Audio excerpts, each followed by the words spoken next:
Welcome, everyone. This is your friend, the DN What If, here with another exciting fanfiction. Today, we're diving into the story of what if Deku had magic instead of a quirk? If you enjoy this video, don't forget to hit that like button and subscribe for more fanfiction content just like this. Now, let's get started with the fanfic. Those who don't believe in magic will never find it. The diagnosis is cataclysmic, it's fatal, and it's dangerous for Midoriya Izuku. He's 4 almost 5. His quirk was supposed to come in a while ago, but it hasn't yet. So his mama took him to his doctor to see what was wrong. He wondered if it would be something cool like his mama's a telekinesis pull quirk. He still has faint memories of being a little baby and pulled towards his mama when he was crying, but he's too big to be pulled close to her now. Or maybe something like his papa's? Whatever his papa's quirk was. His mama didn't like to talk about him. He doesn't know why, but she looks sad whenever Izuku asks, so he doesn't. The energy in the air drains immediately and his vision is replaced with snow when his doctor says the single word. Quirkless. He's not gonna have a quirk, he won't ever have a quirk. He's not gonna get whatever his papa can do, he's not gonna get his mama's pull, he's not going to have anything. It's rare, the doctor said to his mama, whose face had gone as white as a sheet upon the word too. But not impossible. Only about 3% of the population today does not have a quirk. 3%. Izuku held tight to the all-might figure he'd brought along with him, though the plastic elbow of it was beginning to dig into the palms of his hands. How could he be quirkless? How could the universe do this to him? It repeated like a broken record in his head, and he didn't respond when the kind nurse at the desk offered him a lollipop on his way out. He didn't say anything as his mom buckled him into the car seat as they left. He dropped the all-might figure onto the ground of the car and turned his head to see out the window. He was empty. He was quirkless. Probably can't be a hero, give up, the doctor said to him, when his mother was stopped at the front desk to get paperwork. The doctor passed him as they left, too, and he didn't need to lean down to whisper it into Izuku's soul. Can't be a hero. He couldn't save people, he couldn't help people with a smile, like All Might did. He couldn't do it because he was quirkless. Not many people were quirkless, especially at his age.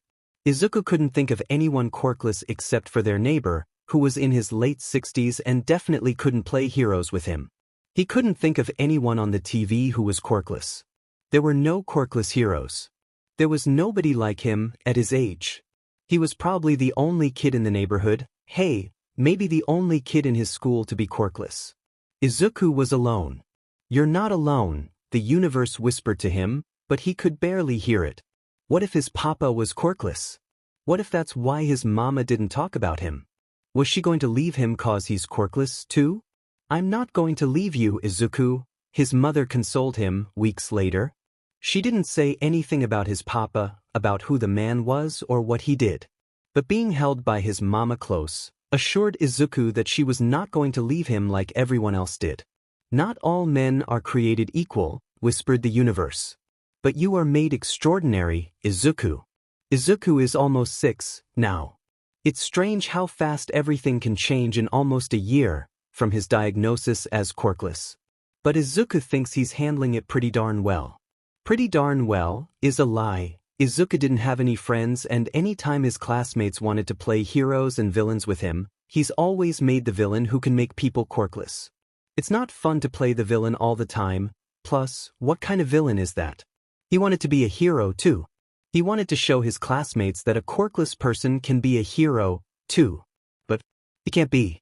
His teachers sometimes whisper about him in low voices when they think Izuku can't hear. But he heard them.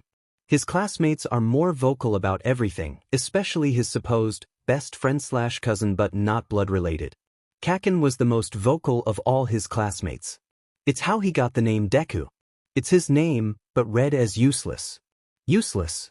Worthless. They had been friends, once upon a time. They were determined to be heroes together. Katsuki, at number 1, with Izuku at number 2, because Izuku didn't care about being the strongest or best hero as long as he could help people like the heroes do on TV. But when their teacher announced that fateful day that little Izuku is quirkless, please be kind to him, like it was some sort of curse, some sort of plague, everything changed. You're Deku, you're Quirkless. You can only follow us if you ever develop a quirk. No Dekus allowed. It was a lonely life. You are not alone, Izuku, the universe told him, a little bit louder. It was a lonely life, but Izuku talked to the grass and the bugs and the trees and sky instead.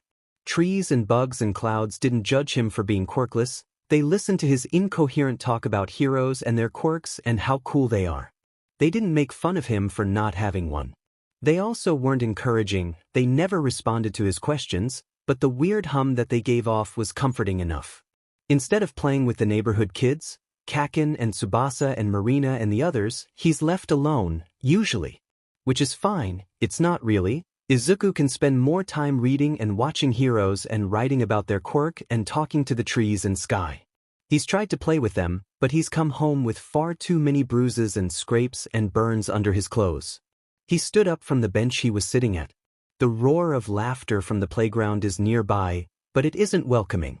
Kaken toppled over Tsubasa on the swing set. Tsubasa beat crowned the villain for the day. It's better for Izuku to just go home and keep quiet as his mama works from home than sitting alone all day. He swung his bag over his shoulder and began his lonely walk home. Izuku wasn't supposed to walk or go anywhere alone. His mama wouldn't tell him why, but he's seen little snippets of the news. Quirkless people. Young people, disappearing, kidnapped, missing. But he had no one else to walk home with, and it was better to walk home as fast as he could than confrontation from Kaken and the others. But it was also just his neighborhood, which his mama always said was safe. The adults, at least, he could go to just in case something bad happened. The adults were pretty nice, once he ignored the looks of pity sent his way. As he skipped over cracks in the pavement to avoid unwanted curses his mama's way, the hair on the back of his neck stood up. "Be careful, little Izuku," the universe said to him. It was always a small voice in the back of his head, but for some reason, today it was louder. Louder than the sound of his feet hitting the ground, louder than the sound of his heartbeat in his chest, louder than the small hum of the trees and buildings around him. Izuku hesitated, before daring a small peek over his shoulder. There was no one there. "In front of you," the universe said. Izuku whipped his head back around. Before him stood a man, taller than most people he's encountered in his 6 years of living. He had to crane his neck up to see where the man's face should be, but the man wasn't like normal people.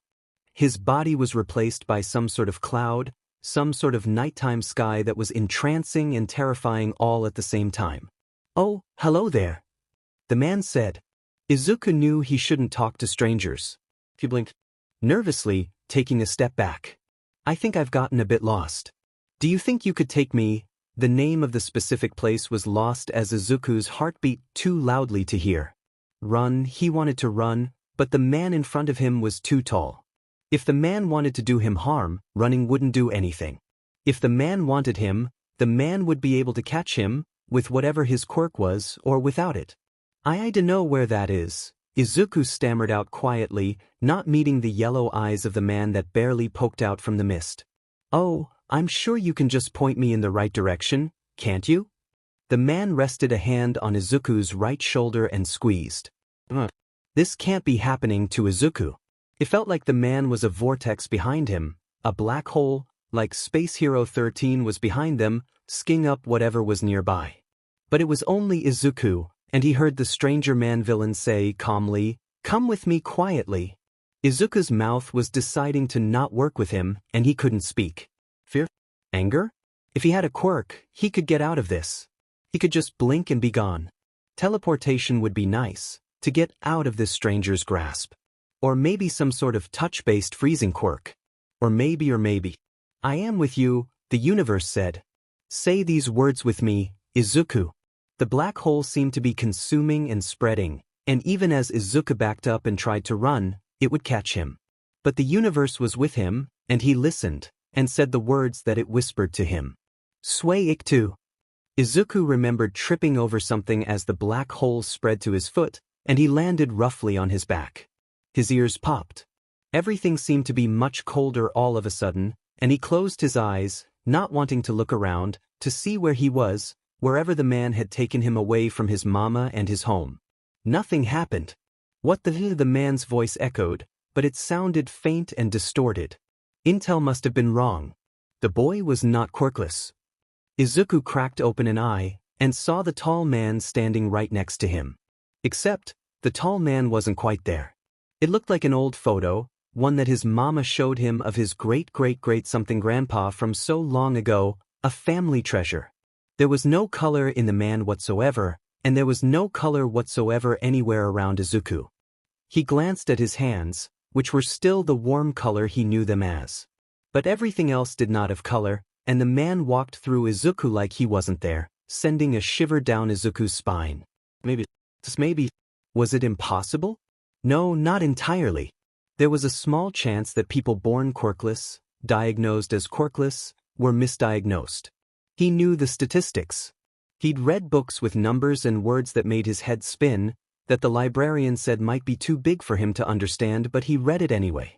He always held onto the 0.007% chance of the toe mutation quirk thing like it was a lifeline.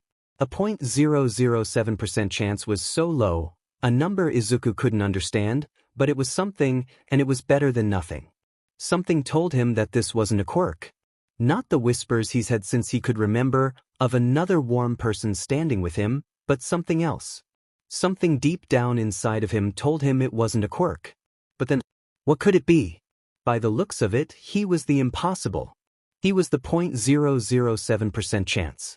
He's the improbability, the impossible. Izuku looked around him. He could see another adult walking across the street, but he shouted to them and they didn't hear him. A car drove by, and Izuku felt the car drive through him. How do I go back? How do I get the color back? He was stuck. Midoriya Ayumu was having a strange day. For starters, the moment they woke up, everything told them that it was a gender out the window sort of day. Nothing felt comfortable on their skin except loose fabrics and their loose, purple robe. Luckily, most of their clothes were loose and wrapped around them gently, which was nice. Gender was fake and dead. It was the 2300s after all. Sometime around the afternoon, though, they felt something else off. It wasn't a feeling they ever had before, one they couldn't explain. Something just came to be in that moment, like it had been waiting for a while to exist and chose that moment to exist. It could be many things. It could be a magical leak that they have to go fix before it hurts any non-mages. It could be a flower blooming. It could be anything. And they would have looked over it too, if something had not felt off about it. They reached out their magic into the ley lines, sending a quick prayer to Mother. Can you tell me what happened? It is time, my child, the magic whispered back. Time? Time for what? A million things ran through their mind. A large magical leak, but Ayumu couldn't handle that alone. Any mages left in Japan were hours away. Could be. No, Hisashi had been missing for years. But maybe. Where do you need me, Mother? They asked, moving to shoo the last few customers out of their store because of a family emergency. The customers trusted Ayumu with their word, and left hastily, without a spell cast to convince anyone. Follow, Mother said. And they did. Ayumu wasn't too familiar with Mizudafu, even though they'd lived close to this area their whole life. It is where their business just happened to take them, and if they were closer to Inko-san and their nephew, that was a coincidence, or Mother Magic working her will for it to be. Inko-san. Little Izuku. The thought came suddenly to them. They hadn't reached out to Inko much after Hisashi disappeared, in fear of making things too uncomfortable between them. Even though Ayumu and Hisashi were a few years apart, they were 19 when Inko and Hisashi married in their late 20s, after all, and didn't look alike. They didn't want to remind Inko of anyone. Inko was BNHA the next year after they married, and gave BNHA to Izuku. When Ayumu was 21 years old the year following, Hisashi disappeared. They interacted very little when Hisashi was still around. They didn't know Inko, and had only met Izuku once when he was born. But it was possible that Izuku had been born a mage as well. Very small chance. Ayumu didn't know of mages that hadn't skipped generations. Ayumu and Hisashi's grandmother was a mage, and taught them everything she knew before she died young, leaving her fortune of magical tomes to the two of them. A skipped generation. So, hypothetically, Izuku's children had a higher chance of being mages. But there was that small bit that could mean Izuku was a mage. They followed the pull of magic through the city to a bench. It was close to where Inko-san lived, at a small playground not too far away. A small group of kids played on the swings and laughed loudly, pretending to be heroes and villains. But the pull ended at the bench and no one was visible. "He is here," Mother said, before she didn't respond anymore. Their hunch was right, it seemed. Little Izuku did have magic like his father before him, against all the odds. But the possibilities of spells to be ingrained with were too many. Hisashi's ingrained spell was Draco Respiratus, fire breath. But there were no scorch marks around, no signs of burning. The only heat around was from one of the children nearby whose hands let off small sparks of explosions, a powerful quirk. Ayumu's ingrained spell was also a respiratus spell, but it was just the normal wind elemental. Those were out. Ayuma closed their eyes, reaching out again to the magic around them. Mother magic might not help them with this step, but she would never steer any of her children wrong. So Izuku was here, just not visible. A small ping echoed in their magic, and Izuku was curled up on the bench. Not invisible, or they would have heard something from Izuku. Around his yellow magical energy was a small aura of purple. "No way." Sway Iktu, Ayuma cast, and felt their ears pop as color faded around them. Sitting in the shadow world was little Midoriya Izuku, curled up on the bench. Sway Iktu, what an ingrained spell. Chaos magic, and Ayuma hoped that it wouldn't be the case that Izuku would lean towards it as he got older. They've never met a mage whose ingrained spell as not an element, but an energy. Izuku would be powerful. It's the first time Ayumu has seen Izuku since he was a baby, and Izuku was definitely smaller than any other. 5-year-old. He's got the Midoriya curly hair, green, from Inko's side. His arms are decorated with freckles all up and down his arms and legs. "Hey!"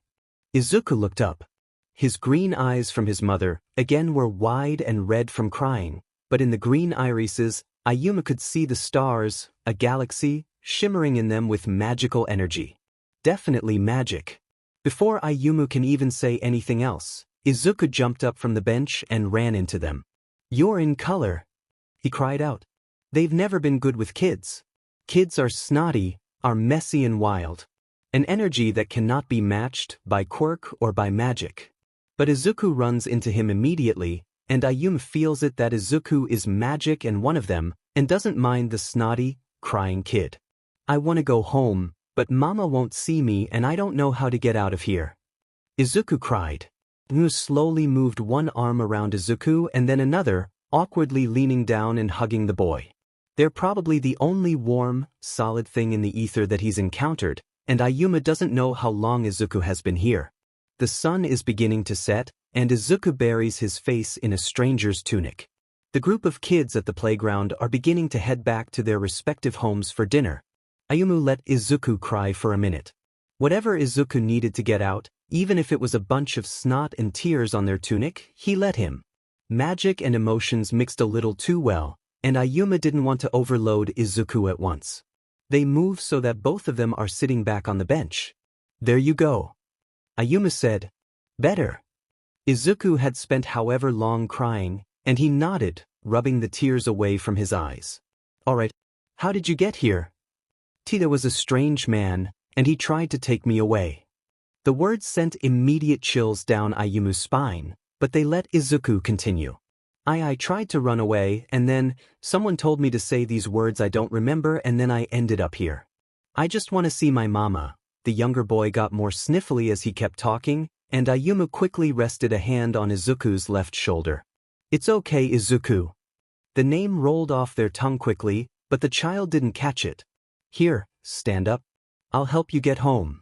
Izuku hesitated before getting up. Ayuma wondered if Mother Magic was already with him, if she was telling him that it's safe.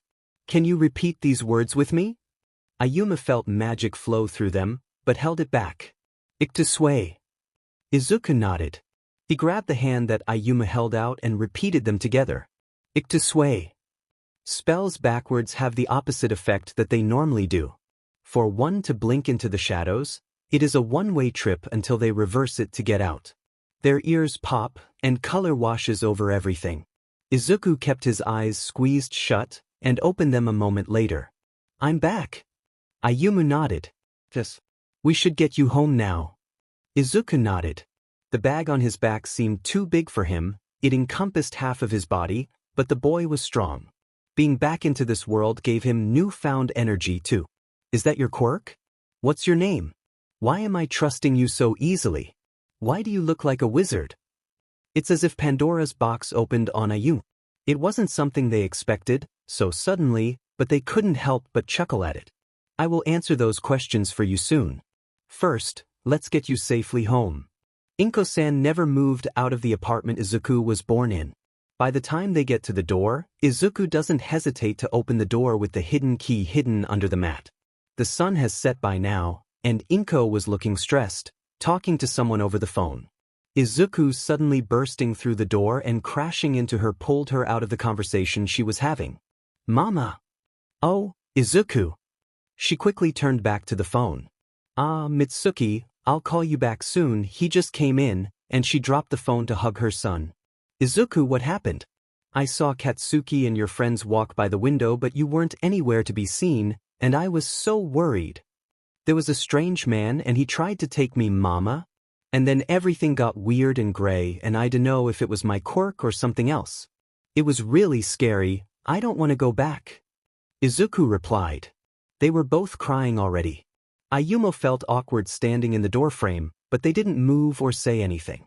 Inko-san looked up and met their eyes, and it was an instant understanding, an instant, oh, is definitely an understatement. Izuku got a large cup of water to drink before he rushed off to the bathroom, having drank too much too quickly.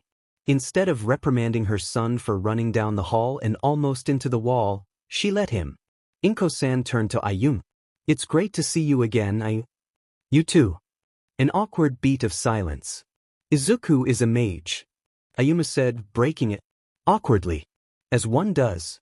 I was wondering if he was. Inko said, passing Ayumu a mug of tea she had finished boiling. Ever since he was diagnosed quirkless, I was wondering, well, what if he's just like Hisashi? A mother's intuition is never wrong. She weakly laughed. Maybe they should have paid a bit more attention to Izuku's life. Been a little more involved, before quirks and magic ever became a problem that Izuku would have to deal with. But, after everything that happened when Hisashi disappeared, maybe it'd be better for Inko to not have to deal with a different mage that shared her husband's blood. That was their thought process, but that was the past. The present is now, and now there's a 6-year-old mage running around with the ability to disappear into the shadows at will. Quirkless? How long ago? It wasn't long after a mage turned 4 that they would have an outburst, and they would be ingrained with their first spell. A year ago, almost to the day. Inko sighed. I've read almost every book on raising a quirkless child, and they haven't been much help. I see him come home every day so sad. And I hate it, but it's the life he's got. She took a sip of her tea. Are there any books about raising a magical child out there? Ayumu shrugged. None that I've heard of, sorry. Inko smiled over her mug of tea. It was mostly a joke anyway. They heard the toilet flush. Wash your hands, Izuku. Inko called out to her son. There was a small, okay, yell back. I'll help you.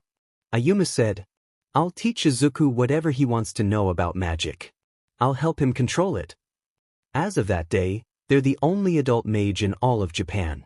Even if they don't have experience training anyone, they have the books and the knowledge of their grandmother. There was no other option and Ayumu didn't want a small child with chaotic magic running around. Who knows what trouble that could spell? Thank you, Ayumu. Inko paused. Why haven't you visited at all? You know you're always welcome here. We're family, her eyes said. They looked away. I always felt like I'd remind you of him. I didn't want to put you through that. Magic. She and Hisashi got into it all, and when he vanished into the night, she was heartbroken. Could never declare he's dead, could never take any life insurance money.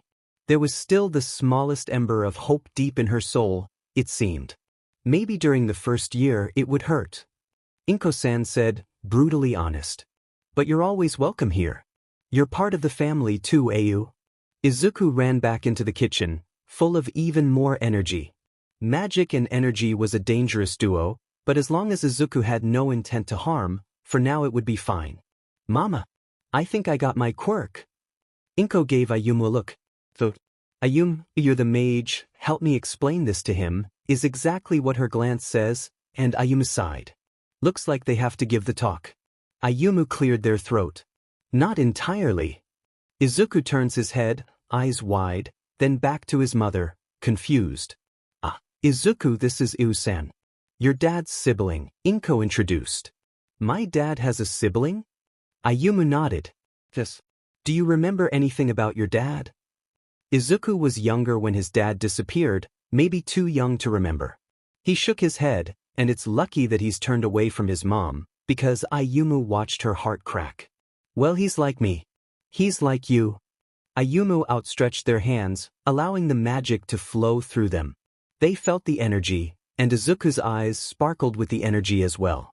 We're different than others. We're magic. Izuku blanked for a second. And then he yelled, what? We must tell our stories ourselves, you know, or else they will destroy us in their own violent making. Ryan La Sala. Izuku had been dealing with magic leaks for a good year now alone, so feeling mother tug on him wasn't too surprising. It was just annoying that it was at 2 a.m. He rolled over in his bed, trying to ignore the pull, just for another few minutes of sleep. Please? He asked. Go, the universe said. Fine. Izuku sat up in his bed, blinking in the darkness of his bedroom. The glow-in-the-dark stars still illuminated his ceiling a little bit, but it wasn't like the light of the moon coming in through his window that lit up his floor that let him see. He grabbed his wand, changed into a pair of jeans, and poked his head out of the door to his bedroom. The apartment was quiet at 2 a.m. The small fish tank, that their one Molly fish lived in, was lit up but the fish was not there. A small thud from the room down the hall told Izuku that Isan was awake too. Looks like Izuku wasn't going to go alone for this trip. He grabbed the cloak that hung off the hook by the door, pulling it around his shoulders. It was cool to the touch, and felt more like a second skin than fabric even without the hood up. Good morning, Izuku. Isan greeted him with a yawn, pulling off his own cloak from the hook as well. Suppose it's too big for you to go alone to. I guess. He was 13, almost 14 now, but being sent off in the middle of the night to repair a magic leak on his own isn't a smart idea. Mother Magic might be a bit of a merciless deity sometimes, but she wasn't cruel enough to send Izuku out on his own for this, at least.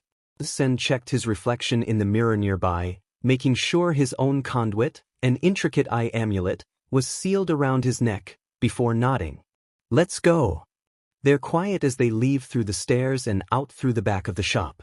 Any sort of criminals could lurk nearby, even though there were spells of safety set up around the shop to deter any theft or harm. Izuku felt the warmth of the shop fade as they descended into the dark of the night, following the trail of magic that Mother had left for them to the leak. It wasn't Izuku's first leak.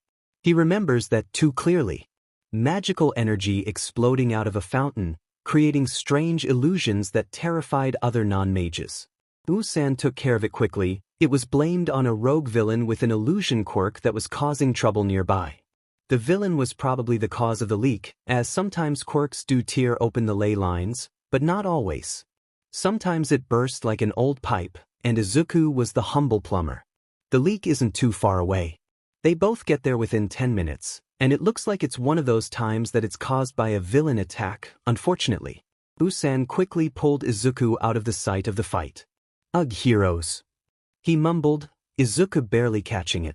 Usan was not a big fan of heroes, especially when they got in the way of fixing the occasional leak. He turned to Izuku.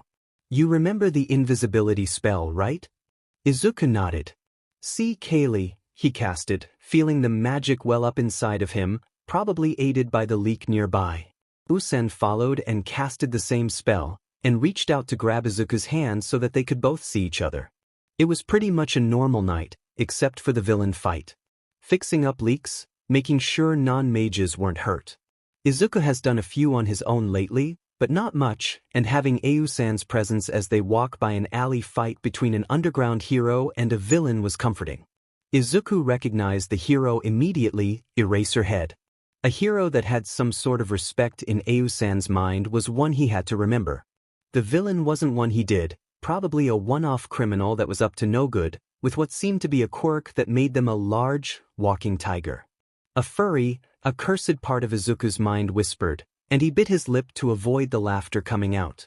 The leak was behind them both, a strange cut in the ground that leaked out warm, yellow light. Nice try, Eraserhead. Just 'cause you erased my quirk doesn't mean you erased this.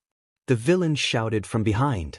Eraserhead didn't respond, and Izuku didn't turn around to find out what happened next, more focused on the leak in front of them. Watch my back, Usan whispered, letting go of Izuku's hand. He couldn't see his uncle anywhere, but remembered what space of the place that he occupied and stood between his uncle and the fight behind them. He cast, probably a protection spell, if they got too close. One based on wind, so that the fight couldn't see it. Casting a flame protection spell, or even just a water protection spell, would draw attention and light to behind them that Izuku certainly didn't need. He rubbed a few fingers over the bent metal of his wand, watching the fight closely, trying to absorb the information he could while listening for Eusan to be done with the leak patching. Eraserhead got hit by a swipe of the villain's claws, but he got back up without complaint. It seemed like a majority of this fight was the tiger person swiping claws and getting attacks in at Eraserhead as he kept their actual quirk erased. Lakis, Izuku heard Eusan say. The leak repair was beginning, but he couldn't let his guard down yet. Eraserhead dodged an attack from the tiger villain, but got hit in the side. There was already a bit of blood dripping from his forehead, from what Izuku could see from far away. Had he gotten hit in the head? Izuku was supposed to keep watch and not interfere. Eusan didn't mind that Izuku still wanted to be a hero, after everything society had once thrown at him and kept throwing at him, but Eusan didn't hold heroes high. Or most of them. Eraserhead was one of the few exceptions. Izuku could feel the leak behind them stitching itself back up. The invisibility spell would wear off soon, but they would jump into the shadows before either hero or villain could react to them. One of the upsides of Izuku's ingrained spell being blink, at least. Look out, a warning went off in Izuku's head. He barely ducked under the thrown body of Eraserhead. The underground hero was definitely not having that good of a night, it seemed, but despite how much he's been thrown around, the hero didn't seem keen on quitting then. Oh, give it up, Eraserhead. The villain chuckled. It definitely wasn't a one-off mugger, or whatever. The villain smirked and looked through the mages to Eraserhead behind them. I'm going to get a pretty price for bringing your head on a silver platter to my boss. The tiger liked their lips. Clauses, Usan finished, allowing the leak to firmly close. He glanced around, grabbing a hold of Izuku's still invisible breathed leg to see him. Unfortunately, the villain heard him. Who's there? The tiger villain looked around, wide-eyed. Their pupils were thinned to slits. We should get out of here, Izuku. Usan whispered into his ear. But Eraserhead, Izuku glanced back. The hero wasn't doing his best, but he was on guard now at the sound of Usan's voice. Usan looked back, before sighing. He read Izuku's mind so quickly. Help, please, we need to help him. Eraserhead can't do this alone. You're helping with the baking for the entire weekend. Izuku nodded, and allowed the invisibility spell to fade off of him, appearing between the heroes. Usan wasn't too far behind. Ah, where'd you two come from? The tiger snarled. Whatever, you're just two bugs in the way of my prey. Usan pushed Izuku behind him. Respiratus, he said, and Izuku felt the magic swell up before releasing in a large breath of wind from Usan, knocking the villain back out of the alley and into the street. Izuku ducked over to Eraserhead. Where are you hurt? He asked, holding his wand tightly in his left hand, preparing to pull on the magic again. Ah, you two again. It wasn't the first time Izuku had encountered the hero out on patrol, when he was fixing a leak. It certainly wouldn't be the last. Izuku helped the hero to sit down, so he could heal the massive wound in the pro hero's head. Haven't seen you in a while. We go where we're commanded. Even though Eusan was always the cryptic one, Izuku couldn't help but follow suit. The cloaked, they were known by few underground heroes. No one could prove their existence, and they never interfered much. Or, well, Usan didn't. Izuku might be a bit too gung-ho on the idea of being a hero, but he always knew when he should step in and help. Manus Iasis. He casted, and a warm light covered his hands like thick gloves, on top of the gloves he already had on. He set his hands on Eraserhead's head and allowed the magic to slowly repair whatever had been wounded, which seemed mostly like a concussion and a scrape in his hairline. Not anything a minor healing spell couldn't fix.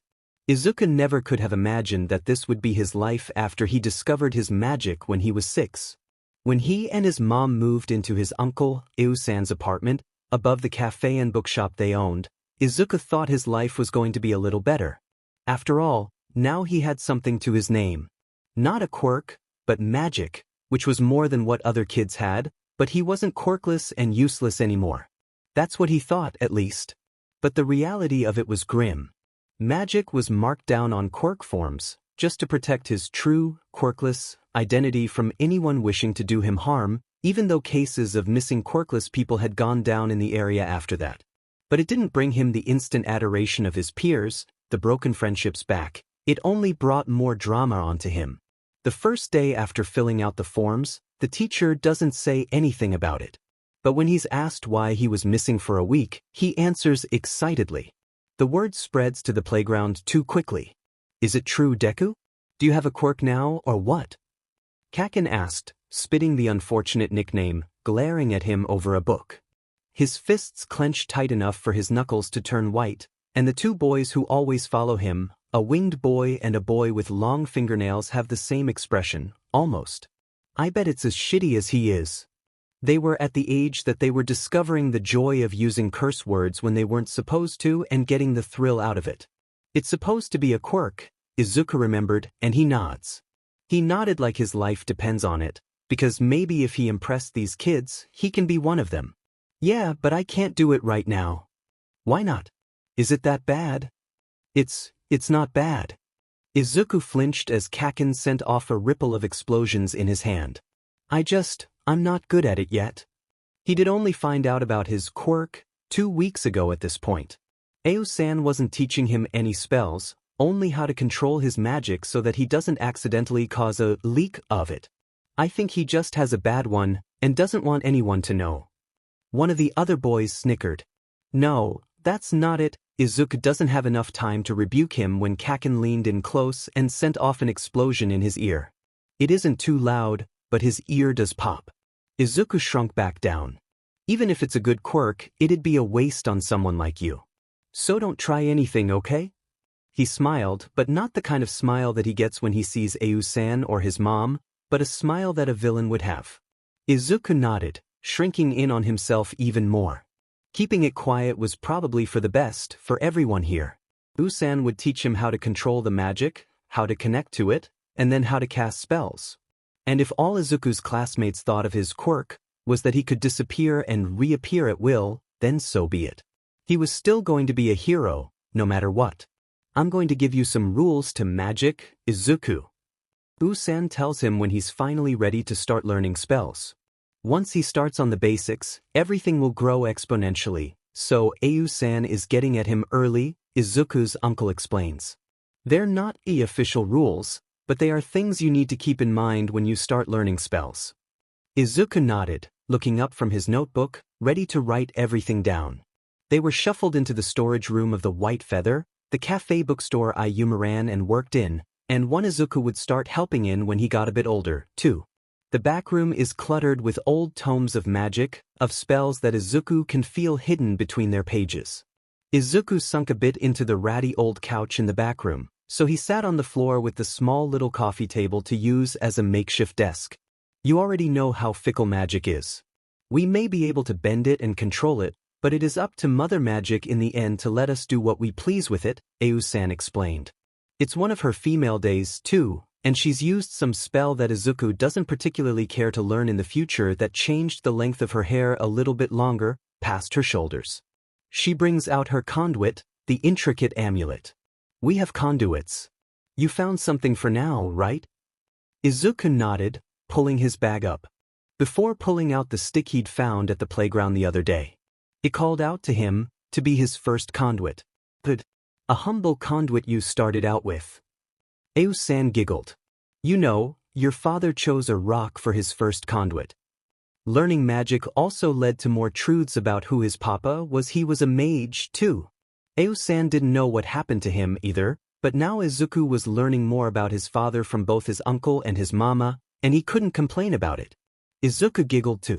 A rock for a conduit. How silly. But if it works in the end, it works in the end. When you want to cast a spell, always remember if it needs a conduit for the energy. Usan explains. Or else you might seriously injure yourself. Mother magic is forgiving, but the magic itself is a force on its own. That's rule number 1. Always use a conduit. Izuku scribbled it down in his notebook. Rule number 1. Always use a conduit for spells that need it. Seemed pretty simple. Your second rule is something I never want you to break, okay? Izuku nodded, suddenly shocked by the turn of tone from Usan. The once kind voice had turned a stone, cold, stern tone, and Usan's face held no emotion. Rule number 2. Never use chaos magic on a non-mage. Chaos magic was one of the few energies of magic. It was a lot of information at once, but Usan was always there as his own personal Google search for anything magical related. Magic has 7 types, 4 elements and 3 energies. Chaos magic was one of them, and the spell that his ingrained one, the first one he learned from Mother Magic, was a part of. Chaos magic wasn't bad. It was made of pure energy times 10, it was the energy of laughter and fun but also of madness and ruin. It could shift between things quickly, it encompassed shadows and darkness and death, but was made of so much energy. It was powerful. It held whatever spells couldn't fit into any other category. But it was the most dangerous for non-mages. Not every spell fell into this category. As Izuku learned as he got older, not every chaos spell would destroy the sanity of a non-mage. Especially if he was careful enough. And at least, it's not the first spell he reached for as the manhole cover behind him burst out into a mass of slime. He was walking home from the library, where he'd taken his studies. It was for the better that his schooling moved online, they decided a few years ago, but sometimes the cafe would get too crowded and loud, so he went to the small library nearby, which always had a quiet zone he could do his homework in. What he wasn't expecting that day as he was walking home, to be told by Mother Magic to watch out, behind you. The mass of slime formed some sort of human face, without a nose and just eyes and teeth floating in green mucus. Izuku felt himself GG at it, but held his wand tightly. Wasn't expecting him to be out and about today. The slime complained. Izuku didn't know what pronoun to throw at it and hoped it wouldn't offend it, but by the way Mother Magic warned him, whatever this was, didn't bring anything good his way. The slime looked around, before the eyes settled on Izuku at the other side of the underpass, frozen. A disguise? You'll do. The villain lunged. Nope, nope, nope. Izuku's thoughts are racing, but he has enough time to think one coherent thought. Magic. It's not even one he needs his wand for, and the words slip out of his mouth. Arcs Tarot. The cement below Izuku shook, before shooting upwards with magical energy. The slime lunged right into the wall, and Izuku could hear a splat sound from the other side. Gross. The slime pooled at the bottom of the land shield Izuku had called upon hastily, but Izuku didn't hesitate in backing away from it. There wasn't any movement. Had Izuku knocked out slime? Somehow? The slime was pooling more around the bottom of the shield. Probably not. Nice try, kiddo. Can't kill me that easily. The teeth formed a moth, and then an eye, and then another eye, and it was some sort of repugnant happy face looking back at him. He wasn't going to kill the villain. Izuku didn't even know how he could kill slime. As the villain laughed, Izuku glanced around. Think. Izuku didn't have time to think, because something else was coming. Another figure jumped out from the manhole the slime came out from, and Izuku couldn't see the figure correctly from the other side of the barrier he had made, but he watched as a large, imposing human jumped out and landed between Izuku and the slime. No way. Sometimes, quirks could give off certain energies. Izuku knew his mother's familiar energy tugged on his hair sometimes. He felt it as a younger kid as the warmth that circulated Kaken's hands. Eraserhead's quirk was one of the few that felt like nothing, but Izuku ended up passing so many people with so many quirks that they all faded into the background. Except this one. It felt like Izuku was looking right into a leak of magical energy. I am here. So this is what All Might looked like in person. The world is full of magic things, patiently waiting for our senses to grow sharper. W.B. Yeats. I am here. The sudden appearance of the All Might stunned Izuku. He wasn't that big of an All Might stan, he dropped some of his obsession of heroes once he learned about magic, but everyone would be in awe of the #1 hero, the symbol of peace himself, especially if he stood before him. Ah, sheet. The slime groaned. But Izuku wasn't paying attention to the slime, or to the way the slime tried to escape away, before being caught by All Might. He wasn't paying attention to any of that, other than the fact that All Might glowed just like a magical leak of pure power, radiating off of him like the sun. Fascinating. Quirks do come from magic, and whatever All Might's quirk is, it's powerful. This is a whole other caliber. But, young man, you are not harmed, are you? All Might asked. Izuku's heart could die happy now. He shook his head. No, I'm okay. It almost got him, but a quick spell shot the ground up quickly. Izuku glanced behind All Might, at the pillar of concrete and earth that was still standing. He should fix that. Am I right to assume it was you who created that pillar, then? Izuku immediately feels his face flush.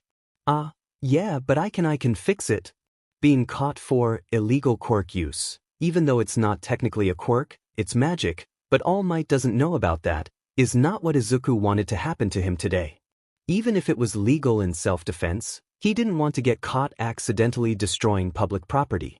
A quick spell reversal sent the pillar back down into the ground, and it looked like nothing had ever happened. Quite an impressive quirk you have there. All Might commented. It made Izuku's heart soar. Even though it wasn't a quirk, praises from the All Might hit hard. Izuku lied. He's still totally a hero fanboy. Thank you, sir. He quickly swung his bag around his shoulders and pulled out a notebook. If you don't mind? The notebook is swiped out of his hands, but back in them faster than Izuku can cast the blinking spell. There, written in large script, across 2 of his science notebook's pages, notes med, it was an autograph from All Might, was the signature he'd never lose. Oh me god, thank you so much, thys will betri a soort familiar lum for thy to come. All Might chuckled and smiled at him. It was no problem, young man. He turned around. If there is nothing else you need, I must be off to turn this evildoer to the police. He held up an empty liter of soda, where familiar eyes and teeth floated around. Izuku nodded, and All Might gave him a thumbs up before the hero leapt up into the sky and flew away. Or, well, jumped away. All Might's quirk doesn't allow for flight, just some sort of strength enhancement. Some sort of strong one, too. By the way, it was so powerful it was almost blinding. Even though Izuku could have gotten killed today, he glanced at the notebook with the signature and burst out into excited laughter. All Might gave him a thumbs up. All Might complimented his quirk. He couldn't contain his glee. Yagi Toshinori was wary of that kid. He kept on his usual hero persona until he dropped, blocks away, into an alley and let himself shrink. The villain was knocked out by the spinning pressure of being stuffed into a soda bottle and shot through the air, still stuck in his pocket, and no one looked his way as he stepped out of the alley. He sighed. He was running low on time, wasn't he? There was something odd about that boy. He looked plain enough, curly green hair, freckled, almost baby face that didn't help Toshinori figure out his age. But there was something else. The power the boy had. A simple stick, but he created a pillar out of the earth, and mumbled words that Toshinori didn't understand to push the pillar back into the ground. The slime villain certainly was no match for him either. What kind of quirk did the boy have? He seemed sweet and excited to meet All Might, but there was something unsettling about the way the boy's eyes sparkled. Something almost not human, but still there. He already felt one for all fading by the time he'd collected the slime villain into the poured-out soda, so he had to get out of there fast after signing the boy's notebook. Strange. Toshinori didn't think school was out this early in the day either. Perhaps the boy was homeschooled or something, but seeing a young boy walking alone wasn't the most unusual thing. Only at this time of day. Good. He landed close to the police station nearby. There aren't any officers that he recognizes outside, but he's probably able to play the all-might assistant who was told to drop this off card and get out of there quickly before any detective could come question him. He reached a hand for his pocket. The villain was gone. The high of meeting All Might carried Izuku almost the entire way back home, to the cafe where he'd probably take a shift of running the register or organizing the books. Izuku, a voice called. He stopped dead in his tracks. Yes, Mother? He asked, glancing up to the sky. He never met Mother Magic before, but he's heard her all his life. She was the voice that stayed in the back of his mind, a familiar chime when he was alone. Usan said every mage had a connection to her, and she would pull them to her whims whenever she desired, as a payment for letting them use her magic. Which was fine. As long as Izuku didn't have to kill anyone, that was fine. Hurry, she said louder. Izuku felt the familiar pull on his soul, acting like a GPS. She didn't say what was happening. Only hurry. She wouldn't send him on anything too dangerous yet, would she? He broke out into a run, following the pull of magic. Possibilities ran through his head. Could it be a sudden leak that he had to take care of before something bad happened? Usan said that non-mages could occasionally get infected by leaks, but it had only happened a few times that Izuku had been alive. Or it was a small leak that didn't matter, but any leak of magical energy needed to be patched as soon as possible. The idea of it being a small leak was quickly crushed, as he turned a corner and noticed the smell of smoke in the air.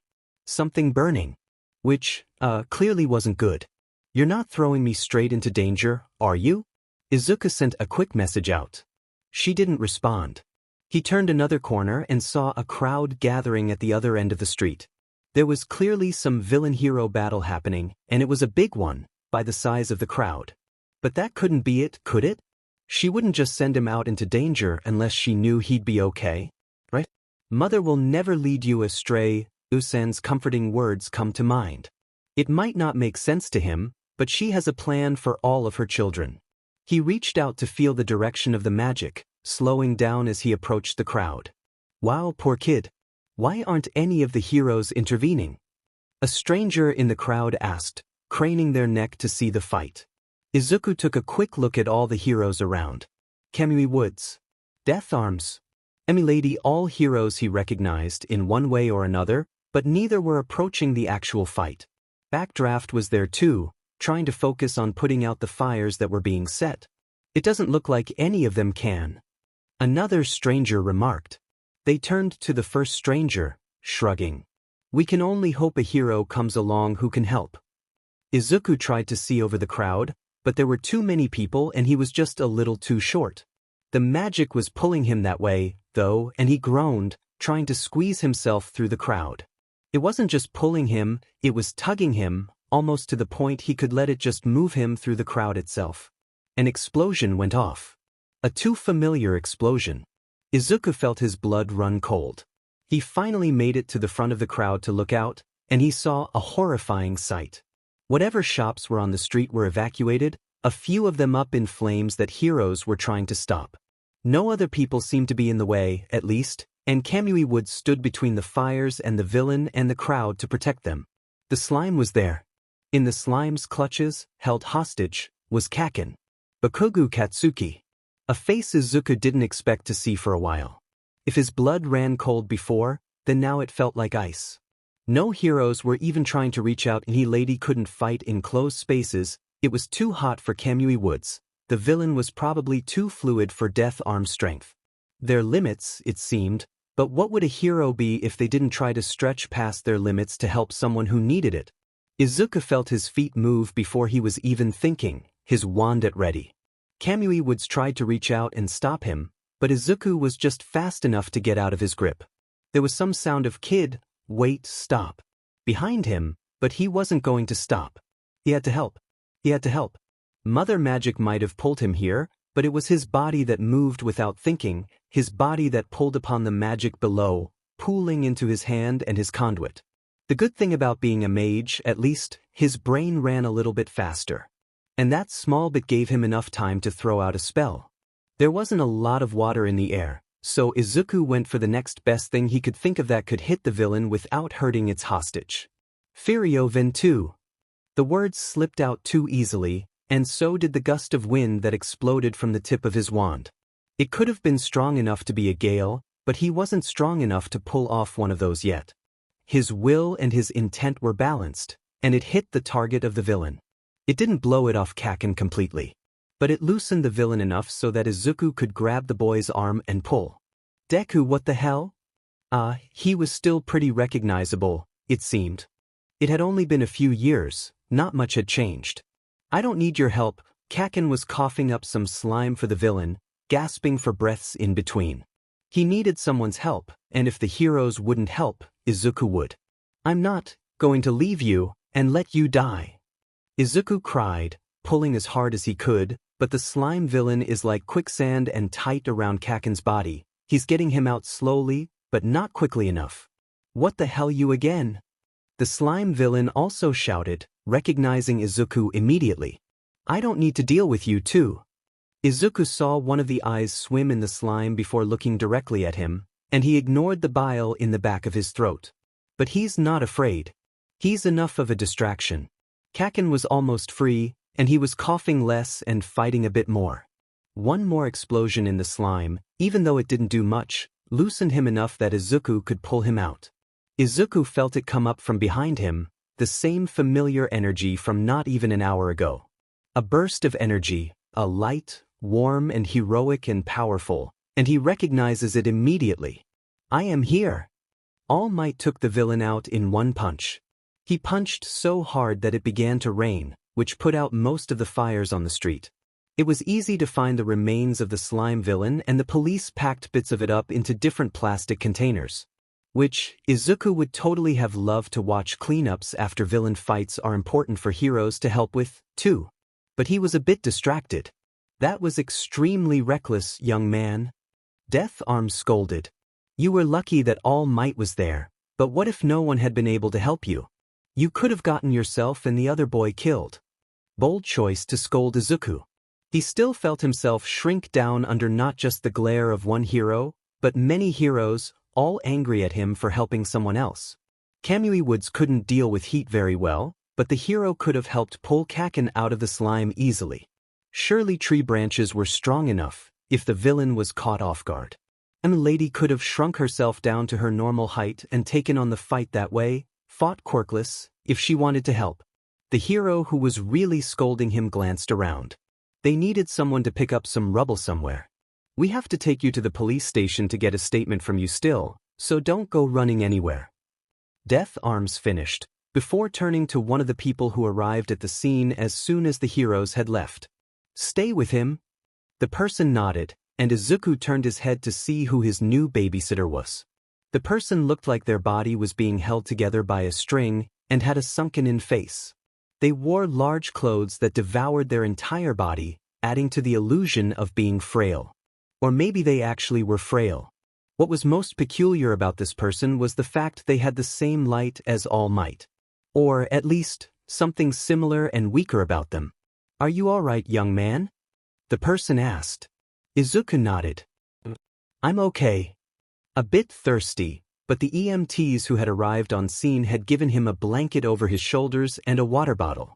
He could drink it, but his conduit. They took his conduit, to make sure he wouldn't use it to get away, or use it for some odd bizarre reason. He'd get it back after he was questioned, but it felt like he'd been ripped away from a part of his being. Oh, and Ayu-san was going to be so angry. Even if Mother Magic sent him this way, Ayu-san was still going to be angry that he dashed in, headfirst, without trying to think of a plan before running. If you ask me, the person spoke again, dragging Izuku from his thoughts. That I think you did something really heroic today, kid. Izuku quirked an eyebrow. You're not going to scold me too? Even the EMTs had given him a bit of a disappointed tone before the actual heroes turned from checking on Kaken, making sure he was okay, and went off on Izuku. Well, perhaps there could have been a bit more tactfulness in your actions. But no hero was going to act, and it left it down to whoever came. The person looked out at all the damaged buildings. They weren't actually that damaged, but the storefronts clearly had better days. Are you going to be applying for any hero schools by chance? Izuku nodded. Yeah. UA is at the top of my list, but I might try Shiketsu too. He said, I really don't care where my education gets done, I just want to be a hero to help people. Well, you've already got the soul of a hero. The person said, watching as the heroes began walking back over with a police officer, most likely to escort Izuku to the nearest police station. What's your name, by the way? Midoriya Izuku.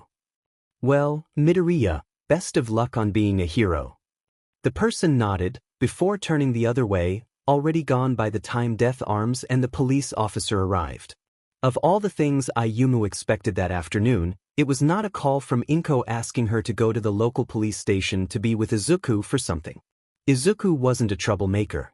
Sure, he had bouts of mischief every now and again, but he's a 13-year-old boy with no friends. If some of the books in the apartment were enchanted to squawk like ducks when they were opened, then that was typical behavior. Ayumu can remember how much trouble she and Hisashi got into as kids with budding magical power. But he wasn't an outright miscreant. So hearing that he was at the local police station brought a lot of questions. It was near closing time already, so she asked one of the few employees she hired that weren't directly related to the Midoriyas to keep a look after the shop. Hopefully, if she plays her cards right, it shouldn't take long. All it took to get her airborne is a quick Ferroforma, a spell she's meant to teach Izuku but isn't quite comfortable with him knowing yet, and she flew off into the sky in the form of a crow. She landed quickly near the police station, allowing herself to change back, surprising the officer who was just leaving and a few. Any quirk that allowed use of travel was permitted to be used if they had the proper license, and Ayuma quickly showed the card before popping into the police station. Heroes were distasteful in Ayuma's opinion.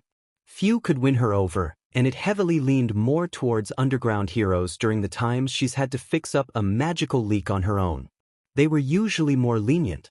Heroes that stepped out into the public eye were not her favorite at all. Even if they weren't doing it for attention and fame, they still were in a position of power over people. She did not like that. The police were similar to public heroes in a way. They didn't have the authority to use their quirks, which made them a bit more hounded in a way, but they at least didn't showboat their power around like some heroes did. Hello, ma'am, what can I help you with today? The euphoria of being gendered correctly, despite the fact she's put in the bare minimum of effort that day, hit her, but she let it slide off. The lady behind the desk smiled at her as she walked up. My nephew, Midoriya Izuku, is supposed to be speaking with detectives. I believe his mother said that I was on my way. The lady nodded, picking up the phone next to her hand. She repeated the information and nodded. Right. The detective will be out to lead you back in a second. True to her word, a detective did come out. A tall man with just a simple trench coat over a button-up and slacks. Not the most fashionable, but then again, he was a detective. He greeted her before leading her back. Your nephew is not in any trouble, the detective said. We need him to answer a few questions in a villain attack he was involved with today, and since he's a minor, he needs a guardian present. Ayumu nodded. Made sense. Even the fact that Izuku was involved in a villain attack, though she could have sworn she taught him better. His ingrained spell would have let him get away easily, away from police hands, but they might have grabbed something of his before he could go. The room Izuku sat in was comfortable, at least, though it looked like the same room they would take a 4-year-old into question. A small office desk and a large, comfortable couch.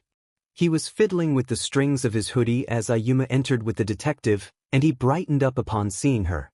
San. He greeted, though there wasn't any excited smile to greet him either. Izuku, I'm glad you're okay. Usan sat next to him on the couch. It was pretty firm for a couch, but not too uncomfortable. It won't take long, we just can't get a statement without a guardian present, Miss Midoriya. I'm his aunt. Even though they only ever used the word uncle around Ayumu, it seemed better to tell the detective the more feminine form of the word. Relation didn't matter, but she was still listed as a legal guardian on the papers, if they desired to read further into her. Yes, thank you. I am Tsukachi, one of the detectives here. The detective nodded, and another police officer, a normal face Ayuma didn't even glance at, entered as well.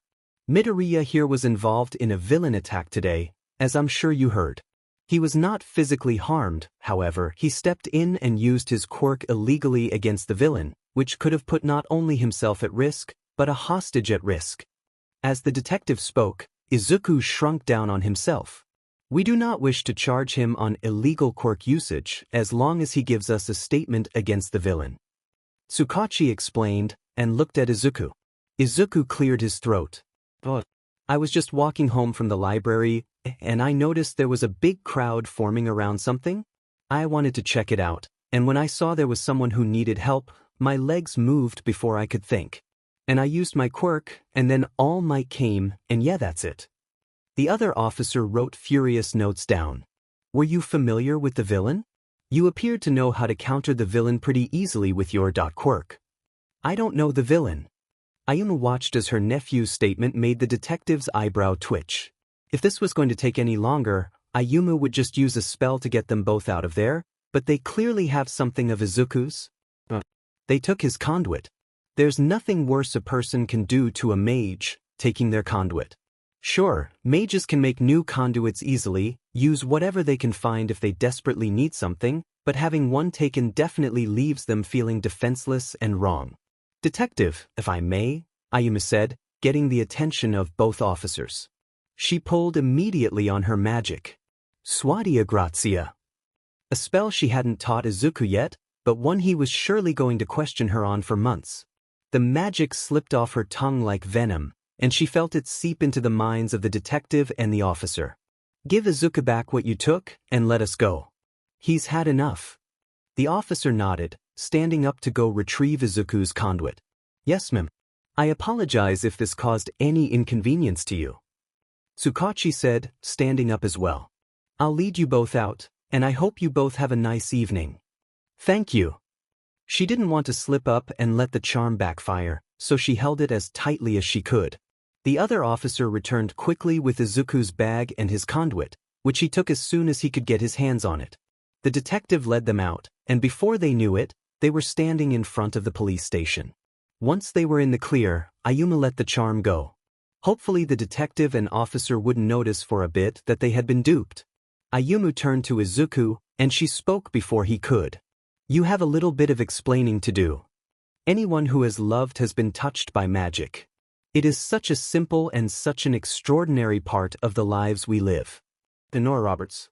Well, he wasn't grounded after the slime villain incident, at least.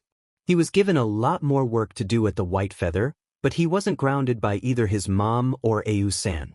In fact, it seemed more like Ayu-san was furious with how he was treated. Once he had told the whole story, more of what he told the detective and the officers on the scene. Making sure the books are in the section they're supposed to be in is distracting enough from everything, and the store itself is quiet for a Saturday afternoon.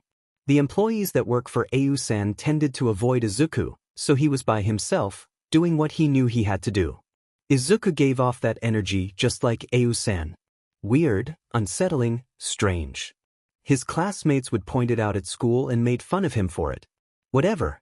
He had more time in his thoughts at least, as he picked up a few books in the kids section that had probably been left by the group of teens that had just been through the store.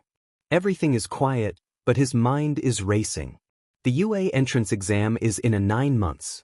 He's been diving deep into studies of both magical and mundane, making sure he had a good amount of spells even if half of them were useless. Having a bunch of almost mini-quirks is better than having one spell he could barely control and a good grasp of knowledge about basic things. Like geometry, or history, or English. Who knows what the test would have on it? Kaito, one of the employees, asked Izuku to cover the register while they took their legally mandated break. It was only the two of them, and a third employee helping Ayu-san make the next batch of pastries in the back, for the day. Sitting at the register and ringing up books and bagging up pastries seemed like a pretty easy thing to switch over to, one that didn't require too much brain power as well. The stool had to be adjusted, of course, by the time Izuku got there. Dim in his height. He was almost zoned out until he noticed a person walk in. A familiar person.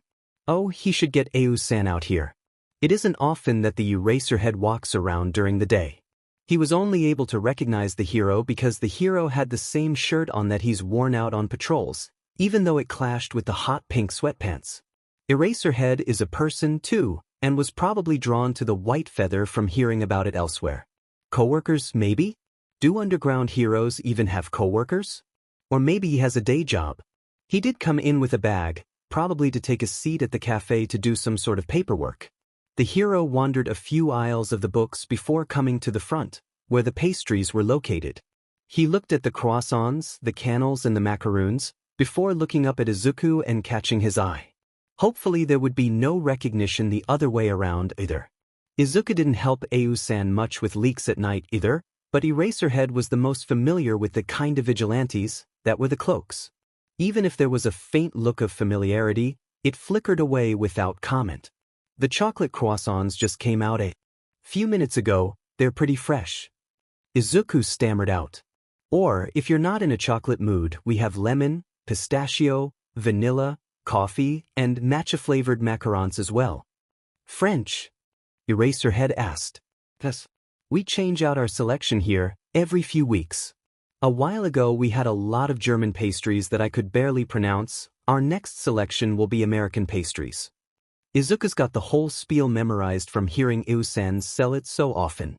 We also have taiyaki and mochi, if you're looking for something a bit more local.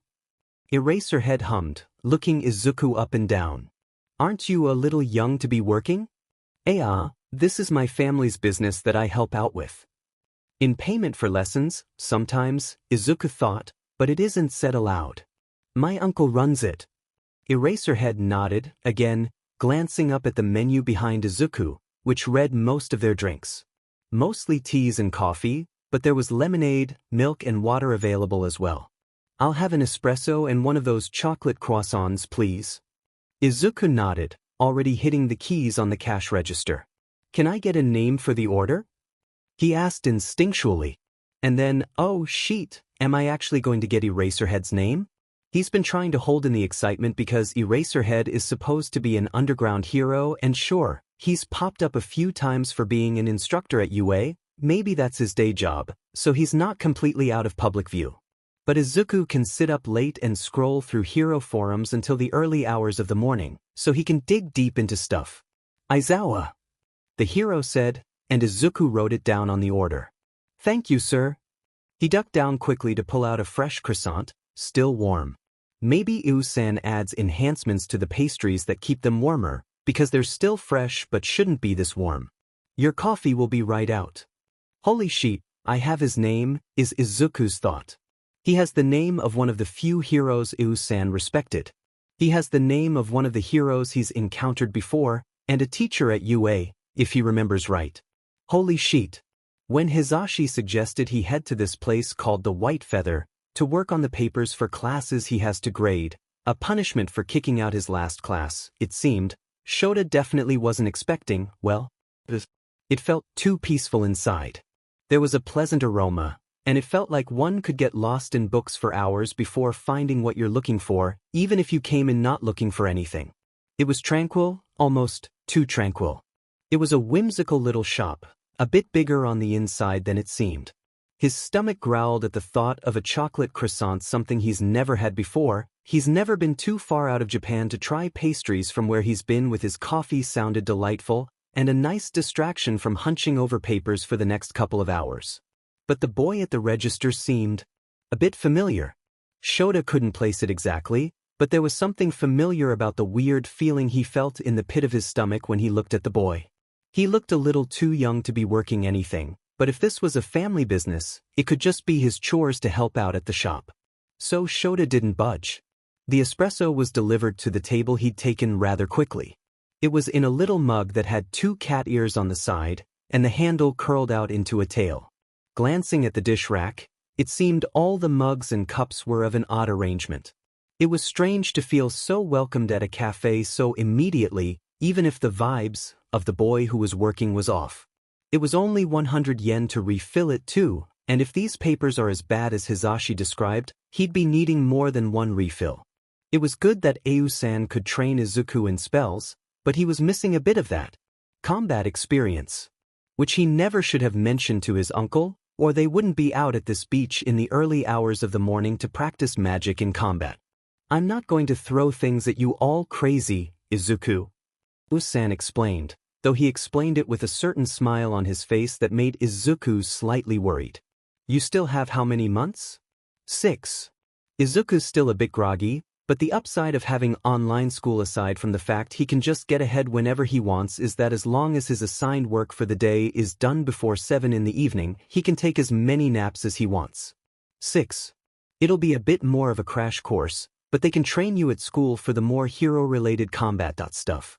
There were no ifs, ands, or buts about his situation. Izuku was going to get into a hero school whether it was UA, or some smaller, lesser-known school in Japan, or outside of Japan, it's always an option too. He was going to get into a hero school and become a hero. Even if Ayu-san didn't like heroes, his uncle was still supportive of his dreams. Which was nice. The best combat spells are the elemental ones. Flame, water, wind, and land. San maneuvered around the piles of trash, Izuku not too far behind. Dagoba Beach was definitely needing a cleanup, by the looks of it. You remember the rules, right? Izuku nodded, stifling another yawn. Don't use any energies against non-mages, but they can take elemental magic fine. And what are the energies? Is his uncle really trying to quiz him this early in the morning?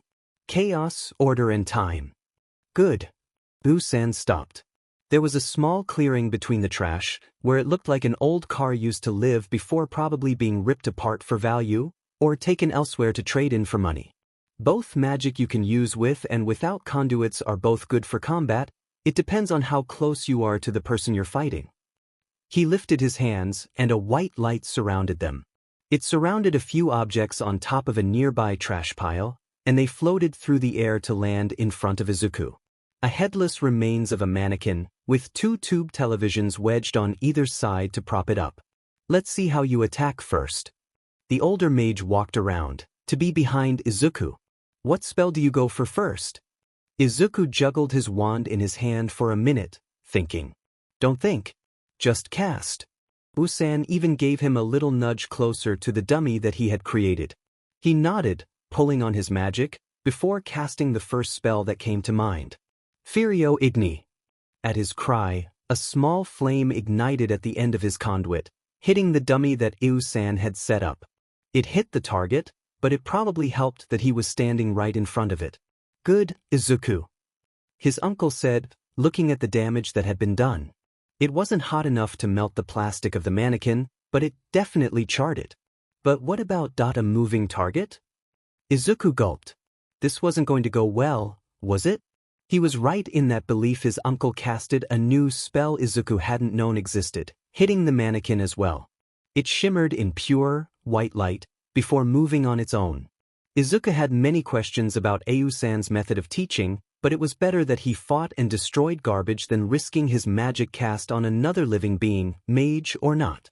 The mannequin, still headless and partially charred, freed itself from the televisions that used to prop it up by its feet and turned its neck towards Usan, who seemed to give it some sort of order. And then it turned to Izuku and clenched its fists. Izuku quickly backed up before breaking out into a sprint. The mannequin wasn't too far behind. Aren't you supposed to teach me something first? Izuku asked, his voice cracking as he ducked under a swing from the mannequin. He knew it was just plastic and weak and wouldn't hurt him much, but the adrenaline was still going in his body and his heart was still beating quickly. When it comes to this, I believe more in learning on the job. Sen chuckled, now perched at the top of a trash pile. It'll stand down when you cast a spell. Of course. Usan was a great magic teacher. Izuku couldn't fault him on that. His uncle was great at teaching magic, even though Izuku was his first ever student. Most of it was hands-on learning, helping Izuku get the flow of magic right. He was hands-on in this too. Izuku was expecting a little warm-up exercises, things to keep in mind, things being fired at him to dodge quickly. Not an animated, headless mannequin chasing him down in a trash maze. Focus, Izuku. He grabbed his wand tightly, taking a quick left around a car that had been abandoned. The mannequin was slower to turn than he was, and the few seconds it took to turn, Izuku grabbed the magic and fired off the first spell that came to mind. Vita. A spark of white, magical energy shot out from the tip of his wand again, but this time, it didn't shoot. Instead, it extended itself out like a reaching arm, before surrounding the mannequin completely. Vita. He aimed carefully with his wand, lifting the mannequin up from the ground it stood on. It didn't thrash about in his grip, it froze as soon as the magic hit it. Izuku felt the strain of holding something with his magic. He wasn't strong enough with this spell, it seemed, so he threw his arm up into the air quickly as the magic died down. The lifeless mannequin fell onto the ground, one of the arms breaking off. Usan looked down from where he perched on top of garbage. Good, Izuku. Let's try that again. No. It seemed that having garbage brought to life to help you practice your combat magic can make time fly by. Izuku threw himself into fighting whatever chimera of trash his uncle would make to help him train along with his regular studies as well. Usan focused mostly on helping Izuku work on magic in combat, though Izuku did add a few new spells to his list of known spells, though whether they would work for the entrance exams would be another story. The Shiketsuhai exam was too easy for Izuku. He'd flown through the tests, and the practical exam was demonstrating his quirk for a few proctors who asked questions, threw targets at him to fight, just what he had expected when he looked up the school's test online. Easy peasy. But the UA exam remained much more mysterious. The school would punish any current students if they spoke out about the entrance exam, through outright expulsion or a myriad of other punishments that a school could do that made students too terrified to sneak things out. It also didn't help that the practical exam was changed every few years, to keep things and fresh and unexpected. It was good Izuku didn't know what he was going into.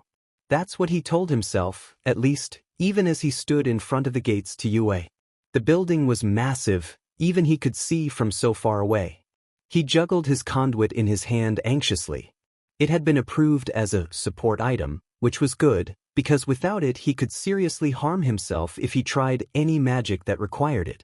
There were spells that he could use that didn't require it, sure, but he didn't want to solely rely on them. He wanted to show the school what he could truly do. What a mage hero would truly look like. Usan had been honest to him from the beginning. No mage had ever tried to become a hero. Even though quirks descended from magic, no mage had tried to become a pro-hero in the modern day. Most mages took one spell, usually their ingrained one, to blend into regular society. Usan was a rare exception. They didn't write off their ingrained spell as a quirk. In fact, all of their official papers say they're quirkless. His father had done the same, but for Izuku, he was given the quirk name Magic. Not the most creative on his end, but it gave him protection over whatever had happened to the disappearing quirkless people, so he wouldn't just become another number. Mages used to be revered as wise, powerful beings, but the lineage started to skip generations entirely, slowly fading away from obscurity. Usan wouldn't tell him exactly why, but Izuku had an inkling of a feeling it had to do with Mother Magic. Mother Magic, who it felt, was very excited that Izuku was here. He felt his magic pulling him in every direction, and as he closed his eyes and focused on the ley lines, he noticed it. UA was not built on one ley line, like many buildings were balanced on. Not even two. UA was on a convergence of ley lines, an intersection of power. Fascinating, Izuku mumbled, opening his eyes again. A few kids had passed by, giving him odd looks, and he felt himself shrink down. He was probably going to have to hold that in for the future. Oh, he was also just in a sweater and jeans, unlike many other students, who came in their school uniforms. The blessing of online school. As Izuku took his first steps onto campus, he felt a loose brick catch his foot. This is how it ends, huh? He can't help but think morbidly. Taken out by the actual school before he can take the exam. But the fall never happens. Not by some divine intervention, but he felt some sort of palm roughly hit the middle of his back, and gravity just stopped working. He was inches from the ground and could see the texture of the bricks, but his face never met the brick. I'm sorry. A pleasant voice called up to him, and the hand helped pull him back up into a standing position. You were about to fall, so I used my quirk to catch you. Got you pretty close there, huh? They laughed. Izuku nodded, feeling his face blush a bit. Thank you. There was a loose brick. He added a bit of laughter too, but it felt nervous and awkward. The person who helped him smiled. She had a bob of brown hair and big, brown eyes, and rosy cheeks. Well, It'd be bad luck to fall on the day of the exam, wouldn't it? She rested the tips of her fingers together, and Izuku felt gravity return to him. Wow, you're really light. He was pretty small compared to the rest of the boys his age. It was a mage thing, apparently, along with genetics. Eusan wasn't short like him, but had the same lean body type that didn't gain muscle very well. But just because there wasn't any visible muscle didn't mean there wasn't any strength under those loose, unassuming clothes. There's probably something to do with magic too, but thinking about how magic affects his growth brings up too many questions about mortality Izuku is not ready to deal with, so he just put it in a box in the back of his brain to address later. The girl looked up at the building, smiling wide.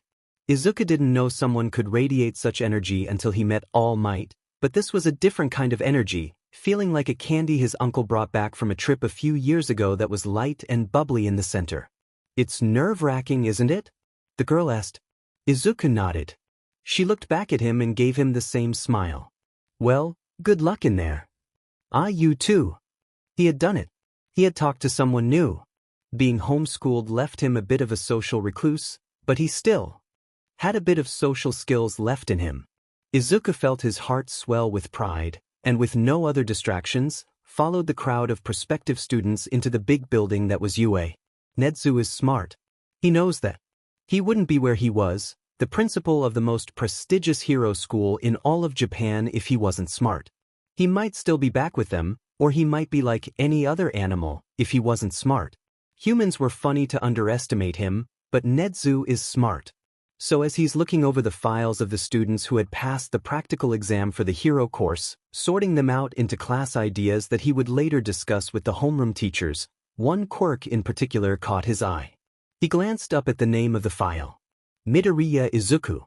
Why did the name sound familiar?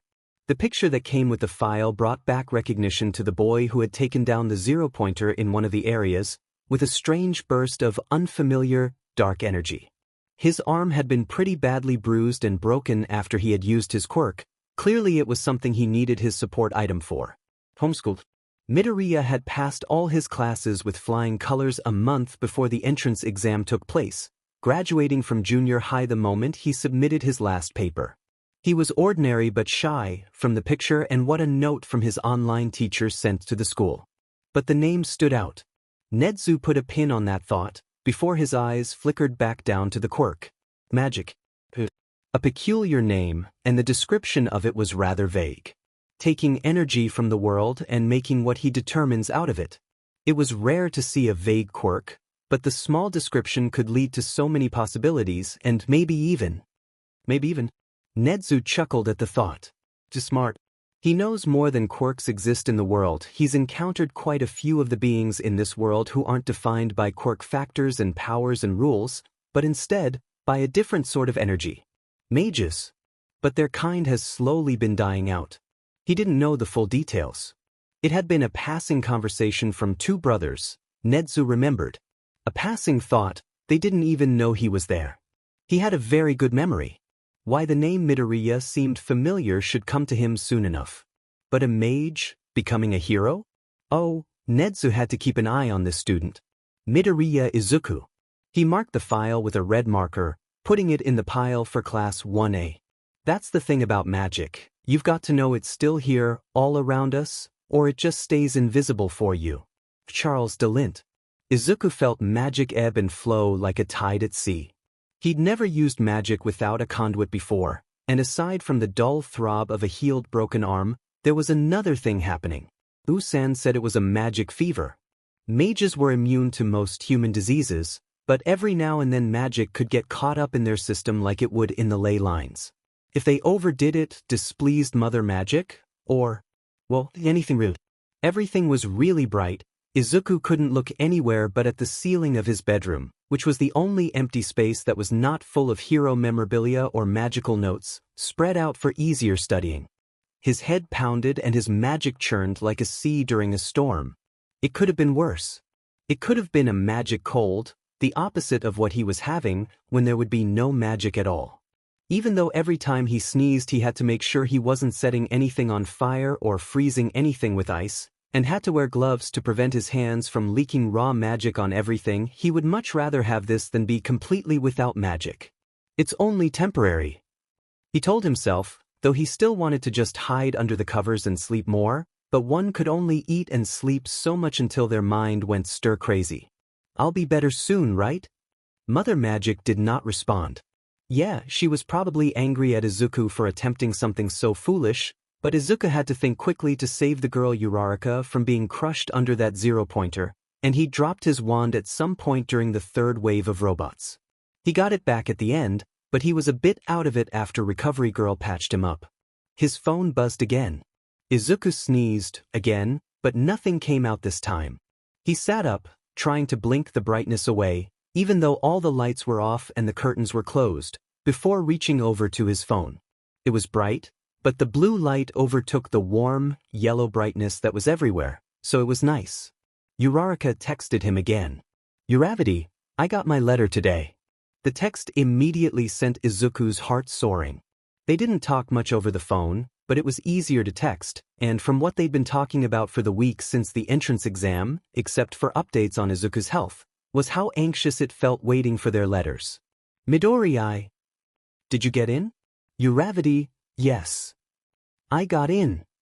Izuku glanced to his desk, where the letter to Shiketsu High still laid, open. He was accepted, but he wanted to wait to hear back from UA to make his final decision. His phone buzzing again caught his attention. Uravity, did you get yours yet? They said they'd be sending them all at the same time, and you live close to the school so you should have gotten yours today too. Midoriya, I haven't checked the mail. But I'll go look. He set his phone back down on his nightstand before carefully sliding out of his covers. The feeling of the floor beneath his feet sent shivers up his spine, more sensory information he would have to deal with all at once. If only he could turn everything down slightly, things would be much better.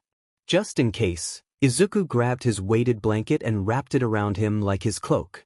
Didn't do much but put a bit of pressure on his shoulders, but sometimes modern remedies help better than magical ones. His mom was out at work today, and Ayu-san was running the cafe below him, but a stack of mail had been left on the dining table at some point. The dining table that was hardly used.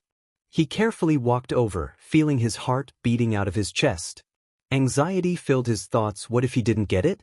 What if I didn't get in? Shiketsu High was an option, of course, but there was something restrictive about their school that Izuku wasn't too fond of. The school was a bit too off the ley lines, and the teachers there felt off as well, even though they were also all pro heroes. It felt restrictive. What if I didn't even get a letter, because I failed that badly? He shook his head of all the bad thoughts, taking a deep breath and trying to rationalize, like his mom always told him to do. If I failed the practical exam, I would still be in on my grades and written exam alone, and I can work up. He would take UA's general studies program over Shiketsu any day. Izuku cringed at the papery feeling of envelopes as he searched through them, looking, searching, hoping, praying, please, please. It was a standard envelope, and Izuku couldn't see into it other than feeling a weird, plastic shape inside. Open it, Mother said to him. The brightness seemed to be dying down now, and holding the envelope didn't make Izuku want to fling himself off a building anymore, which was good. Whether Mother Magic was granting him mercy after a week or he was just feeling a bit better moving around was beside the point, and Izuku took the letter and bolted back to his room, and he flicked on his desk lamp. Too bright. He dimmed it slightly, before looking over the envelope and deciding to just open it. It tore open and the weird shape fell out onto his desk, sparking up to a projection immediately. There stood the All Might, even though it was just a small projection on his desk. I am here. As a projection. Izuku yelped. He wasn't expecting it to be that loud on his already sensitive ears. Luckily, one of the sides of the weird disc allowed him to lower the volume. Congratulations, young Midoriya, the All Might projection said, holding up a sheet of paper he was reading off of. Izuku assumed. You passed the written exam, with some fine colors indeed, which would automatically accept you into general education. However, you also took the practical exam for the hero course and All Might was interrupted. He looked to the side, at someone off camera. How many of these do I have to do? Another pause. That many? All personalized. Another pause. Good grief. All Might sighed before turning back to the camera. Edit that out in post, will you? They clearly didn't, if Izuku was seeing this. He couldn't help but giggle at it. Young Midoriya, you took down 9 villain robots in total, giving you 15 points in total. 15 points? Izuku hadn't been counting his numbers, he was just shooting the robots with the first spell that came to mind, trying to avoid hitting other examinees around him at the same time. This would not be enough to allow you into the hero course. 15 points wouldn't be enough to pass. He'd gotten close though. How close had he gotten? However, first we must show you something. The screen flickered to something else in office, it seemed, and Izuku watched as a familiar shape, flanked by an unfamiliar one, entered the room. Uraraka and another boy. Was that? Right, it was the other boy at the exam, the one Izuku had asked to help lift Uraraka out of the rubble while he held it up with the first spell he'd cast without his conduit. Izuku watched as the two asked Present Mike, who was sitting in the office, if they could give some of their points to him. He's the one who told me what to do. The boy said, bearing a sharp-toothed grin. I can't take all the credit for saving her. This is a hero school, isn't it? Uraraka had asked. You should be rewarding students who do heroic acts. He said he only had 9 points, can you please give him some of mine too? Present Mike laughed on the other end. Don't you two listeners worry your little heads, everything works out in the end here, yeah? The screen cut back to All Might. As you can see, young Midoriya, you had 2 students who would risk their chance at getting into UA to help you, after your heroic actions on the battlefield. As All Might spoke, a few images of Izuku showed up on the screen. He might have gotten a little distracted during the initial rush, and tried to help a few students he'd noticed who got hit pretty quickly, giving them a quick heal or helping them pick themselves out of rubble, or even tag-teaming a robot to save another student. All actions Izuku had done without a thought, letting his legs pull him where he needed to go. What sort of school would UA be if we did not reward students for acts of pure heroism in our entrance exam? Which is where the secret point system of rescue points come in. A group of judges will vote out points based on actions witnessed during the exam. Well, it kinda made sense, but all the information was getting overwhelming, even with the magic fever he had plaguing his mind. Due to your heroic actions helping fellow examinees and your taking down of the 0-pointer, you have been elected to receive 54 rescue points. He did it. Izuku did it. He actually did it. You have passed. Come, Midoriya Izuku, welcome to your hero academia. He passed. UA accepted him, he's in the hero course, he passed, he did it. He had so many doubts in himself. No mage had ever been a hero, no mage had ever taken an entrance exam to any hero school, let alone UA. He was taking the first steps he could, even if it was under the disguise of being a kid with a weird quirk. But he did it. He felt hot tears running down his cheeks, and grabbed his phone as fast as he could.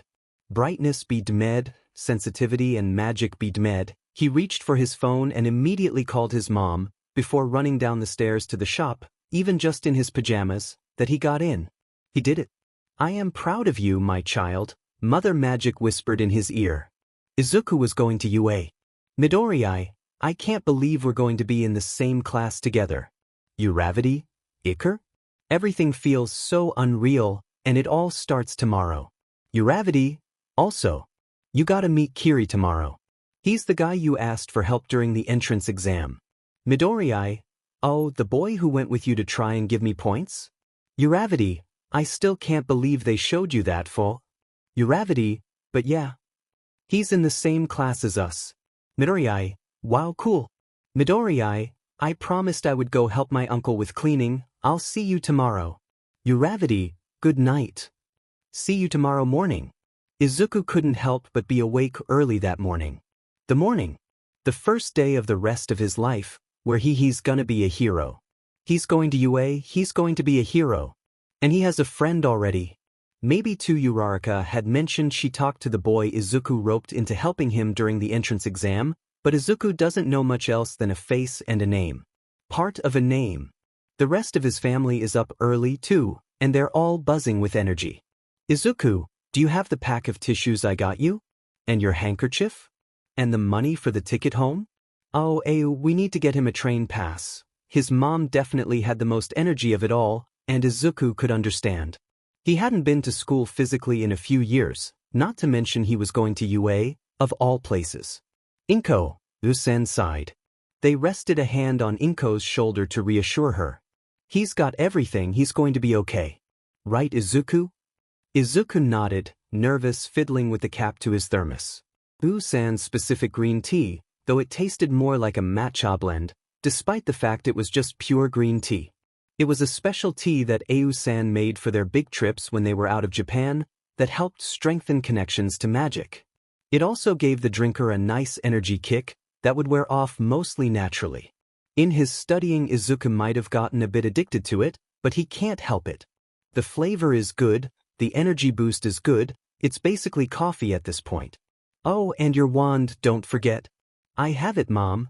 Izuku patted the small sheath that they had made for his wand, attached to his belt. Not that he'd be needing it the first day, hopefully. But UA is such a unique school, and all the teachers made their own schedules and class plans, so anything could happen. Plus, anything could happen between the shop and the school like it had before with the slime villain. It was safer to have it on him. I'm sorry, Izuku, I'm your mother, I'm supposed to worry. Before he could get out the door, his mom gave him a hug and a kiss on his forehead. Have a good day, Izuku. I love you. Love you too, Ma. Bye, Usan.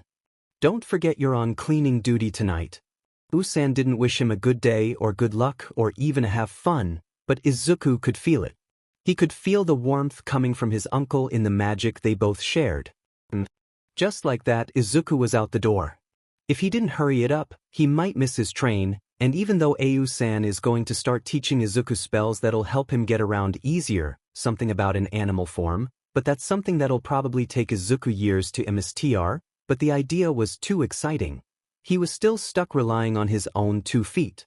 He traveled a bit faster in the other shadow plane, but walking through people and spending time there wasn't ever really fun for Izuku either. He made it on time at least. Mother Magic was on his side, it seemed. Mother Magic was not on his side. Izuku knew she forgave him for conduitless magic a while ago, and he knows that Mother doesn't control the luck of the draw that is putting students into classes, but walking into his classroom and finding the only other 2 classmates in there was the rather stuck-up kid from the entrance exam who inquired about the 0-pointer, and Kaken, of all people, was not nice. Izuku looked at the sign by the door. Twice. 3 times. He would love to just make himself invisible and pop back out when attendance was called, so he wouldn't have to deal with either of the other students already in the classroom. Not that the other boy had ever been mean to him. He did call Izuku out before he went to go say hi to Uraraka before they'd gotten each other names, which made Izuku feel slightly called out, but he wasn't trying to sabotage anyone. More like Izuku was slightly intimidated by him. Izuku can be intimidated a bit easily. He's working on it. Before he could turn around and decide to come to class a little later, a few more students started filing in, chattering amongst themselves and introducing themselves, though not acknowledging the situation in the classroom. He decided to wait outside the classroom for Uraraka, and she said she'd be arriving with Kiri, the other boy, so he could be patient. You really should not sit like that. Not only is it bad for your back, but your feet on the desk desecrates the legacy the upperclassmen left for us. Ah! Kaken's voice rung out louder. Deep breath, Izuku. No one noticed you awkwardly stand at the door for a few minutes before standing by it to wait for Uraraka. Except everyone else coming in, but they didn't ask you anything. Kaken doesn't know you're here. What luck. Izuku hasn't had a class with Kaken in. He couldn't remember the exact amount of time, but it had been a while.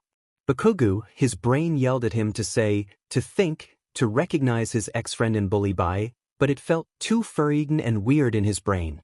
But Izuku's stronger, and yeah, Kaken is obviously stronger and got into UA on his own merits and talents too, but Izuku had gotten stronger and maybe he could actually fight back for once.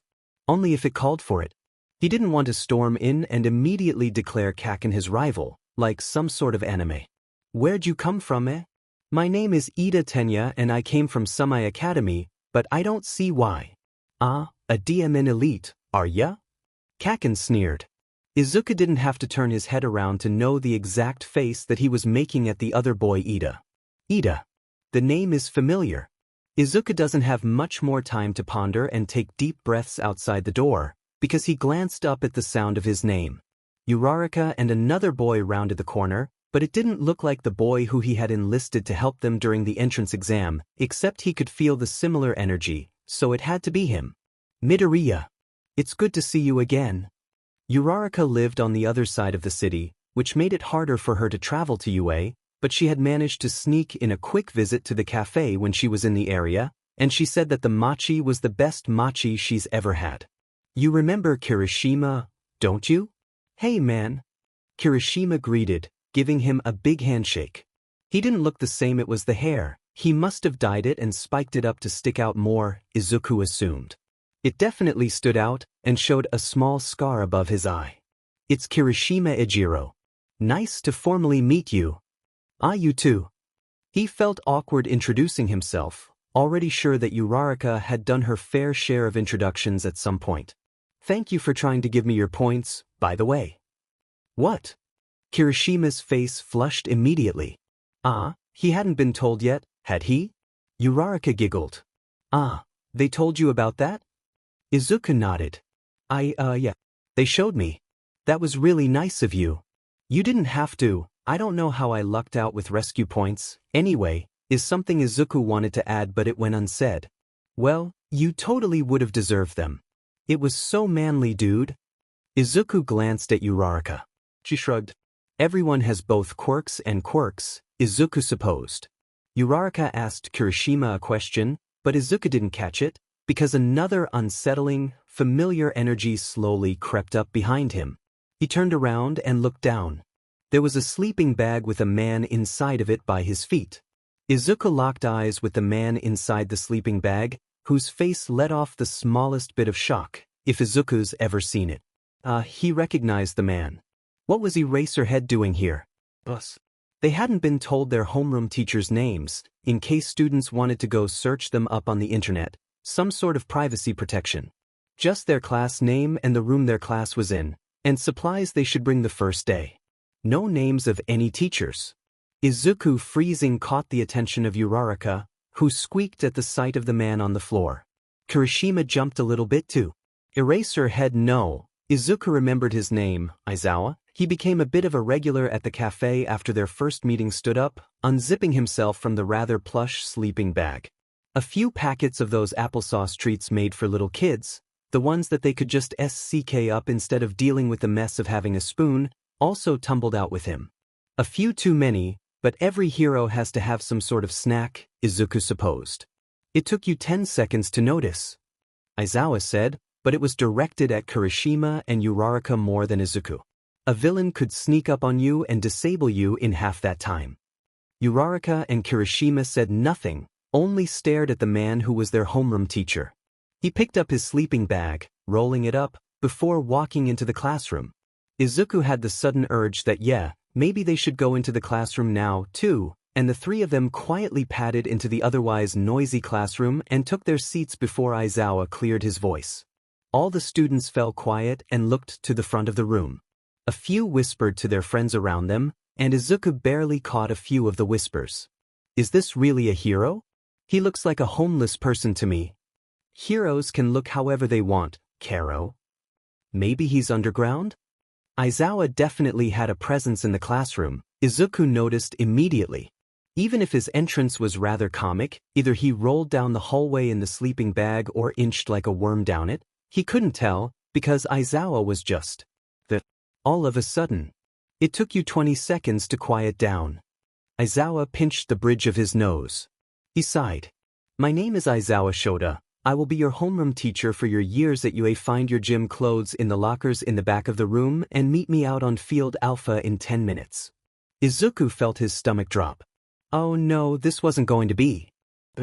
I am sure there is magic in everything, only we have not sense enough to get hold of it and make it do things for us. Francis Hodgson Burnett. He didn't know how awkward it would be changing in the locker room with other boys. He hadn't in a while, and it felt really weird to him to suddenly be doing it again all of a sudden. But the gym clothes they gave UA students were soft tracksuits, and Izuku rubbed anxiously at the fabric as he sighed. and decided in wearing his normal belt around his waist to hold his wand was better than just trying to hold onto it the whole time. At least he wasn't the only kid with a support item, but the other boy's item was a rather large, flashy belt that hugged tightly at his waist. Izuku wasn't going to question it. He booked it out of there rather quickly as soon as Kirishima was done, who had been asking him some questions that Izuku was hardly paying attention to because Izuku felt it. The other reason why it felt so wrong in the locker room. Kaken was staring right at him, glaring, baring his teeth. Like a wild predator, Izuku was his prey. "Wow, you run fast for someone so short," Kirishima commented with a laugh. "You looked like a deer in the headlights in there, though. You good?" Izuku nodded. "Why, just not used to being around so many people, that's all." He tried to ignore how his voice cracked right there. Stupid mage blood, stupid small body that made him look 12. "Did you come from a small school?" Kirishima asked, as a few other students, a small group of girls, began arriving on the field. Izuku and Kirishima were one of the first two, other than the intimidating boy Ida. Izuku nodded. "I mean, I was homeschooled for the last few years, so, yeah. Pretty small." It slipped out a bit naturally, and Kirishima laughed. Before they could continue on, Izuku noticed Ida was going around to other students, loudly introducing himself to them. The group of girls who had come out, wow, one of them is invisible, another one is literally pink, and the girl with the ponytail is really tall, had been greeted, and other than the students that were arriving, and Kaken, Izuku noticed, not too far behind him, Izuku and Kirishima hadn't been greeted yet. Ida was tall, not that Izuku was necessarily intimidated more by tall people, but Izuku was short in comparison. He was barely past the other boy's elbow in height, and Izuku almost had to crane his neck to look up at his classmate. But other than the initial meeting they had at the entrance exam, Ida hadn't done much else to Izuku. So maybe it was just a misunderstanding. "Good morning. My name is Ida Tenya. It's a pleasure to meet my fellow classmates." "Hey, Ida." Kirishima greeted first, with a big toothy smile. Wow, his teeth are sharp. "I'm Kirishima Ijiro, and, same? And Midoriya Izuku." Izuku greeted too, but he couldn't do it without his faithful nervous stutter. He didn't understand it came out more around people he didn't know as well, but when he was around his family, working, or casting spells, the words seemed to flow out naturally. But talking to people on a normal level felt weird and made Izuku want to just blink out of there, but he held back on his urges. "Midoriya, I remember you from the entrance exam. You took out that 0-pointer. Suddenly, Ida bowed, so quickly that Izuku thought he was actually going to tumble down. "I must apologize for any remarks I made about you during the beginning. You had the entire test figured out with the rescue points. I hope my cruel words didn't hurt you too much." No, you just accused me of trying to sabotage another examinee, which caused a lot of awkward eye contact with others." "No big deal." Kirishima glanced at him. It's okay. We were all on edge that day, I totally get it." "Why, you're good." "That is good to hear." Ida bounced back just as quickly. The name was still so familiar, and it was bugging Izuku. Before he could ask, Ida was off again. "It was nice to meet you both." He waved, before going to greet another group of students who were rushing their way out. Uraraka was in the crowd, but slipped away quietly when she noticed Kirishima and Izuku standing off to the side. But that was nice. Ida wasn't too intimidating now, at least. By that time, all the students had arrived on the field, one or two students quickly catching up after getting lost in the big building of Yue, understandably, and Aizawa, who was standing at the pitch of a baseball field. "Sir, excuse me, but what about orientation?" Uraraka asked, waving her hand and breaking the awkward pause. "You won't be going." At that statement, Izuku felt his stomach sink even lower, and his classmates gasped in confusion. Before anyone else could speak, Aizawa went on. "Yue is known for its very freestyle approach to education. It applies to us teachers as well." He plucked off a softball from the basket nearby, tossing it in the air as he spoke. "Your previous schools prohibited the use of quirks in gym class. Any test you took had to be a base measure of your physical fitness without your quirk. But at UA, not only will you be tested on your strength without your quirk, You will be tested on your quirk itself. Aizawa locked his eyes with somebody tossing the ball. Bakugo Katsuki. What was your throw in middle school? 67 meters. Kaken responded, and Izuku felt himself sink a little bit deeper into the crowd of students around him. Aizawa nodded. Throw it with your quirk. The other boy got a devilish grin on his face, and he wasted no time in walking up to the pitch and tossing the ball, an explosion echoing throughout the campus, probably, with an added spice of a yell of, "Die!" along with it too. Izuku gulped. That wasn't fun. He'd been on the receiving end of those explosions one too many as a kid, and seeing it was a bit stronger, well. Kaken got number 1 on the entrance exam, so it was to be expected. I will be sending you through a series of 10 tests throughout the morning to test the strength of your quirks. Any orientation material you might need will be on the desk when you get back. Any questions before we begin? No one had a question, but the pink girl grinned. This is going to be so much fun, she said, and a few other students agreed with her. But it seemed to strike a nerve in Aizawa. Izuku noticed. Fun? You are hoping to become heroes after your time at UA? Being a hero is not a game. Aizawa noted something down on his phone. Fine. The person in the last place, with the lowest points, after all 8 tests, will be expelled. Oh no. A few students tried to fight back, but it was pointless. The rumors seemed to be true, Izuku noted, as Aizawa turned from the pitching field to lead them to a small track, already set up for sprints nearby. The students he'd heard about on some UA forums, the last class that Aizawa had, were all expelled after their first week. A few lucky students managed to transfer into general education, but most of the other students had nowhere else to go but home. No other hero school would accept students who were expelled from UA, even if they were a rival school. This totally isn't cool, Uraraka said, biting her lip. What if you have a quirk that's not strong physically? Kirishima shrugged. Maybe Aizawa would see that all of his students had potential to be good heroes, and wouldn't expel anyone at the end. Maybe it was all just a ruse. But it also didn't make sense, knowing his track record. It could just be a strange way to motivate his students to do to the best of their ability and not slack off on their first day, or it could be a real threat. Midoriya? You're mumbling. Kirishima nudged him. Izuku did have a few spells in his roster for some of the tests, at least. Even though he's gripping his wand tightly, no other student bats an eye at it. The other kid with a support item has a much flashier one. For the sprint, Izuku was up against a girl with a mutant-type quirk, basically making her a frog. She would no doubt beat Izuku in the sprint, but beating his other classmates isn't on Izuku's mind. He needed to do his best and focus on what he could do. There was no spell that he knew that would make him faster. Blinking would make him just a few seconds faster, but he didn't want to rely solely on his ingrained spell, plus, it would probably bring up more questions than needed to be.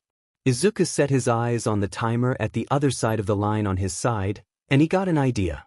Well, he had to just make his time seem fast. Maybe he didn't actually have to physically be fast. It wouldn't affect the timer on his classmate's end. Please let this work, mother. He sent up a quick thought, hoping that she would answer. There was nothing, except a small buzz as he pulled on the magic from the ley lines. Aizawa shouted off, and Izuku didn't hesitate, pulling out his wand as he ran and cast Furio Chrono. It hit the strange machine like a lightning to metal, but it didn't damage it, only shook it for a second. A basic time spell, the only one he knew well enough to work, it would only be frozen for a few seconds. Izuku pushed himself as fast as he could sprint to the other end, barely skidding across the line before the machine clicked out and read his time. A few of his classmates already started to murmur, and Izuku looked at Aizawa's eyes to make sure he did good, to get some sort of validation. I didn't misunderstand, right? I can do this, right? Aizawa didn't flinch at it, only took down a note on his phone. I didn't get yelled at. He let out a deep sigh, moving out of the way for other students to start their sprint. And most of the other tests went the same. Relying on magic didn't always help him, in some cases, but for the standing long jump, a spell repent tossed him up into the air for a few seconds, though he did have to be careful as he hit the ground, a bit further ahead of Kaken. It was hard to forget that Kaken was in his class again. The sight of Izuku basically flinging himself into the air with a jump and barely catching himself on the fall in front of him made Kaken look ballistic, but the other boy didn't make any moves yet. Maybe he's mellowed out, Izuku wondered as the ball test came back around, the final event. Uraraka was up, and she had made her ball float up into the air. It hadn't come back down yet. Maybe he's a bit more chill? Uraraka got infinity. Freaking infinity. Somehow, that ball was never going to come back. As Izuku stepped up to the pitch, Aizawa looked him up and down. Midoriya, what is your quirk? He asked. Magic, sir. And what does magic allow you to do? Of course Yue would become suspicious of his quirk. Izuku supposed maybe later down in the line, he could try and tell them that no, he doesn't have a quirk, he's a mage. Yeah, magic exists, but hearing about magic from a 14 almost 15-year-old on his first day of school will make people laugh. His magic seemed to always cause trouble for him in his life. It's a F-family quirk, sir, it's really weird and hard to explain so briefly. He fell back on his usual response to what is magic, which is basically hard to explain. Not entirely a lie, but he isn't giving the full truth. Aizawa hummed, before stepping back and giving Izuku the ball. Izuku wondered if Aizawa recognized him from the cafe, but he hadn't made any comment as such yet. Maybe he was just another faceless civilian then, but Izuku remembered him, and from other things. Other, low-key illegal but not because we're fixing leaks in the magical world that could cause harm to yours and it's not illegal quirk use technically cause it's not a quirk, things. The cloaks. Mother hadn't called Izuku out to fix a leak in a while, but now that he thought about it, she probably would soon. He couldn't use Vita or Kanji, he was still working on those spells. Teaching yourself magic involves a lot of UPS and downs. He juggled on working on a lot of spells. All at once he couldn't sit still focusing on just one spell, and maybe he learned them a bit slower that way, but it kept him from getting bored. So, wind spell. What wind spells does he know, aside from the Furios and the Arxes and the Manus? Respiratus immediately comes to mind. Both his uncle and his dad had Respiratus, or an alternative, more fiery form, as an ingrained spell. It wasn't his blinking spell, but it was one of the first spells he learned alongside the basic shield spells and firing spells, because Ayu-san knew it too well. It would just require good timing. Izuku could do this. He was probably taking too long to decide, and mages were supposed to work better quickly than they were thinking. Mother, help me, he asked before tossing the ball into the air. Respiratus. He felt the magic swell up in his throat, and as he let out his breath, it swirled in the air and caught the ball, before flinging it off into the air. He held it for a second, but it was making his mouth pretty dry, and as soon as the ball was high enough in the air, it didn't matter. 402 meters. Not the best in distance, but not the worst. It was still pretty far off, though Izuku felt the air in his lungs tickle as he took a few gasping breaths. Respiratus wasn't a fun spell when it wasn't ingrained in you. Wow, it took a lot of breath out of you. Katsuki was furious.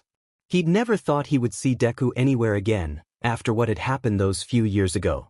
The incident wasn't entirely his fault, but either the nerd never wanted to talk about it or just forgot about it, but after that, he left Aldra completely, either a new school or online. His shock when he saw Deku, of all of the nerds he'd left behind, walk into his classroom at UA was infuriating, but he was too preoccupied by the other nerd yelling at him to get his feet off his desk or whatever to care. Deku was a small, worthless runt. His quirk wasn't that strong when he last saw him. Deku, worthless, useless, runt, but here he was at you. It had to be a fluke. It had to be a mistake. But he was here. Whatever. Katsuki would probably be seeing him out of the door at the end of the day after the test, if their teacher was serious. But then, Deku shot something from that stupid stick of his and messed with the timer for the sprint. Katsuki saw it. And then he managed to get further than him in the long jump. Katsuki was there. He couldn't believe that a worthless runt had jumped further than him. DMN, spells, or whatever he called the words he said that made Katsuki's skin crawl. DMN quirk. It wasn't even all there, Katsuki would hardly call it a quirk. But the breaking point was the ball throw, the last test. Deku! A few of his classmates gasped as he charged. Deku wouldn't be staying in class for much longer. He'd probably get last place and expelled over the weird invisible girl. He's useless. The runt turned around towards him in horror, though by then he'd caught his breath from whatever weird quirk he'd used to toss the ball that far in the air. He had his stupid metal stick on his uniform belt that he wore out on his gym clothes like some kind of freak, and as Katsuki charged, he set off a few warning explosions. He was fuming. Deku wasn't supposed to be this strong.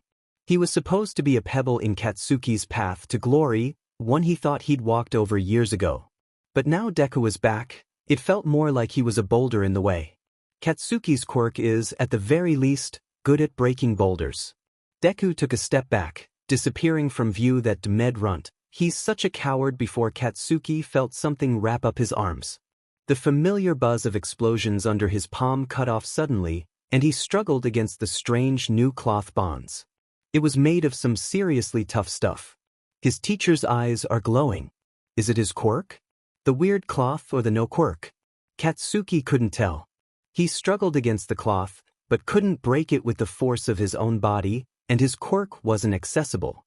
The hell is this thing's made of? They're weapons for capture, carbon fiber, woven with a metal wire made of a special alloy. Hobo teacher explained. If Deku was anywhere nearby, he would have gasped and asked more questions about it, but the nerd disappeared off into that weird other place he can go to like a coward. Stand down, Bakugo. Katsuki let his hands fall, and the cloth winds itself around their teacher's neck like a scarf again. He thought it was just a weird fashion choice, but it was a weapon. Weird. The teacher turned to the class. I will not tolerate the use of quirks against each other in class when you are not training. This goes for everyone. He relaxed, slightly. Midoriya, you can come back now. Whoever is next, come up. Deku popped back into existence, back in the crowd of students, next to Infinity Girl and the boy with weird, spiked-up hair. His sudden appearance startled them, and the next student got up to take the ball pitch next. This isn't over yet, Deku. Izuku was shaking in his sneakers when he appeared again next to Kirishima and Uraraka. It wasn't nice of him to just suddenly appear, but after his instincts and magic pulled an expected sway Iktu on him, he took advantage of it and got back into the crowd of students. It was a coward's move. It was a coward spell. But Izuku was a little bit of a coward. He can't look Kaken in the eye as he rejoins the group, and the tall girl with the ponytail goes up next at the ball pitch. Are you okay, Midoriya? Uraraka asked, pulling him a bit away from the crowd and up against the building. Not too far away to hear Aizawa if he needed anything, but away enough that people stopped staring at him. Yeah, what was that about? Kirishima joined them. Izuku had seen his quirk a bit in the few tests, some sort of hardening quirk. Maybe strong enough to hold his own against Bakugo's explosions. Maybe. Why? I'm good. Izuku stammered out, clearly not good. His mouth felt dry enough from using that spell. He hardly ever used it after he learned it, so maybe he's a bit rusty with it, but the rest of him, including the magic pooling up inside of him, wouldn't stop buzzing. He capped off his magic in that moment. No more magic for a while, he decided, cutting off his connection with the ley lines. He hopefully wouldn't need it for a while, at least. Do you know him? I did. Izuku looked back down at his hands, curled tightly around his wand. We used to go to the same school. And then I started to get homeschooled. I don't really want to talk about it.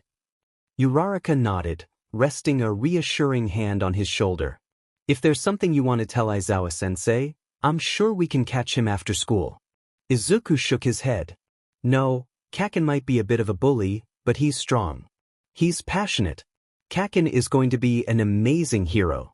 Izuku didn't want to put his future in jeopardy like that. It's okay, I'm okay. Uraraka bit her lip, pouting. If you say so. But if something else happens, I won't hesitate. Kirishima laughed, nodding. Yeah, you've got your friends to back you up if he tries to mess with you again, you hear? That's strange. It's strange to hear not just that people will back him up around Kaken people, not his uncle or his mom, and that he has friends. He's a bit of recluse, but it's come naturally so far, and he felt something swell inside of him. Not magic, but something else. Something else that was warm.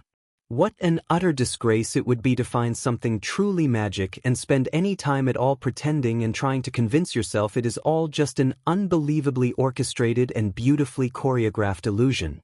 Tyler, not Gregson.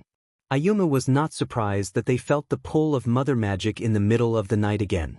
What was more surprising is that Izuku was left alone, not bothered at 2 in the morning by the pull of mother. He had a big day tomorrow, or, well, by the quick glance at the clock in the kitchen, today at school. At UA. Even though Ayumu did not like most heroes, they couldn't help but feel their hearts swell in pride at the thought. My nephew is going to UA. My nephew is going to be the first mage hero.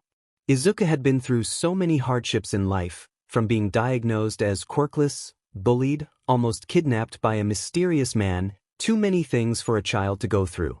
But through it all, Ayumu has watched him grow. Grow to be a young mage, with a lot of power and a decent amount of spells in his arsenal for a 14-year-old boy. When he came home from school that first day, Izuku dove into the books in the back room, asking Ayumu if there were more spells that he could learn to help him be a hero. Any person with a quirk should be jealous that Izuku had so many abilities at his fingertips, but as he's diving into spells that take much longer to learn, more skill to pull off, he's going to plateau. Hopefully not a long plateau. Izuku is a quick learner, like any other mage would be, but it seemed he might be just a little bit faster than normal. Still, he was going to be a little stagnant for a while, and Ayumu wasn't ready to deal with the crankiness over not getting the hang of newer spells for a while. They pulled their cloak closer around their shoulders. It's a chillier night for this time of year. They're traveling on top of buildings, following the trail mother left for them, keeping an eye and an ear out for anyone who might approach them. It doesn't feel like that big of a leak, at the very least. One they could handle alone. Granted, they've spent most of their adult years chasing these leaks down alone, especially after Hisashi disappeared.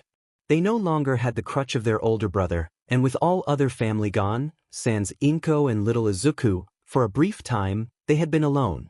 It was a blessing from mother. They decided that Izuku was born with magic. They dropped off the building, spotting the source of the magical leak not too far away. It was in a park nearby, leaking out energy through the fountain. Not that big of a leak, but it was present and persistent, and if they just turned around and left, not only would it have made mother angry, it would probably get worse without attention. Only a few critters moved about this time of morning, and Aim could sense them nearby, along with, I would say good evening, but it's just about morning, is it not? A cheerful voice rang out, and Ayumu froze. They turned around, meeting a creature that seemed familiar. They remembered. I am surprised it took us this long to reconnect, Nedu said, clasping his hands together. The small creature, the principal of you, looked too awake for this time of morning. It has been a while. Ayumu nodded. They remembered it, almost too well. They and Hisashi had gotten word of some strange animals being found dead, in alleyways and parks nearby, which would not have caught their attention so much if it had not been for mother pulling them, mostly Hisashi, but Ayumu felt a bit as well, to the culprits. That's the funny thing about Hisashi. Though he was working in an office for most of his days, he loved to go out at night and keep an eye or an ear out for any magical issues that might arise. And sometimes, mother would lead him elsewhere, becoming a true vigilante. The first cloak. Thinking about Hisashi sent a pang through Ayumu's chest. The night they spent with Hisashi tracking down the people behind the mysterious animal bodies found throughout the city, freeing the animals and taking the criminals down, was one of the last few nights they spent like that before Izuku was born. Ayumu hadn't told Izuku about those days. Izuku had never asked much about his father, and Ayumu wasn't on every adventure Hisashi had. I would love to catch up with you, but I need a moment. Nedu was part bear cat something Ayumu didn't know, but animals were sensitive to mother magic as well, and he probably felt the itch of a leak somewhere. Of course. I may be the principal of UA, but I have plenty of time now. Ayumu nodded, turning quickly to the leak. It barely took a moment to stitch together the leak from the ley lines, or as Izuku often called it, the magical plumbing. It didn't even cost Ayumu too much energy like the last one did, and they felt mother was pleased, and it was good. Alright, what do you want to talk to me about? Ayumu stood, glancing back at the creature. We have a student in one of our first-year classes. Midoriya Izuku, he is your nephew, I believe? At the statement, Ayumu nodded. And a mage as well? Magic had been a well-kept secret for centuries, but as fewer and fewer mages were born, it was not a secret kept out of necessity, it was not a secret kept out of habit, it was a secret that just existed as such. One that the few mages that were left did not want to add into society, one that was such a little problem for so few people, it was not acknowledged. But if Izuku were to become a hero, the knowledge of magic would be released into the world. Or, a small bit of his own world, of close confidence and closed-door talks. Still, Nedu was right. There was no reason to lie. If Izuku showed similar abilities to them, it'd be too hard to refute. Ayumu nodded again. Fascinating. It was unnerving to see the principal's eyes sparkle, but at the same time, yes. Izuku was fascinating. You must understand, Midoriya, that no mage has ever applied to any hero school in the history of Japan, so this leaves us in interesting and ever-changing circumstances. Am I right to assume you have been teaching young Midoriya what he knows? Yes. Ayumu took a seat on the bench next to the principal. My grandparents left a large collection of magical tomes. Sometimes Izuku learns on his own, too. But I've been teaching him the majority of what he knows. There are a few spells that Ayumu didn't know how Izuku learned, but with unlimited access to most basic-level spell books in the backroom, they aren't surprised that Izuku did a little bit of self-teaching. They'd spent so much time teaching Izuku all of the elemental basics, the Manu and Arcs and Ferio, comprising most of Izuku's younger years, alongside keeping magic under control, that they hadn't really opened many other books. It was easy for a young child to lose control of their magic, and much like quirks, which appeared at 4, magic did as well, usually, but times have changed. Ayumu and their brother were late bloomers at 10 respectively, and Izuku being a late bloomer as well conflicted with learning the basics. Although Izuku knows much, it is right outside the basics. I want to give you this. Nedu pulled out a small slip of paper, along with a business card on it. UA has many resources, but they are all built for quirks, not for magic. I would like to meet with you again sometime, to discuss an individual plan for young Midoriya studying with magic involved. Izuku had just planned to cram in everything after school and on the weekends. It was not the best plan, but just for a first year, it would be preferable for now. But now the offer was open for an individual plan for Izuku, which made a lot more sense, and if Izuku could get his learning of magic done during school hours instead of crunching it all in whenever he could, Ayumu definitely knew it would be a weight off their nephew's shoulders. Thank you, Ayumu said, smiling and looking down at the slip of paper. It was the names of the heroes who would be teaching Izuku for his time at U, hero name and civilian name, though notably all might had no other alias. It is of no issue. Nedu stood up, pushing himself off the bench. You and your brother did so much for me years ago. If I can help your nephew become an amazing hero, it would be an honor to do so. Ayumu smiled. UA was really better for Izuku. Mom, do you remember where I put my bag? Izuku had woken up to an early morning text from his uncle saying that there would be some sort of family meeting with the principal in the next few weeks, but nothing other than that. San had not returned from where they disappeared to at that time, a magical leak, no doubt, but that was usual for them. It was already the 3rd day of his time at U today. He had his first class in foundational heroics, taught by All Might himself, and Izuku had already brought home a permission slip for an off-campus field trip next week. Things were happening so fast. But they wouldn't go anywhere if he couldn't find his bag. The apartment they lived in above the cafe definitely needed a little bit decluttering from magic tomes and medical books strewn about, as Izuku was no longer the only student in the house. Oh! He heard his mother exclaim from somewhere in the house. Izuku poked his head out of his bedroom door. It's right here in the kitchen.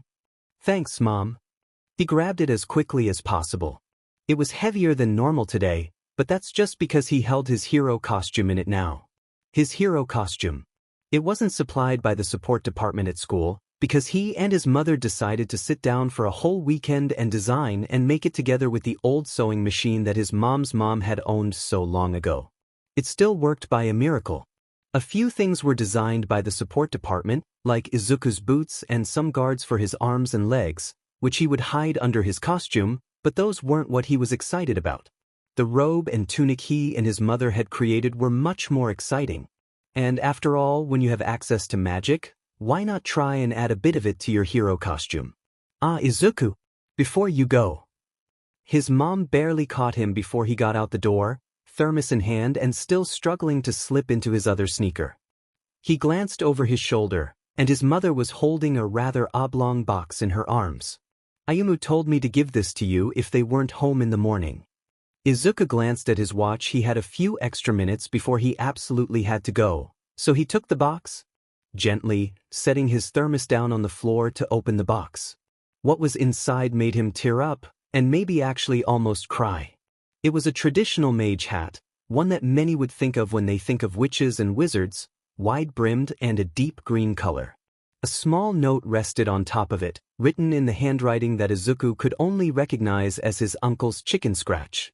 Izuku, if you're reading this, I'm not home to give you this. But I thought you ought to have it as a hero. It's not only a traditional mage's hat, but it is also the one that was given to your father by his father, your grandfather. It is old. I tried my best to get the smell out. Sorry if it still smells a little weird. I'm proud of you, Izuku. The entire room is alive through homeroom, and even though they have to focus on English and math and history classes, they manage to get through lunch to have their first heroics class of the week. It was considerate of the school to not throw them on the first day. Or, well, the first few days.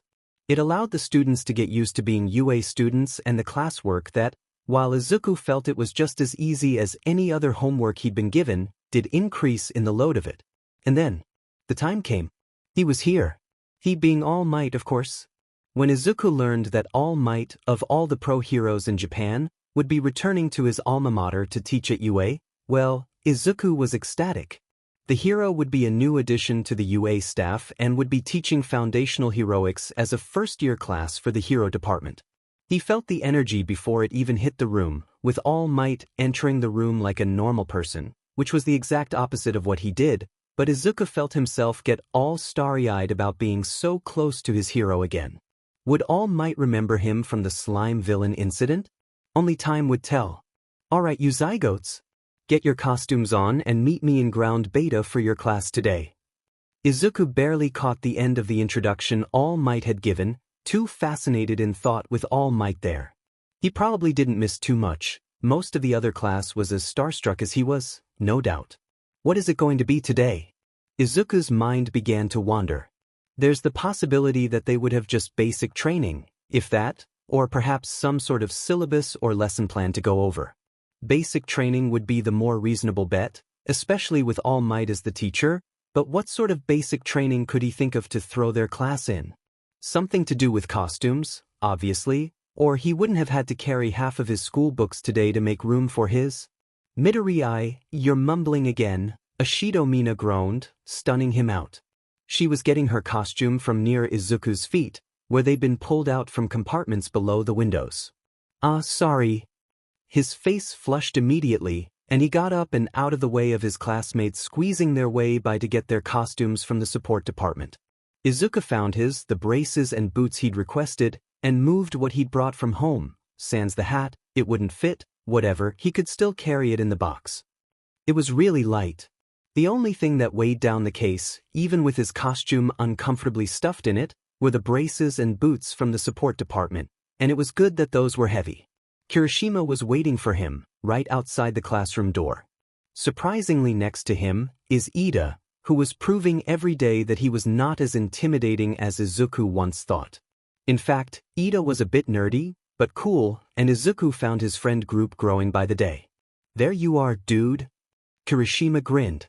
You got all spaced out during All Might's talk.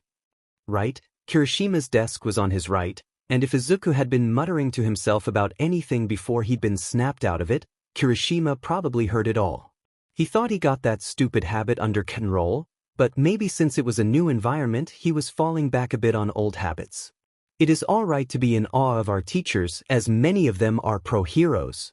But try not to space out again, Midoriya, Ida said, and even though it could have been taken as some kind of scolding, Izuku knew by then it was just how he talked.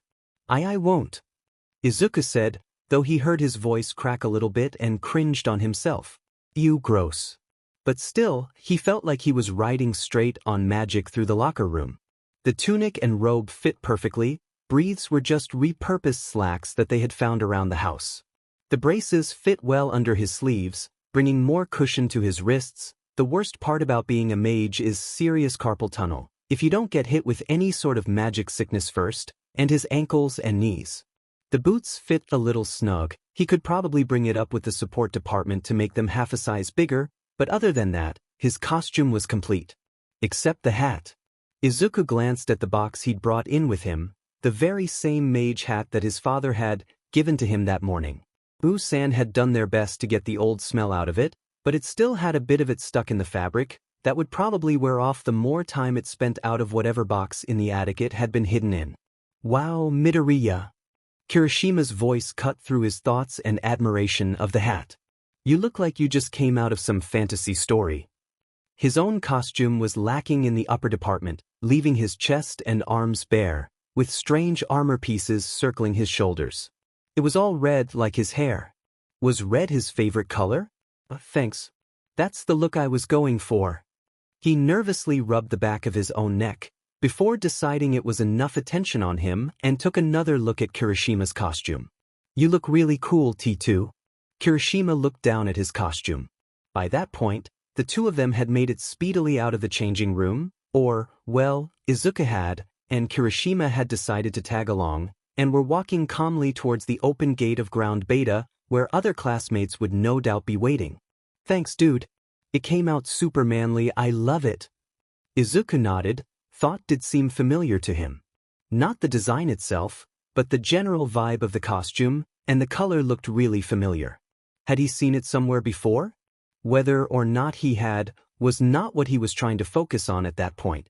No, now he had to focus on his first ever hero lesson. Toshinori was already proud of this new class of students. He'd be teaching them all about the world of heroics, and just watching them walk out in their new hero costumes, he felt it deep in his soul that this class would be one to change history. And, surprisingly, there were a few students that Toshinori recognized. The Todoroki boy stood out, a mysterious enigma that had been held behind the closed doors of the hero endeavor, his first time at school. Ida Tenya as well, the younger brother of Pro-Hero Ingenium, and even Yaoyorozu Momo, another student recommended to UA by her prolific hero family. But another student stood out as well. It had been a year by then, when he'd last encountered the green-haired boy. Even though his face was rather ordinary, his quirk seemed to ingrain itself into Toshinori's mind. Midoriya Izuku. A quirk he'd only barely understood, and by the sounds of some of the other UA staff, they didn't either, one that gave him a weird, unfamiliar but also familiar feeling. But he remembered more the brave act the boy did in order to save his friend from the villain made of slime. He actually did make it into UA, and Toshinori was excited to see how all his new students would act in what he had prepared for him. Listen up, heroes in training. All Might's bellowing voice cut through the chatter that had grown in the crowd. Everyone quieted down instantly, their eyes trained on the pro-hero. Izuku couldn't see past the majority of his classmates, and he quietly squeezed himself to stand in front of Ida, so he could better hear and see the pro-hero and the instructions. Now, it's time to begin the combat training. You might expect most villain attacks to take place outside. Now, while there is truth to that statement, more of the heinous villains will be inside. Heists, hostage situations, backroom deals. Truly evil villains will hide themselves in the shadows. Today's lesson will split the class into teams of 2 versus 2, one team acting as a hero team and the other acting as a villain team. He paused to clear his throat. The villain team will be stationed inside with a large fake bomb, made of papier-mâché, and 2 heroes are tasked with infiltrating the building. It seemed pretty simple. If the heroes can capture the villains or touch the bomb, then the heroes will win. If the villains can capture the heroes, or if time runs out, then the villains win. The simplicity of it brought up a quick problem, however. Ida beat everyone to it. Excuse me, All Might. We are a class of 19 now, not 20. There had been an unfortunate student kicked out after the quirk test their first day. Izuku hadn't really thought about that student. His name wasn't memorable, though his quirk was definitely on the interesting end, at the very least, But Aizawa deemed him not worthy of being a pro-hero in the end, but it did mean there was now an empty spot in the classroom. All Might took a pensive glance at the class, scanning the students. You are correct, young Ida. We will just have to see how the lots go in the end, will we not? The odds were more stacked on one person going against two than a random three-person group, though that would leave another one person out. The angst of having an odd-numbered class, he supposed. Plus, All Might pulled out a cup, with what looked to be popsicle sticks with words written on the end of it. Compared to the massive frame of the hero, it looked small and dainty. You each will pull out a stick to decide who you will be partnered with. It stood out to Izuku immediately. It would be fairer to let everyone pair up with who they wanted on their first day, but in the real world, heroes are often partnering up with heroes they might not even know, so teamwork like that is important. Exactly right, young Midoriya. I said all that aloud, didn't I? Izuku felt his cheeks flush immediately. Maybe he hadn't gotten rid of the habit as much as he thought. But All Might agreed with him. He was right, the praise felt very good, at least. When it's Izuku's turn, he pulled out the English letter B. It's handwritten, and it dawned on Izuku that this is the first class All Might has ever taught, and he's even put in the time to write out and make the cards. Once all his classmates get their sticks with English letters on them, the class is thrown into a momentary frenzy to try and find the person they're partnered with. It looked like Uraraka pulled out the rough end of it all. She would be going it alone, then? Midoriya. Kirishima's voice managed to cut through the crowd. He's holding the letter B up in one of his hands. Looks like we're teamed up. Izuku nodded. Why, yep. It's a relief to know that in this world he isn't partnered with Kaken or is by himself, but instead with someone he knows. Somewhat. Kirishima sat with them during their lunch break, but Izuku's mind has been so full lately that he doesn't know a lot about them, aside from their quirks. He knew little bits of everyone, of course, but nothing past the surface level that they show off to the world, really. All Might called them back into order once everyone got their partners situated, and pulled the lot for the first two teams that would be training first. Team F will be the hero for the first training and Team B will be the villains. Well, it looked like Izuku and Kirishima would be going through first, which would be nice. It's ripping the band-aid right off, over with quickly.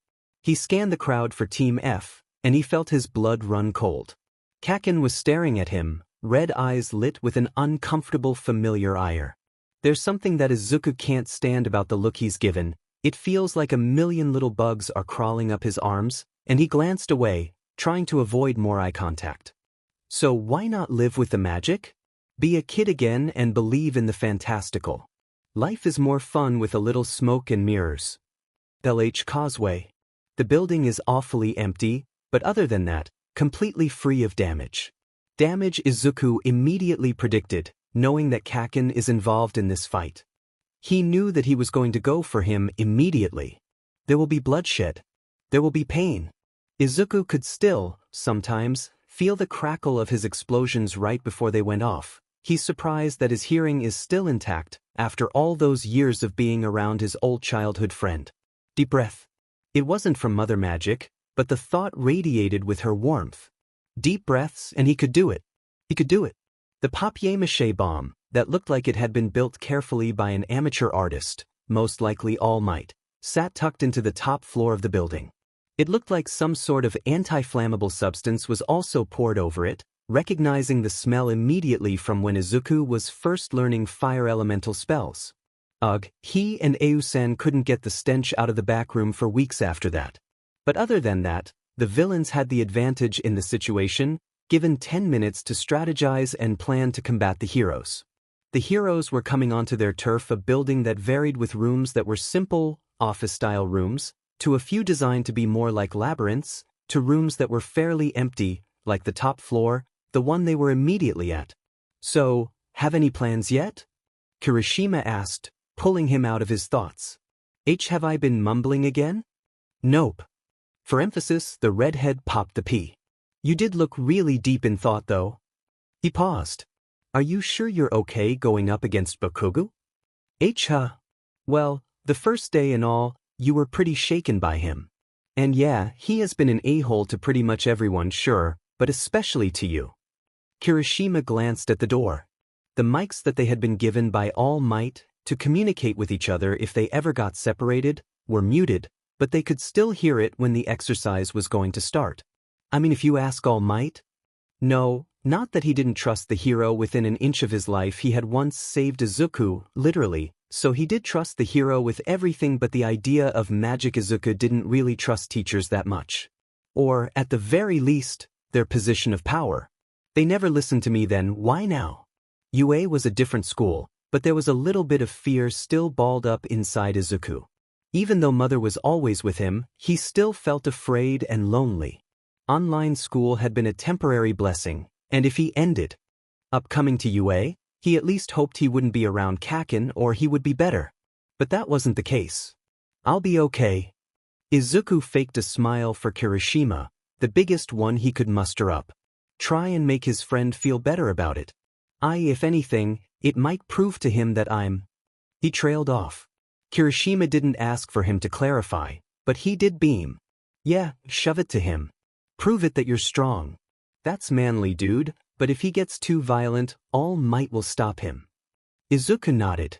Hopefully, a pessimistic voice in the back of his head said to him. You will do great, my child, Mother said. Izuku glanced back around the room.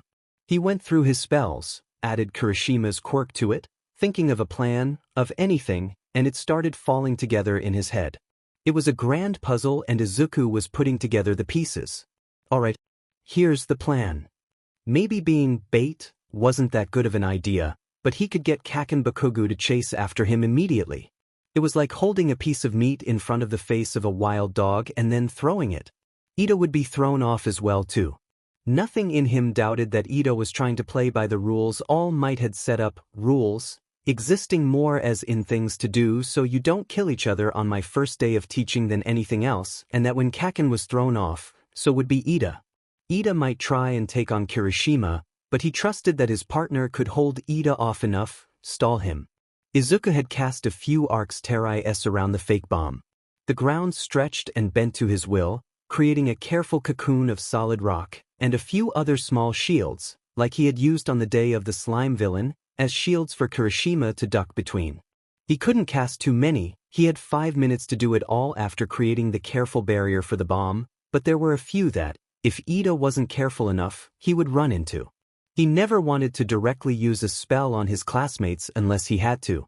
No doubt he'd have to use a few to defend himself from Kaken, but if he could avoid casting it directly on his classmates and surroundings, he would. Magic is dangerous for non-mages. Chaos magic especially, Usan's words echoed in his head as he positioned himself on the labyrinth floor. It was easy to get an idea of the floor quickly, as he blinked in and out of it to get a rough understanding. He could have put up a few more walls in the labyrinth too, in hindsight, but Kirishima would need something up there to help him out with if Izuku wasn't. Or, at least, Izuku wanted to leave him something up there. He had full faith in his friend to do this. Heroes may now enter the building. The static Y voice of All Might echoed in his earpiece. He tapped it once to turn his mic on, so his teacher could hear whatever happened. When Kaken reared his head and spotted Izuku, he knew it was going to get ugly. A few moments passed in silence. His magic wavered slightly, like a wind chime in the breeze, but through floors and walls Izuku couldn't place people very well. And he was a sitting duck in the labyrinth floor, even if he blinked out. His grasp on his wand is white-knuckle tight. The wand had been slightly modified a while ago to give him a tie around his wrist, so when his hand went slack, it would still be on him loosely like a video console controller. Even though he knows he just needs to have his hands on the metal of the rod to aim it for spells that required it, he's worried that his sweaty hands are too loose, and if he doesn't hold on to it tightly something bad will happen with one of his spells. An explosion rings out from the floor. Voices, though Izuku can't pinpoint from where. I'm gonna burn that Demed runt. Bakugo, that is not the right way to refer to our classmates, even if we are participating in an exercise when they are the villains. And will you please quiet down? We do not know if they are nearby. A growl. Nearby or not, that runt knows I'm gonna burn his but when I see him. We should really figure out a plan, before we run into what the dastardly villains have planned for us. Izuku pulled on his magic, Sway Iktu, A spell he didn't even need to whisper the words of to disappear momentarily into the weird, other world, where color drained immediately and things became like mud to the touch. He poked his head through the wall he leaned against, following the voices, even if they were muffled. They were getting close, it seemed. Izuku jumped through another fake wall nearby, lining the labyrinth, before allowing himself to blink back into normalcy. I told you the plan, Four Eyes. Well, I do not think it is an apt plan for the situation we are in. Sheet. They took a turn Izuku didn't expect. He quickly blinked out before anyone could see him as the two heroes rounded the corner. Izuku leaned back on the wall, making sure his breath was quiet, even though he could not be seen or heard. Kaken stopped immediately, and Ida, too deep into what seemed to be some sort of strategizing he was talking about to the other, bumped his shoulder. Why did you stop? Ida asked. It was weird to hear his voice through the weird muffle that happened between the other and where they were. He's nearby. I can tell. Kaken growled. He glanced around before yelling out, Come on out, coward. Worthless. Useless. Brunt. Coward. DKU. Mother, give me strength, he sent out quickly, feeling the pull on his magic, before he jumped to the hall behind the heroes, going through them, sending a shiver down all their spines, Izuku included, and blinking back into view. Kaken turned, immediately. Izuku wondered if there was a possibility the boy had grown used to the one spell Izuku had known from the start, the one he'd shown off that fateful day in primary school to everyone to prove he had power. He was just a late bloomer, before he was still ridiculed for his quirk, for his power, for his magic. It had been used one too many times once Izuku found himself comfortable enough to jump between, and maybe there was a certain energy it gave off that Kaken somehow got used to. Either way, the boy turned quickly and his red eyes locked with Izuku's own. There you are, Deku. He immediately charged with what Izuku would have expected, Ida frozen in shock momentarily. He always leads with his right. Izuku didn't hesitate, ducking under the right swing, kicking Kaken's feet out from under him. The other boy fell forward on his face, and Izuku blinked back out of view from everyone, pulling at his magic. Ida immediately went up a defensive position as Kaken pushed himself up.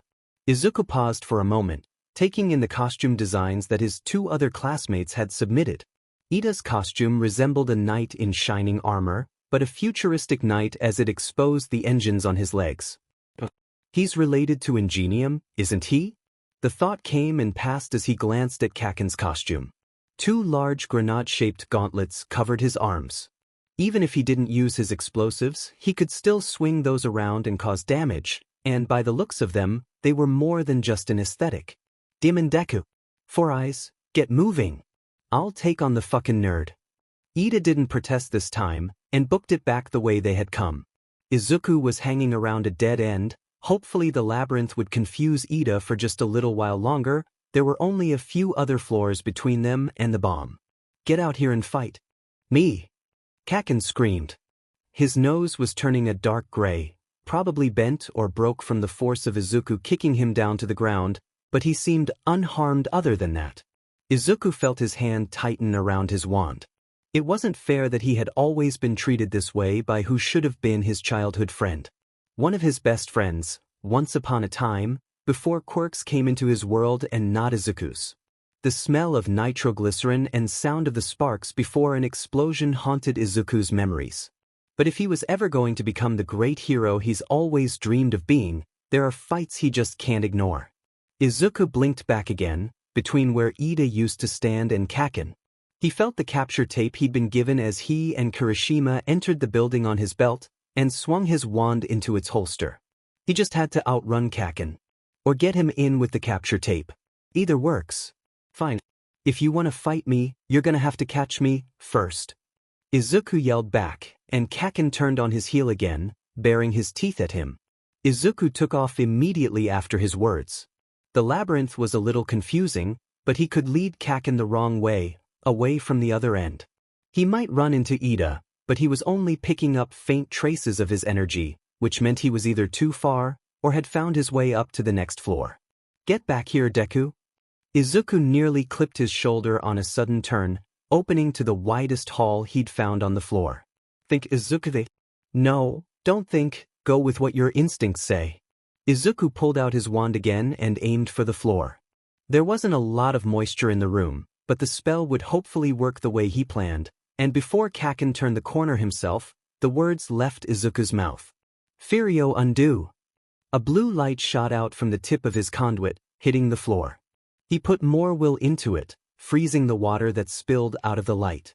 He would be at a disadvantage too, but when Kaken turned the corner and hit the ice, he went sliding into the corner. Deku! The other boy screamed, but by then, Izuku had turned another corner and down another hallway, and was long gone. If Ida had found his way up to the next floor, Izuku would have to stop him before he got too close to the bomb. He tapped on his earpiece quickly, making sure he was pretty out of sight from Kaken. How is it going, Kirishima? Could still bore the... How are things down there? I've been hearing a lot of explosions. Ida hadn't made it all the way up, then. Ran into both of them, but they split up. Ida might be on his way up, but it's hard to tell. He made another hasty turn. By the looks of it, though, every wall was beginning to look identical.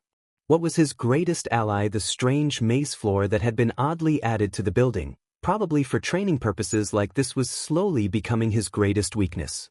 And Kaken was still around. He had to find a way to take him down with the capture tape without getting near those grenades. Izuku had a bad feeling about those. And catch up with Ida, and make sure everything was okay, and make sure he didn't use too much magic. Izuku had a lot on his plate. But he was determined to do this. He never knew why Bakugo ended up hating him so much. Usen said it was because Bakugo had been filled with nothing but praise since he was younger. That it all went to his head, inflated his ego so big that he could float with it, and comfortably look down on everyone else around him. But Izuku still didn't understand why. Even after his diagnosis as Quirkless, before magic came into the picture, he was still hated. Kaken Bakugo had been one of his first friends. Their moms knew each other from university, had been roommates for a few years before finding jobs and settling down in their own lives. But they remained in contact until Izuku went to school online, and they moved in with Eusan. He sometimes wondered if they still talked. Kaken had grown stronger.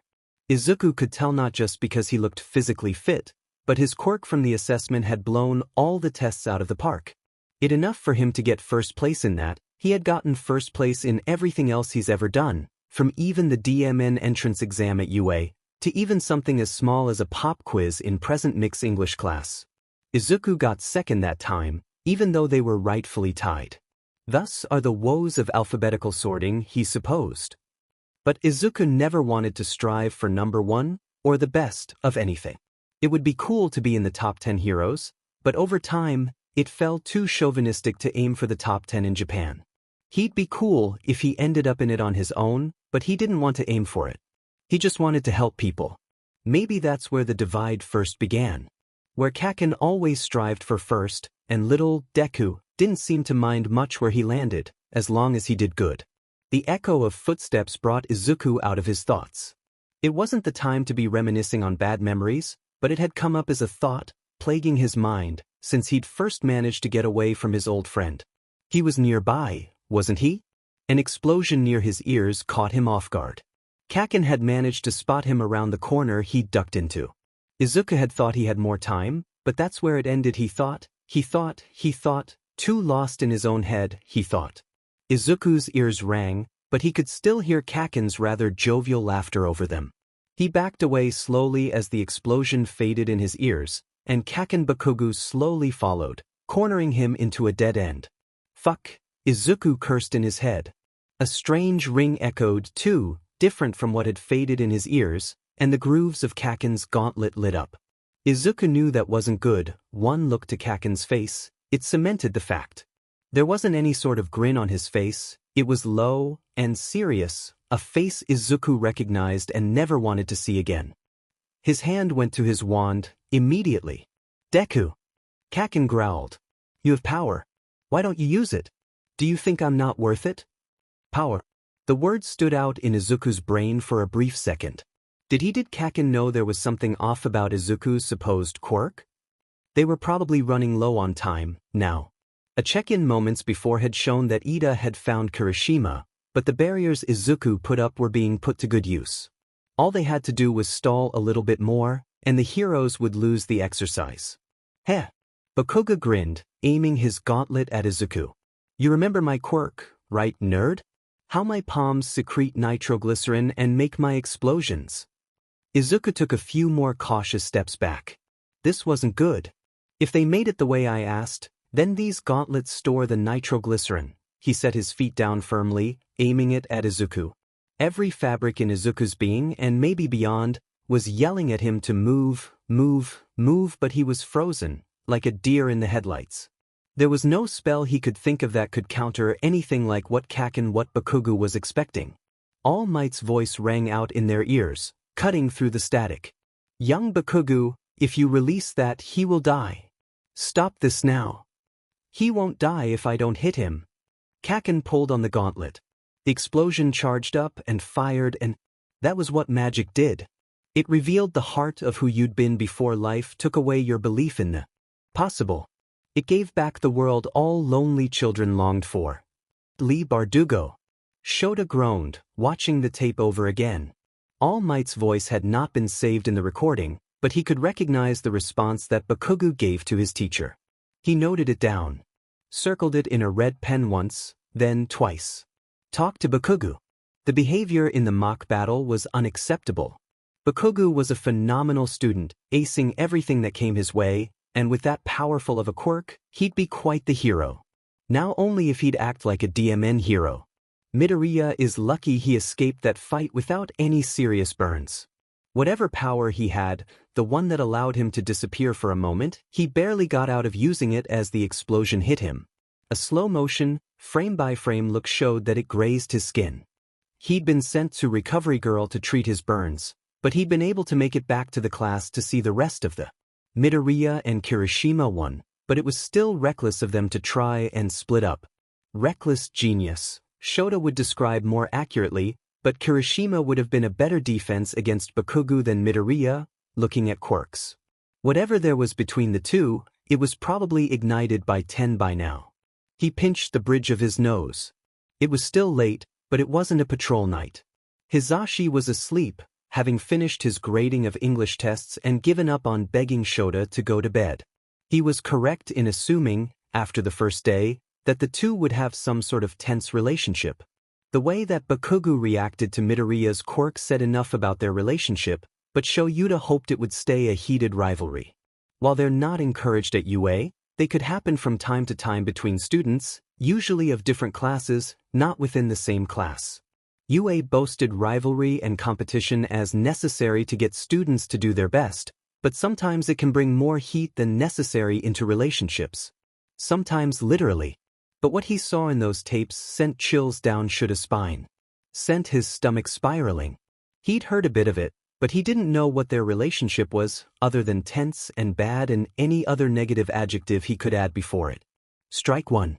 When it hadn't been the last class he'd expelled, he'd give students strikes before he went straight to expulsion. Strikes were meaningless and only mental notes in his own head, and they were fluctuating. If a student showed change, he would remove it. The first day, the one student he expelled, Mineta Minoru, somehow managed to strike off 3 times during just the assessment test. 3 strikes, he was out. Even though he didn't get that low of a score in the placement test, the way he treated his female classmates, and a later look at the boys' record from previous schools cemented Shota's choice. But Bakugo wouldn't get the boot immediately like Mineta. Shota would try and see if there were ways to possibly transfer him to Class 1B, so that he could still get the hero education he signed up for. Bakugo was determined, and had more firepower than Shota saw in most villains. But if Bakugo got kicked out of the UA, there's no telling what a criminal underworld would do with the student who ranked first in the entrance exams but got kicked out shortly after. No telling. He couldn't let Bakugo go. Shota rewound the recording again, watching that moment, again. The explosion just barely scraped Midoriya, and then he was gone. 1 second there, 1 second gone. Midoriya's quirk is a weird case, one that doesn't seem to make much sense. There had to be more to it. Right? His uncle had scheduled a meeting with Nedu about an independent study session.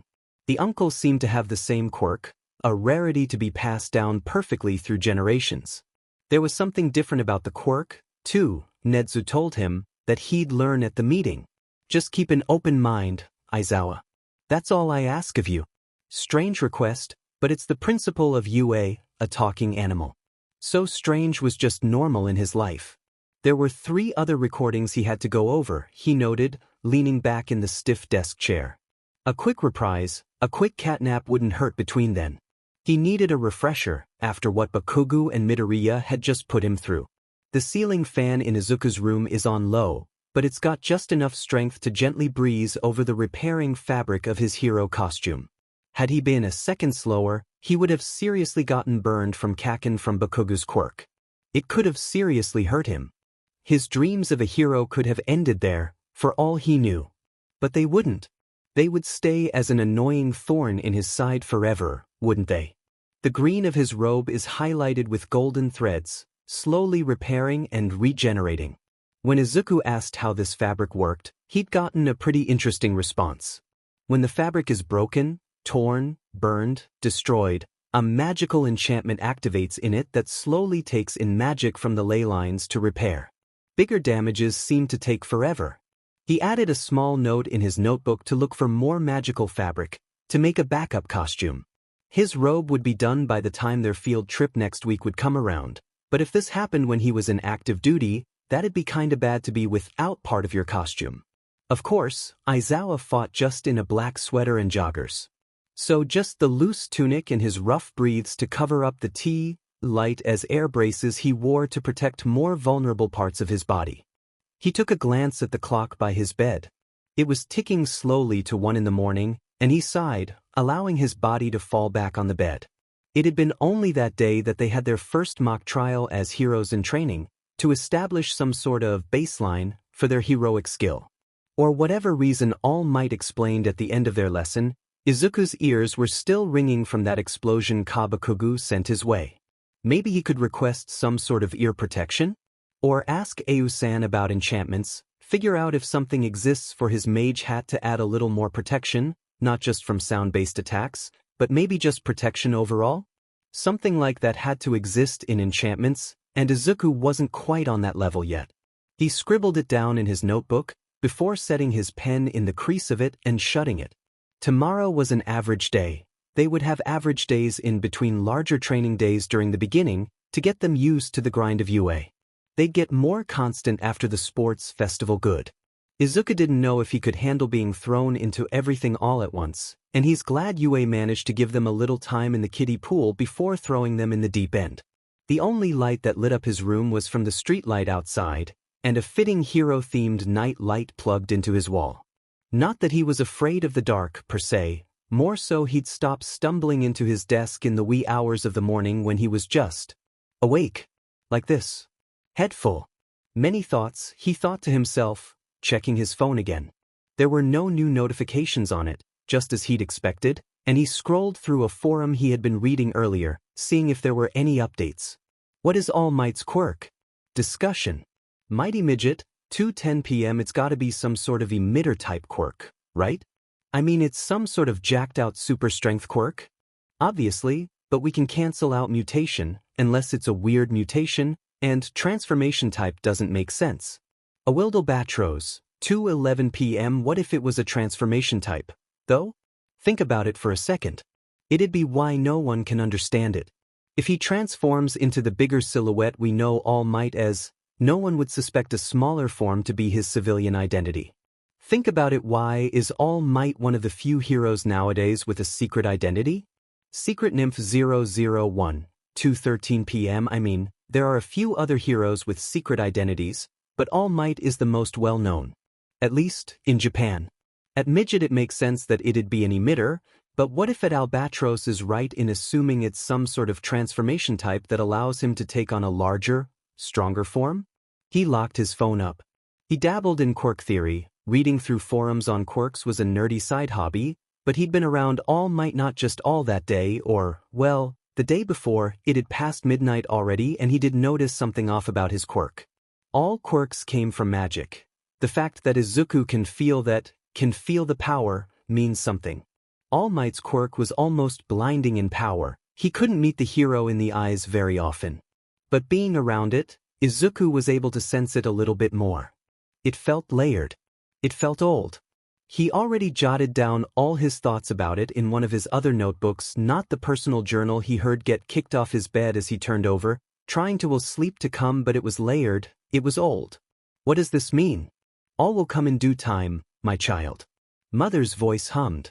When he arrived at school the next day, he noticed immediately the crowd of reporters swarming the front gate. They seemed to surround every student that breathed near them, asked them persistent questions, but they gave up once the student passed the barrier through the gate. Their student ID would be recognized, and they'd be safe on the other side. Getting through was the problem Izuku was faced with. Well, luckily for him, he's got a great spell for dealing with this. With no hesitation, Izuku mumbled, "Sway iktu," and he disappeared in the blink of an eye.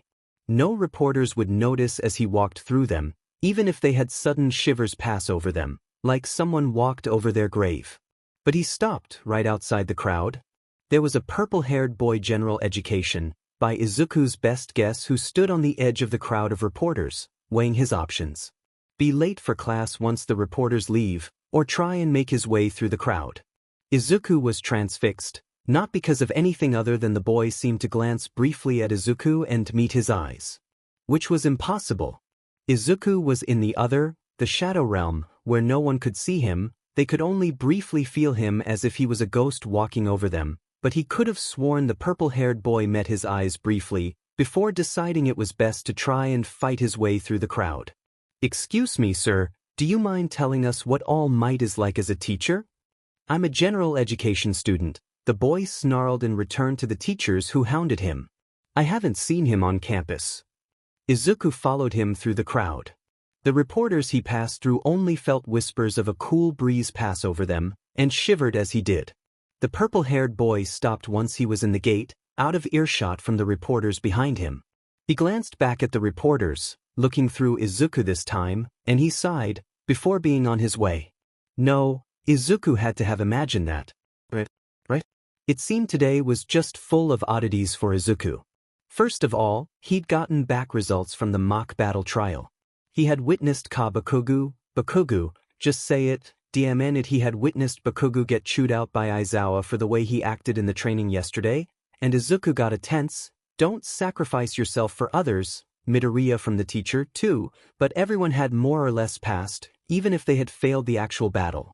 So that was nice. Mother made no comment on anything all day, but she was probably enjoying whatever was happening to him throughout the day in her celestial tower or wherever she lived. Because this was a bad idea. When Aizawa mentioned class representatives, every student shot for the spot immediately, and the classroom became loud. It only quieted down because Bakugo barked at everyone too, in his words, "Shut the hell up already, I'm the leader now and you'll listen to me," which didn't go very well for long. So Izuku decided to try and interject and say that should do this somewhat democratically. Vote for people, and whoever got the most votes would get the office. The problem of people just voting for themselves would probably occur, but if someone really got more than one vote, then they'd be pretty good for the job, right? That another student overlooked their own bias towards themselves and put their vote forward to another person.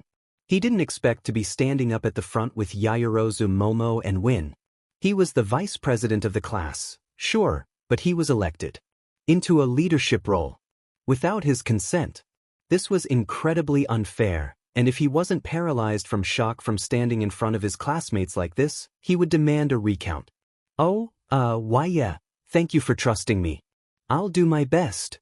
He stuttered out, after Yaoyorozu gave the class a shy thank you as well. Yaoyorozu Momo was one of the 4 first-year students to get in based on recommendation. He had seen her in action during the mock trial, with her quirk that allowed her to create anything she could think of with the fat stored in her body. A fascinating quirk, and she came from a pro-hero family, and she got in on recommendation, so it made sense that she would be voted in some sort of leadership position. Even after Aizawa shooed them back to their seats, Izuku still felt his nervous energy bouncing around, his thoughts racing. Why would someone vote for me? I'm not leadership material at all. Is this really how UA is like? His thoughts carried him all the way to lunch, barely absorbing anything in his history class, review for the test the next day, Izuku knew most of this stuff, and English class, again, easy class. The table he sat at on the first day seemed to have a small group of people growing, even if 1 or 2 people floated between tables. Kirishima decided he would try and sit with Bakugo again, trying to form a friendship with the prickly boy, which was, to Izuku's shock and horror, actually working, while for the 3rd day in a row, Izuku, Uraraka and Ida were joined by Azui Tsuyu. "Why do you always have a bento box with you, Midori-chan?" Tsuyu asked, pointing at the carefully crafted lunch that Izuku had brought with him today. She was rather straightforward with everything, including asking everyone to call her by her given name. "Ah, my uncle likes to bake and cook and stuff," Izuku quickly explained, motioning to orderly packing of the bento box and its many delicious and healthy foods. His thermos still had piping hot tea in it from this morning when he grabbed it. "You've talked about your uncle before. Are you two really close?"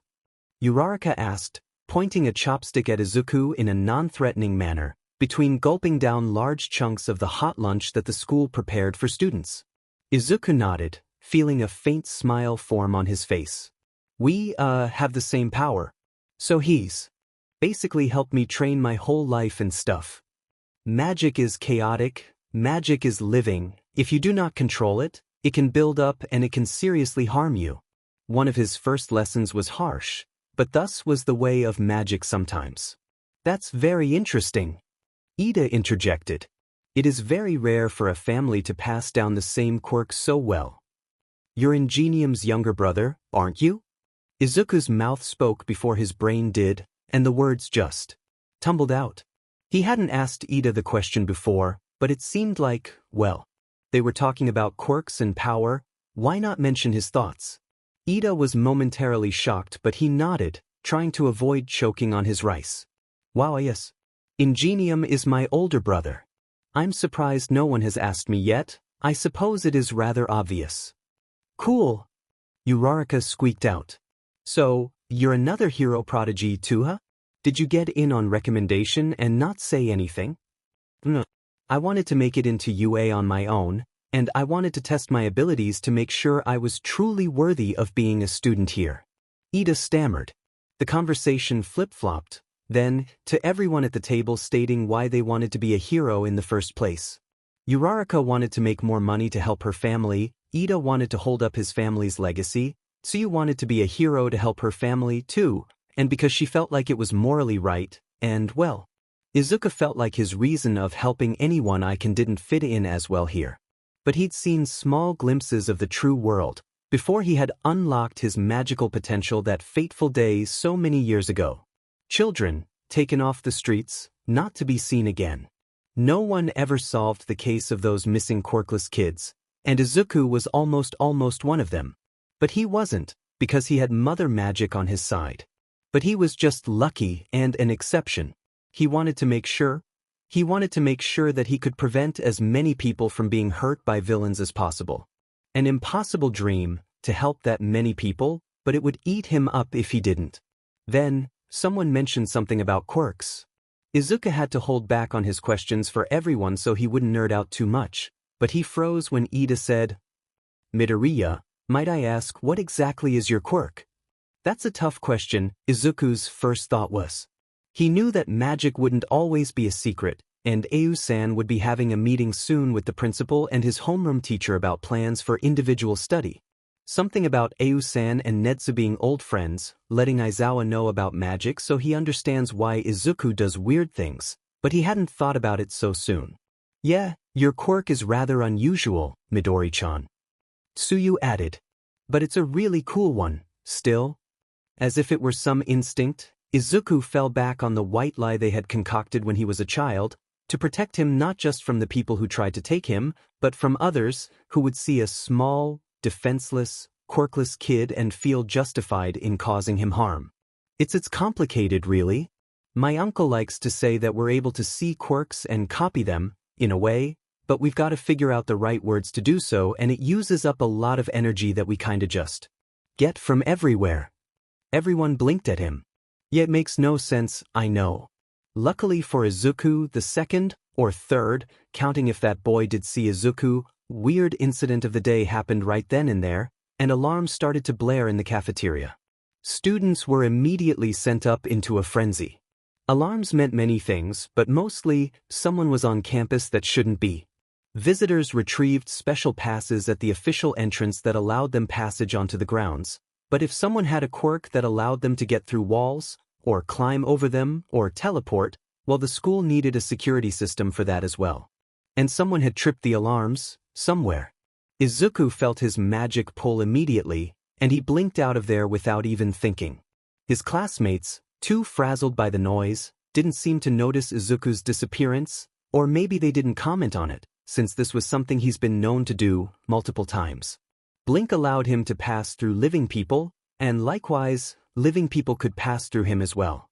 He fought off the prickly feeling that the crowd gave off as they ran through Izuku, crowding together outside the cafeteria, trying to find their way out, trying to find the intruders, or were just unfortunately swept up in the crowd. Izuku balled his fists, pushing himself through the crowd and to the window. He couldn't quite phase though it, that required a different spell, and he can't exactly juggle two spells at once yet, but being near it, Izuku could see out the window. Reporters. Reporters were on campus. Really? That's all? Izuku felt annoyed that it was just reporters that had set off the alarms, but if that was the case, no one had any reason to worry. He should probably tell someone. It was easy to find his friends in the crowd, and luckily he could push people around as he blinked back into normalcy by Ida, who had managed to grab Uraraka's arm in the chaos, to try and keep someone close to him during the chaos. Ida! Izuku tugged on his sleeve, and he noted immediately how the taller boy jumped at his sudden appearance. Right, he did literally pop out of nowhere. The reporters broke through the gate. Your voice is louder. Do you think you could try and calm down the crowd? Midoriya, yes. That would be the right thing to do. He turned to Uraraka. Uraraka, use your quirk on me, so that I can float. It is just reporters that broke through the gate. Okay. It took only a second for Uraraka to hit Ida for him to immediately rocket into the air. He took hitting the ceiling with as much grace as one would expect from Ida suddenly flying up into the ceiling. Which was, in Izuku's terms, very graceful. Wow, I wouldn't be able to keep myself upright in that situation. He was right too, in assuming Ida's voice was louder. When he spoke to calm down the crowd, people heard him, over the chaos of the ringing and the yelling from other students. It calmed down not by a lot, but in a wave that grew out as students heard him and passed on the message that okay, it's just reporters, chill out, don't worry. That was a smart idea, Midori. Uraraka commented as she touched her fingertips to let Ida down. His landing was less than graceful, but he'd recovered just as quickly. You're gonna do great as our class VP. Really? His face flushed. I dunno, I've never really been a leader before, and I'm not loud like Ida or that confident in myself. Then take it as a learning opportunity. To make yourself more confident as a leader. Ida suggested, straightening his back. The rest of the crowd had died down, only a few students hanging around to peek out of windows to see the tail end of their teachers chasing reporters off campus like they were wild boars. I will admit, I was a little jealous that you were able to become a leader like Yaoyorozu, but I have faith that you will do great things, or I would not have voted for you. It. Oh yeah, I voted for you too, Midori. Hey, wait, you gave me your votes? Yeah, we trust you. I think Kiri and Tsuyu also voted for you too. If Yaoyorozu wasn't a recommended student, I bet you would have gotten the actual class representative role. So this is what UA is. Like, Izuku thought, returning to the cafeteria to finish his lunch in the little time they had left of their break. Strange and new. And also, really, really nice. Everything was going according to Sensei's plan. Believe in your heart that you're meant to live a life full of passion, purpose, magic, and miracles. Aroi Bennett. The bus ride to the unforeseen simulation joint was alive with chatter. It was their first off-campus trip for training. His classmates all arrived with costumes in hand, changed them the moment homeroom let them out, and all met up outside in the parking lot to hop on the bus. Izuku's robe had finished repairing itself, and the fabric hummed with contentment as he felt everything: the excitement of the trip, the nervousness of meeting another pro hero, 13, and, oh right, he's a leader, he's supposed to be doing leader things. Izuku and Yaoyorozu tried to organize the students the best they could on the bus, so they were sitting around people they normally didn't during class. To encourage new friendships. Which is how he found himself sitting next to Tsuyu, even though she knew him and saw him close enough to allow him to call her by her given name, they still sat on the other end of the classroom from each other. Which is fine. Izuku would much prefer sitting next to Tsuyu rather than someone a little more loud like Shiro or completely closed off like Todoroki. Tsuyu was probably the best option for himself in this situation. Despite the idea that Yaoyorozu had to try and get their classmates to talk to people they usually don't, most of the class got involved in a discussion across the bus about, well, everything. I think Crimson Riot was the manliest hero. He's who inspired me to want to be a hero when I was a kid. Crimson Riot? Who's that? Crimson Riot is a bit of an older hero. He's done a lot of work in Osaka in more recent years, but his quirk is really fascinating. Izuku caught himself quickly, covering his mouth with his hands and resisting the urge to chew anxiously on his finger. He'd said all that aloud. Kirishima only laughed. Yeah dude, you know your hero stuff. Mother, I am so not used to all of this, Izuku thought to himself. Why I guess I kinda do. You're one of those hero fanboys, aren't you? This time, Kaminari speaks up. I guess, if you put it that way. He glanced down at his hands he dropped in his lap again. Hey, I didn't mean to call you out or anything. Kaminari said again, though it was a little chaotic as he was almost on the entire other side of the bus as Izuku was. I was just noticing you know a lot about heroes and quirks and stuff. Right? Everyone had come to know Izuku as the guy to come to about anything hero or quirk related. He'd already gotten numbers of a few of his classmates, mainly Kaminari and Ishido and Sato, who would text him if they needed help with their homework about history. He'd really established himself as that kid already, and he'd only been back in public school for 2 weeks, for God's sake. Either way, it wasn't like they were actively making fun of him. Or, well, not with the intention to harm, like his old classmates used to. They were fascinated by how much he managed to store in his head, and with everything he had to remember with magic, how could he fit heroes in it too?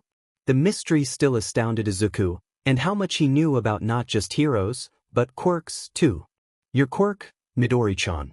What is it called again? Tsuyu asked from next to him. Magic? Well, they could have been more creative with the name, but he was 6 and basically given the job to name his own quirk. Most kids were old enough to name their quirk, though family did tend to help out a lot. It was Usan's idea too. Magic. His mom laughed when they decided that's what they were going to call it. After all, why not hide the truth in plain sight? Just that. It reminds me a lot of those movies with the wizards from England, but it's powerful. You could probably get into the top 10 easily after we graduate. Izuku flushed. It was never his exact goal to be in the top 10, but hearing it thrown about so casually made him feel warm inside. His magic hummed, and he nervously wrung his hands at his sides to expel extra energy. Oh, thank you. You probably can, too, so anyone can, if they're determined enough. I'm going to be the #1 FING hero, and don't you forget that, Deku. Bakugo's voice echoed from the back of the bus. Izuku flinched at it, but Tsuyu hummed. I don't see Bakugo ever becoming popular. He's got a terrible attitude. I do not, Frogface. See? Tsuyu pointed out as a few of their other classmates laughed at Kaken. But it was all in good fun, and he didn't look like he was hurt.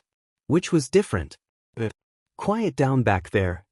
Aizawa's voice echoed from the front of the bus, where he took up an entire section of seating in the yellow sleeping bag he'd always cocoon himself in when there were no classes. It seemed he was determined to get a bit of sleep on the bus as well. We're about 5 minutes from arriving, so make sure you have everything you need together so we can get off the bus quickly. The USJ Unforeseen Simulation Joint, not to be confused with Universal Studios Japan, was a large building, housed mostly under a dome. It was settled comfortably in the outskirts of Mizudafu, and was one of the biggest buildings he's ever been in. Izuku could glance out and see across the ground, looking at the multiple simulations housed for rescue training. Rescue training. Logically, knowing that certain types of magic could not be used on humans, the second best thing for those types of magic would be rescue. He could destroy the things that people were trapped under, or lift them, stop the spread of fires and slow down the sinking of a ship. And he could heal them when they got out too. Which was double nice. He hadn't used many healing spells in a while, only ever using them when he accidentally burns himself making coffee or hot tea in the cafe when he's working, but those are a rare incident. No one has proof he's ever spilled a whole pot of coffee on himself. The rescue hero, 13, was even cooler to see in real life. Though their costume only boasted of a simple space suit, their quirk made up for everything else. I love 13. Uraraka chimed in next to him as they entered the overlook, where they could see everything. They're like my favorite hero. Their quirk is really powerful. Izuku noted, watching as Aizawa approached quietly, and the two teachers spoke in hushed breaths. He noticed 13 hold up 3 fingers, and Aizawa seemed to groan, before the two teachers turned to the class as a whole. Wonder what that was about. Hello, students. Welcome to the Unforeseen Simulation Joint, or as many people refer it to, USJ. 13 started, arms open wide. Their costume made them look like some sort of comfortable teddy bear, warm and open. They're one of the few pro heroes who still dons a secret identity. No one knows what the person under it is like, but they're brave, kind, compassionate, all the traits a good pro hero needs. Today you will be using your quirks in exercises around my facility to practice the art of rescue, but before we begin, I have 1 or 2 points to make. They paused. Clearing their throat, they continued. As I am sure you are all aware, my quirk is called Black Hole. It can SCK in anything and tear it apart. Which has proven pretty useful for rescue operations, Izuku thought to himself, thinking of the images he'd seen on the internet of 13 in those exact situations. However, my power can also easily kill. They added, I've no doubt there are a few of you out there with similar abilities if you are not careful. Izuku wandered to the thought of chaos magic, not an element, but a magical energy that for most mages was hard to manage and control, just like its sister, Order. They were powerful energies, and if a mage wasn't careful with chaos magic, especially around non-mages, then they could really hurt someone. Or kill someone. He hadn't needed to see the proof of the chaotic energy harming non-mages. He took his uncle at his word on that. His ingrained spell, Blink, is chaos magic, which made him conflicted about chaos magic as a whole. It has protected him ever since his first spell, but it could cause so much harm to his mom, to his friends, to anyone around him, if he didn't use the magic carefully enough. It was, put simply, quite stressful to think about, so he's just not going to use chaos magic and just live like that. Except his ingrained spell, or any chaos magic that doesn't directly attack a non-mage. In our superpowered society, our use of quirks is heavily restricted. While some might find it annoying, it is only to allow people to all live happy and safe lives. It takes one accident with a powerful quirk to cause many deaths, after all. 13 said. But we're not here to learn about the many ways your quirks can be used to harm people, we're here to give you a new perspective. Your power is not meant to inflict harm, but save lives. Izuku smiled. That is all. Thank you for listening to this old person's rambling. 13 finished with a bow. A few students clapped, Izuku included. What 13 said was right about everything about quirks. Mother's sudden voice in his head made him freeze. It didn't sound like the warm tone he usually got, the gentle nudges to fix magical leaks, the soft assurances when he was nervous. This one was different, it was cold, it was like mint, it was stunned. Izuku glanced around, as Aizawa began to organize the class into groups to begin exercises, when he noticed it. Right in the center of the USJ where 2 ley lines met, not the powerful, multiple ley lines like on UA's campus, but 2 just crossing each other was strong already. There was a small dip in the magical energy. Almost as if there was a black hole in the center of the plaza. Reality seemed to bend a bit, in the center of the plaza, as a black, swirling cloud began to form. It felt like it was pulling on everything, and it felt so strangely familiar, something he'd seen or felt before. Mother, what is happening? Izuku frantically pulled on his own magic, as it was noticed by Aizawa, who ordered the students to huddle close. She was quickly responded. I do not know, my child. But it does not feel right. Stay safe, she said. The black cloud expanded, and people began walking out of it, led by one person, who wore just a simple pair of black jeans and a t-shirt. They didn't pause in walking out, and then more and more people followed, different shapes and sizes, and Izuku immediately knew who they were even when they hadn't said anything yet. Villains. It was his own voice in his head this time. Stay back, Aizawa said, pulling up the yellow goggles he usually had buried in his capture weapon. Aizawa-sensei, what's happening? Someone Izuku didn't recognize who, stuck in the moment, asked. Huddle back and get closer to the exit. Aizawa ordered. Izuku turned with the other students, but the same black cloud that had expanded in the center of the plaza, that had allowed the villains to get in, began to appear by the exit, blocking their way out. The sensors are jammed. I can't get a message through, 13 added. Izuku could get through easily if he just blinked out of there, but fear, nausea, uncertainty kept him rooted for once. 2 yellow eyes appeared in the mist. 2 familiar yellow eyes. No way. Izuku's memories jumped back immediately to that day he had discovered magic. The villain that stood before him was the strange spaceman who had tried to kidnap him all those years ago. He always hoped that the villains responsible for the disappearances and the attempt on himself would be caught, and he began to think that they had, after so many years, but it looked like they hadn't. Or this villain was a lucky one that got away. I'm afraid we can't let you go. The smoke spoke. The voice sent chills down Izuku's spine. The eyes trailed around the small group, setting down on Izuku for a brief moment. Maybe there was a spark of recognition in those eyes as well. Or maybe Izuku was overthinking. He was definitely overthinking.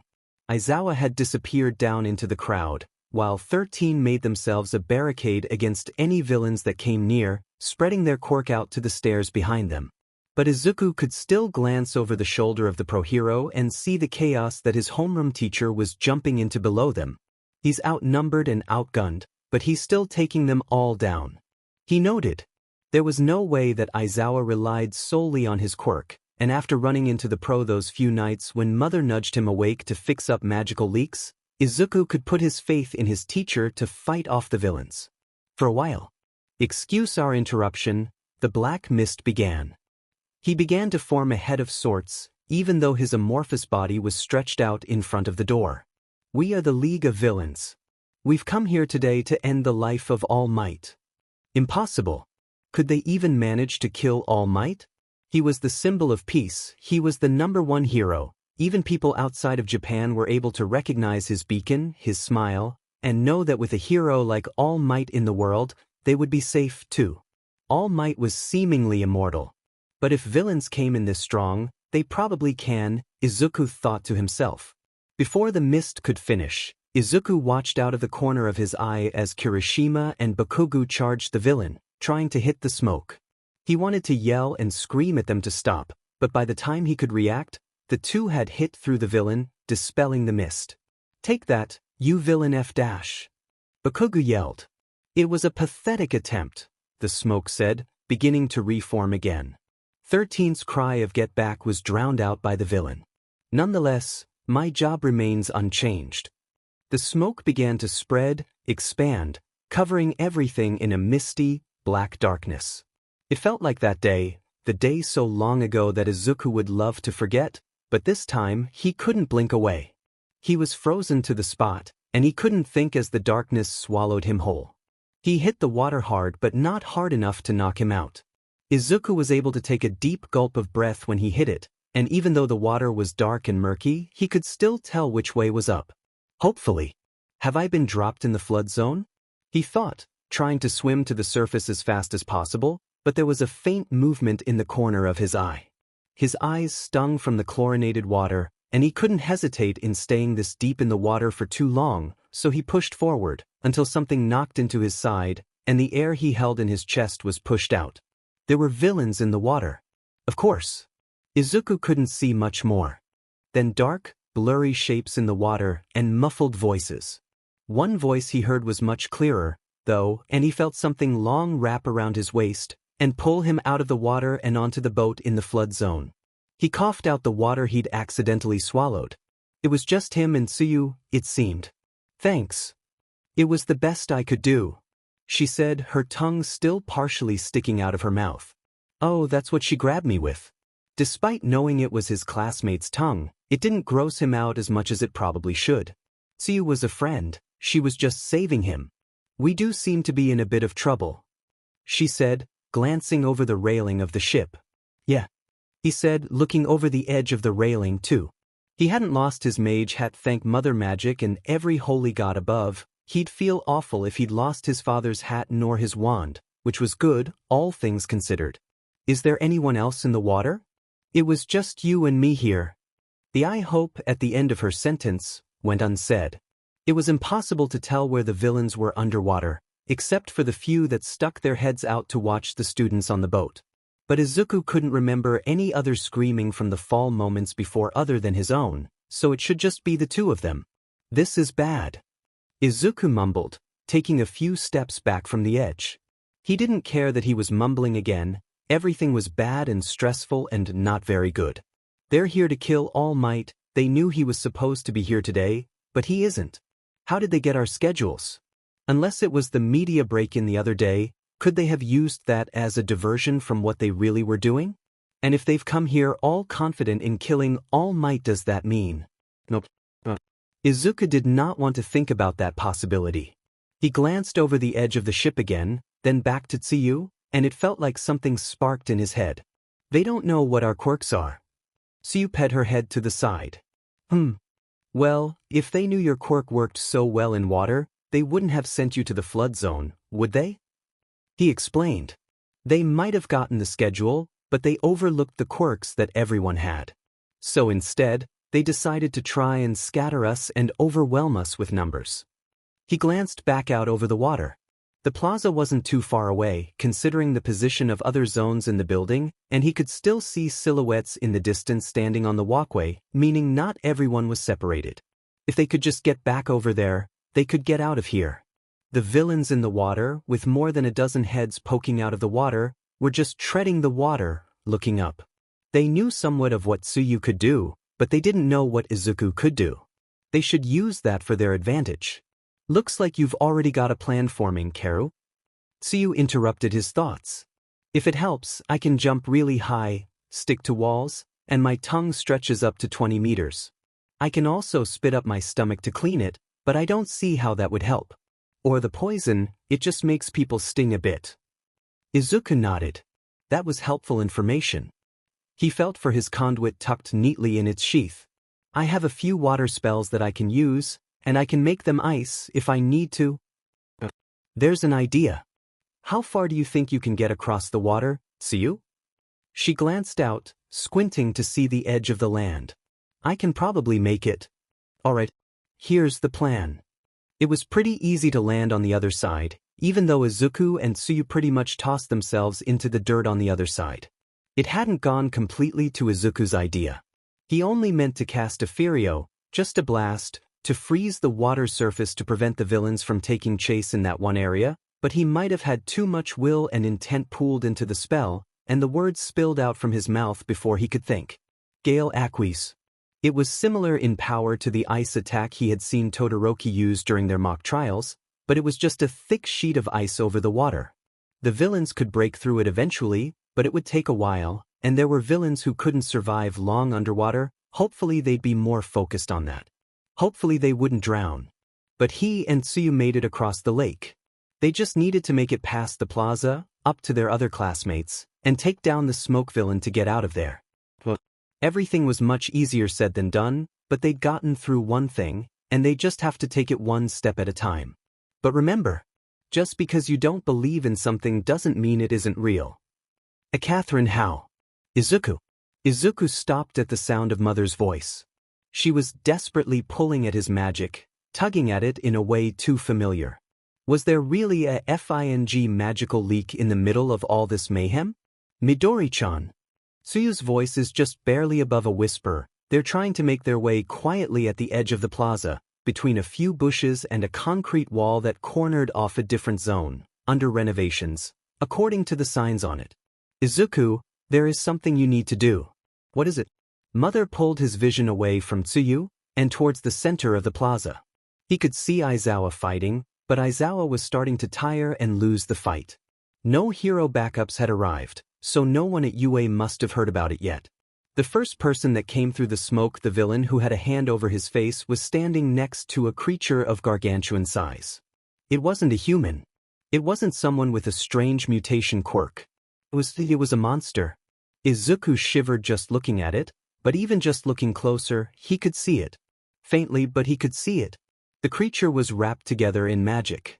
I do not know what that thing is, but it is a being made of both quirk and magic. They are not supposed to mix, but they have figured out a way for it to work. Was it even possible for something to exist? Izuku knew that quirks came from magic, and that everything was connected, but just because they were connected, it didn't mean they went together. You are the only one that can destroy it. What? Shota was losing. He could tell the moment one of the villains swung at his back he'd gotten that villain down, but they seemed to just keep coming from all angles, and his eyes were starting to get more than just dry, they were starting to get tired too. But he couldn't lose yet. His students were scattered throughout the facility, and he'd die 10 times over before he lost a student again. There was a loud splash nearby and a strange twinkle in the air, and out of the corner of his eye he could see 2 students, Azui, and someone who could control ice, which meant it was probably Todoroki, unless Midoriya had some sort of weird ice powers, 2 getting out of the flood zone. But he couldn't focus on them for too long, or a villain would sneak up from behind and try and get him. He could only hope all his students were able to make it out okay. Now, a new voice joins the noise of fighting around him, and Shota watches as the villain with the hand covering his face charge at him. He'd heard the name Shigaraki thrown out, once or twice, and he had to have been he was counting and watching the whole damn in time, to figure out when Shota let down his quirk. Minute. He was too outnumbered. Shigaraki grabbed him by the elbow once he was down, and everything started to be URN. He kneed the villain in the side, flipping Shigaraki off of him, before doing another attack from 2 other cronies who had charged at him. They, in a lucky turn of events for Shota, ran into each other and hit each other's heads, giving him a second to glance at the searing pain in his elbow. It was disintegrated.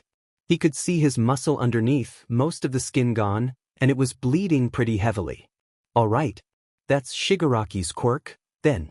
He just needs to avoid him at all costs. Your quirk isn't good in long, drawn-out battles, Eraserhead. Shigaraki grinned, sitting up. This is different from your usual game, yet you jumped into the fray to protect your students. It's sickeningly sweet. Shigaraki spoke like one of his students, like a child.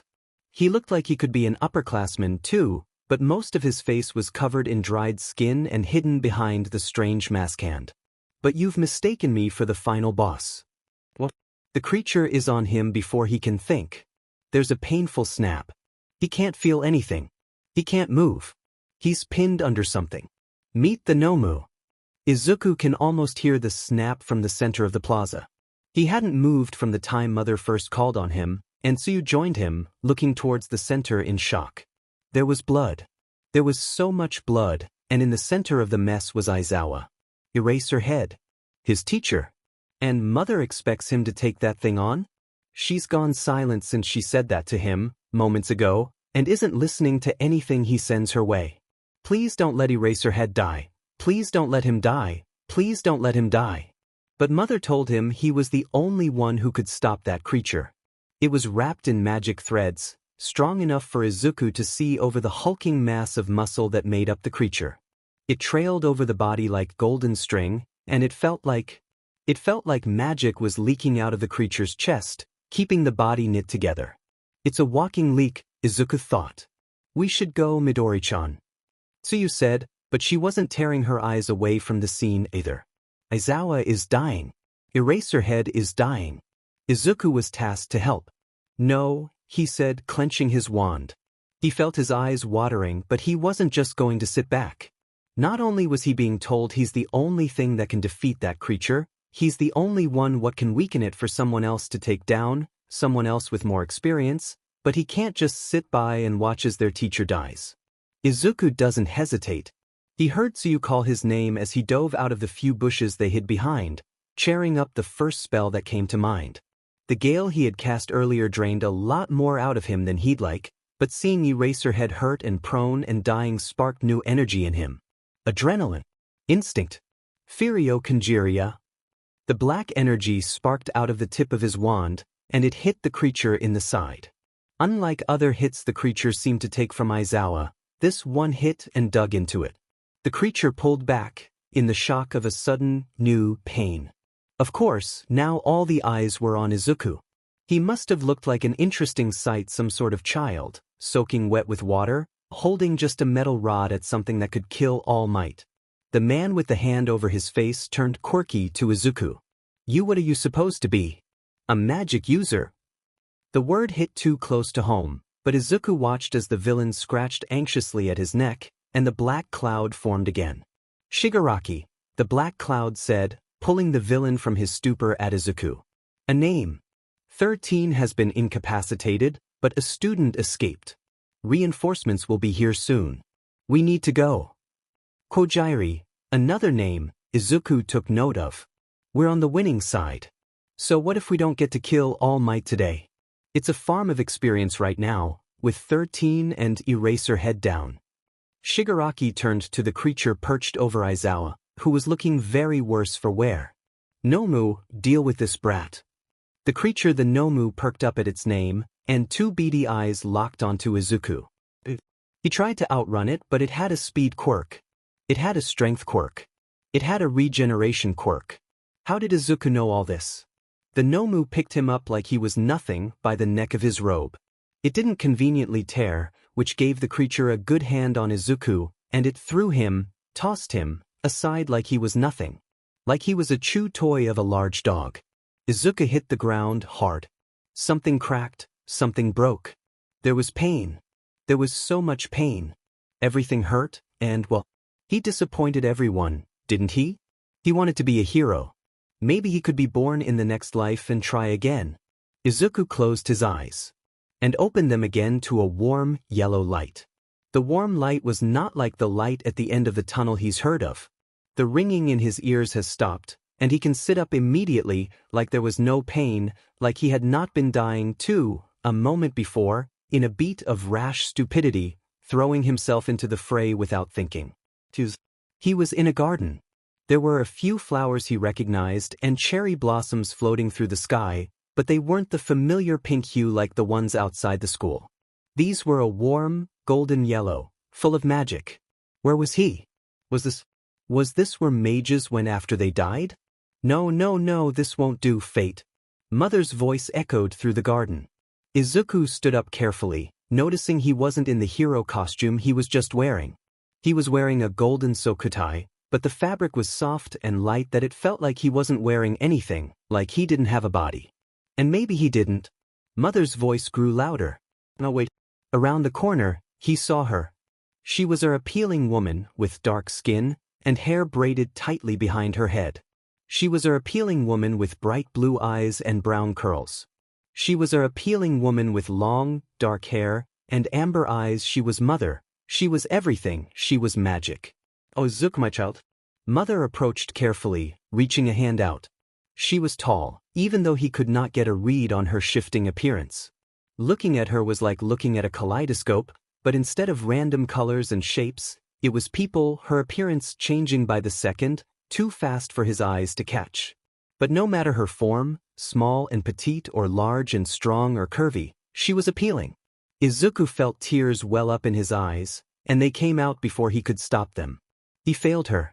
He failed Mother. No, Izuku, you did not fail me. Mother's arms were warm and comforting, just like his own mom's. They wrapped around him 2 arms, no, for arms, no, 2 again, and embraced him tightly. She was his second mother, she was the mother of his power, she was Mother Magic, and her hugs were the second best in the world. Nothing could beat the soft embrace from Midoriya Inko, but she was a much better hug than the awkward limbs of Eu-san. I'm so sorry. Izuku managed to say between sobs. It is not your fault, my child. What you were up against, I am sorry for throwing you against it so quickly. It is a creature that defies death and fate, and only magic can stop it. You are just a child, I should not have rashly thrown you into the fight like that. She hugged him even tighter. But she pulled back, allowing Izuku to wipe furiously at his snotty, teary-eyed face. He still failed Aizawa. He wasn't going to see any of his friends again. Who else would get killed? Who else could he have saved? Oh, Izuku. Mother hummed. Your story does not end here. You are destined for greater things, and the creature will not tear you from them so simply. I'm going to give you a choice.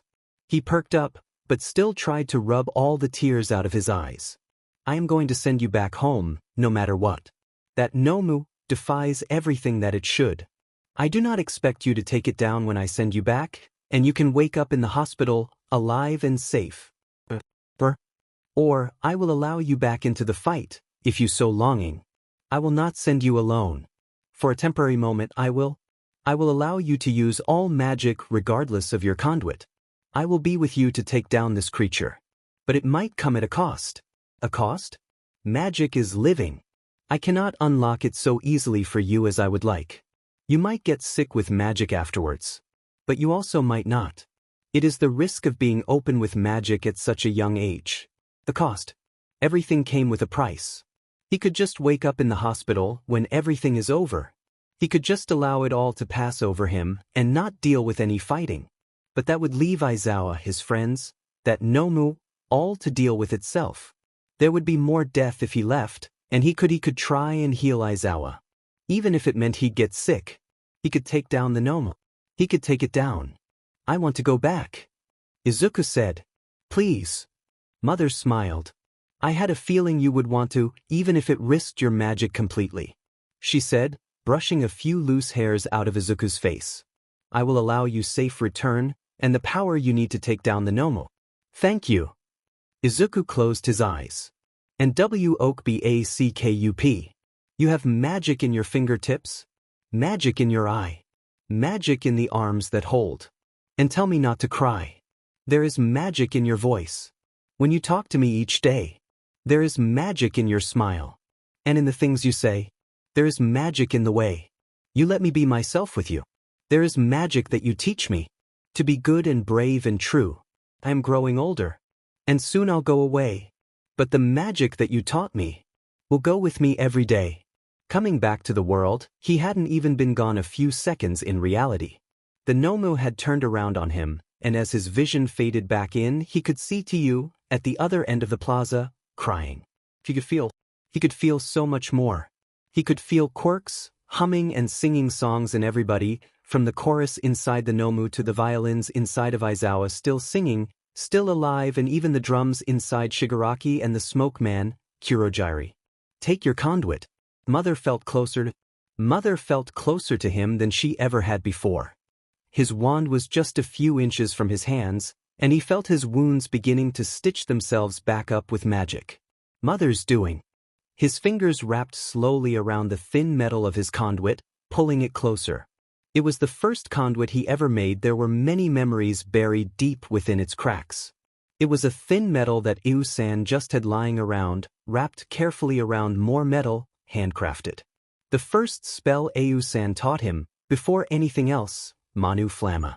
His hands beam fire, and he could bend the metal, so instead of having a stick from the yard he'd picked up randomly, it would be something he made himself. It took him weeks to make it, but it was his conduit. Going without it felt like he was leaving behind a part of his soul. Having it taken from him felt like he was losing a part of himself. Mother gave him his next instructions. Oh, the conduit would not be making it out of this battle. Another price to pay, but if it meant that nobody was going to die, then okay. Izuku grabbed his conduit with two hands, slowly sitting up as magic stitched his broken bones together, pulling the shards of bones that had broken off his ribs and into his lungs out and fixing them back together like a broken puzzle piece. What the hell? The voices of people around him didn't matter. Izuku took his conduit and slammed it into the ground, as deep as he could dig it into the world. You are magic, and to magic you return. He never imagined that he would cause a magical leak on purpose. The conduit hit the ley line in the earth, and like a knife puncturing a pipe, magical energy exploded in a golden light. It filled his soul, it filled his being, like a second skin, energy beneath it quaking, and Izuku slowly stood on his feet. Everything was vibrating. Everything was singing. Aizawa was still down on the ground. His violins were reaching their diminuendo, and Izuku would not let that happen on his watch. The Nomu was ordered to charge him again, and with a wave of his arm, Izuku casted Crongelo. It hit the Nomu, freezing it in place. It wouldn't stay still for long, so Izuku picked up his pace and got to Aizawa's side as fast as he could. Manus Isis, he ordered, and white energy coated his hands in an instant.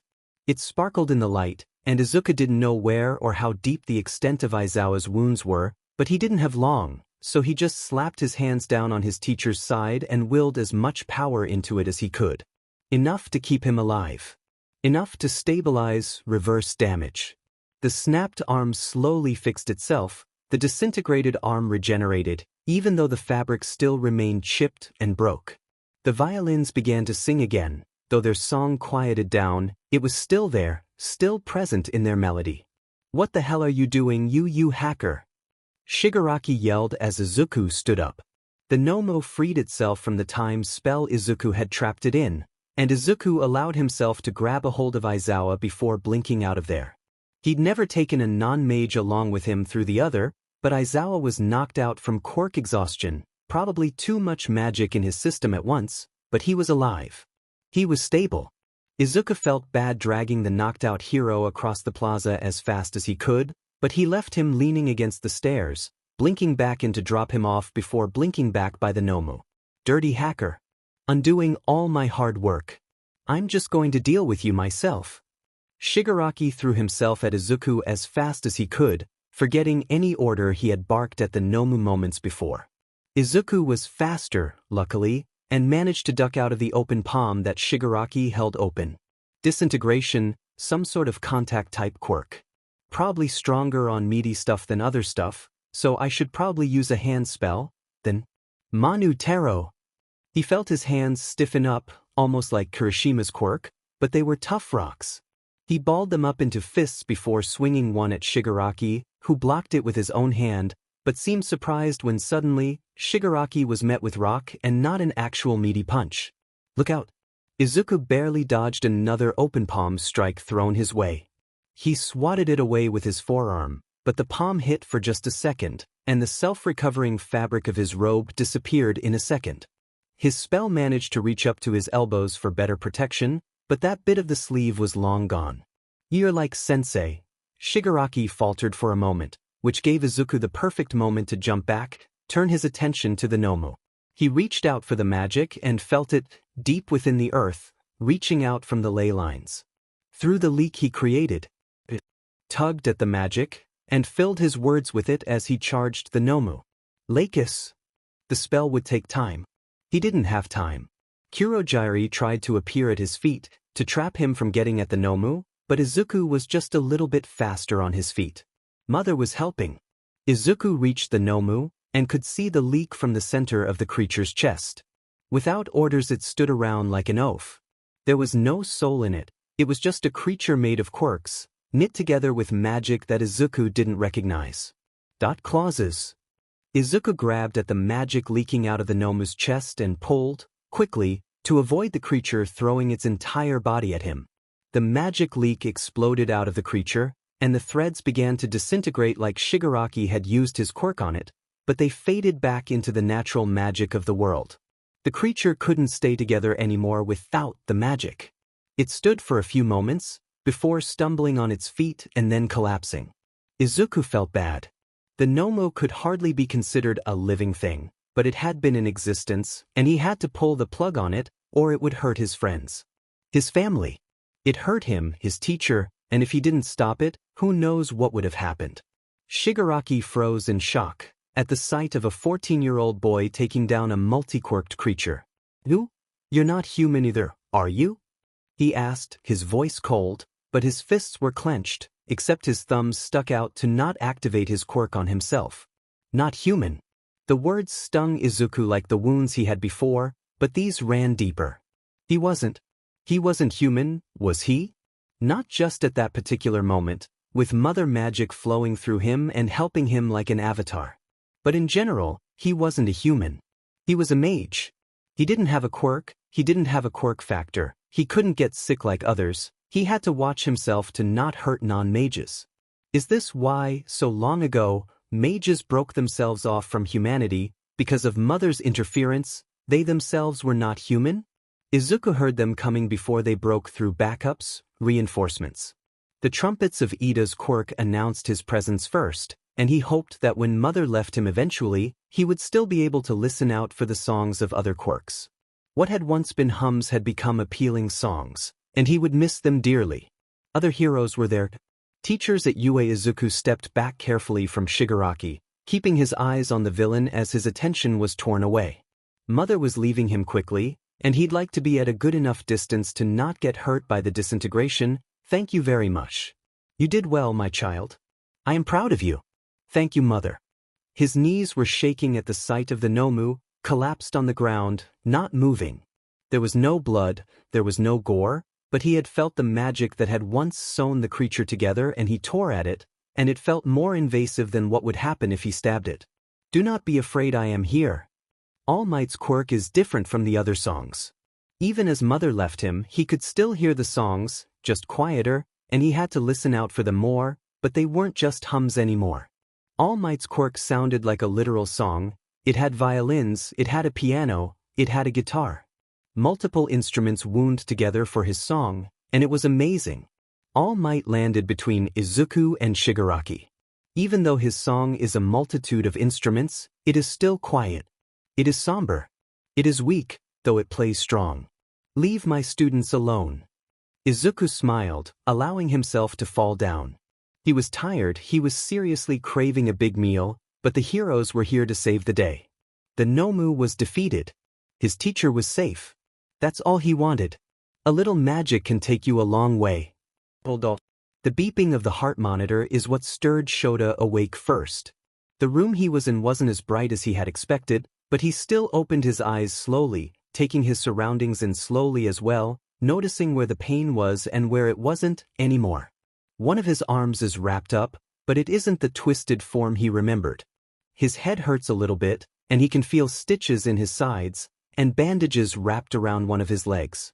Not as bad as he had thought he had it back when. Well, his memory was a bit fuzzy with the incident. There was someone called the League of Villains and his students. Are they all okay? Shota took another glance around the room, noticing more things. His mouth was incredibly dry, but other than that, the room was empty, sans the slouched-over body of Hisashi, crooked in the hospital chair, dozing off slightly. Shota felt a smile cork his lips. Idiot. He let his own eyes flutter close too, but not to sleep, to think. To try and remember. There was the, what had he called it? A Nomu? There was the Nomu. And Midoriya. Slumped over on the ground. There wasn't any blood, but from what he could see, prone and dying and in the same condition, Midoriya was one of his students, was dying or dead, and he was helpless to stop it all. Damn it, he was getting too weak. He couldn't move.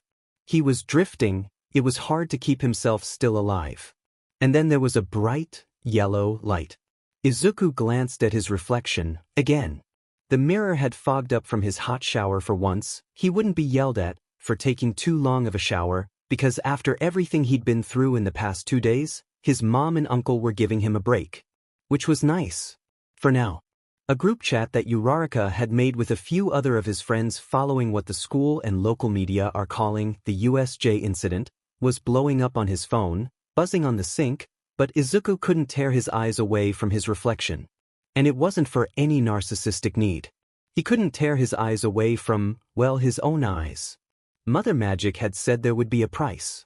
His eyes always had little flecks of gold in them, reflections of his own magic, but the gold had grown, and now there was also a little orange and red, and it looked so much more like Nebula than it ever had before. He ruffled his hair, which was already a mess post-shower, and let his wet curls fall in front of his eyes. It didn't hide the new color.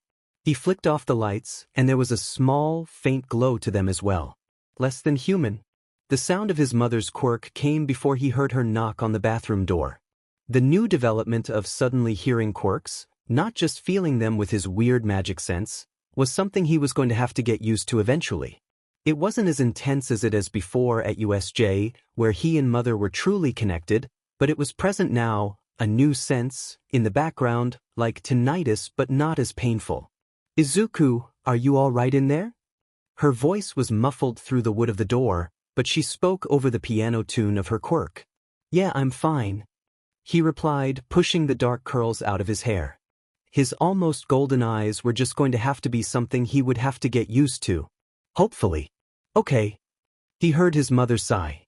Is there anything you want to talk about? Later, of course, not when you just get out of the shower. Izuku doesn't know what to start with. How he had basically died, ascended, been given godly powers by mother to slay a monster made of quirks strung together with magic.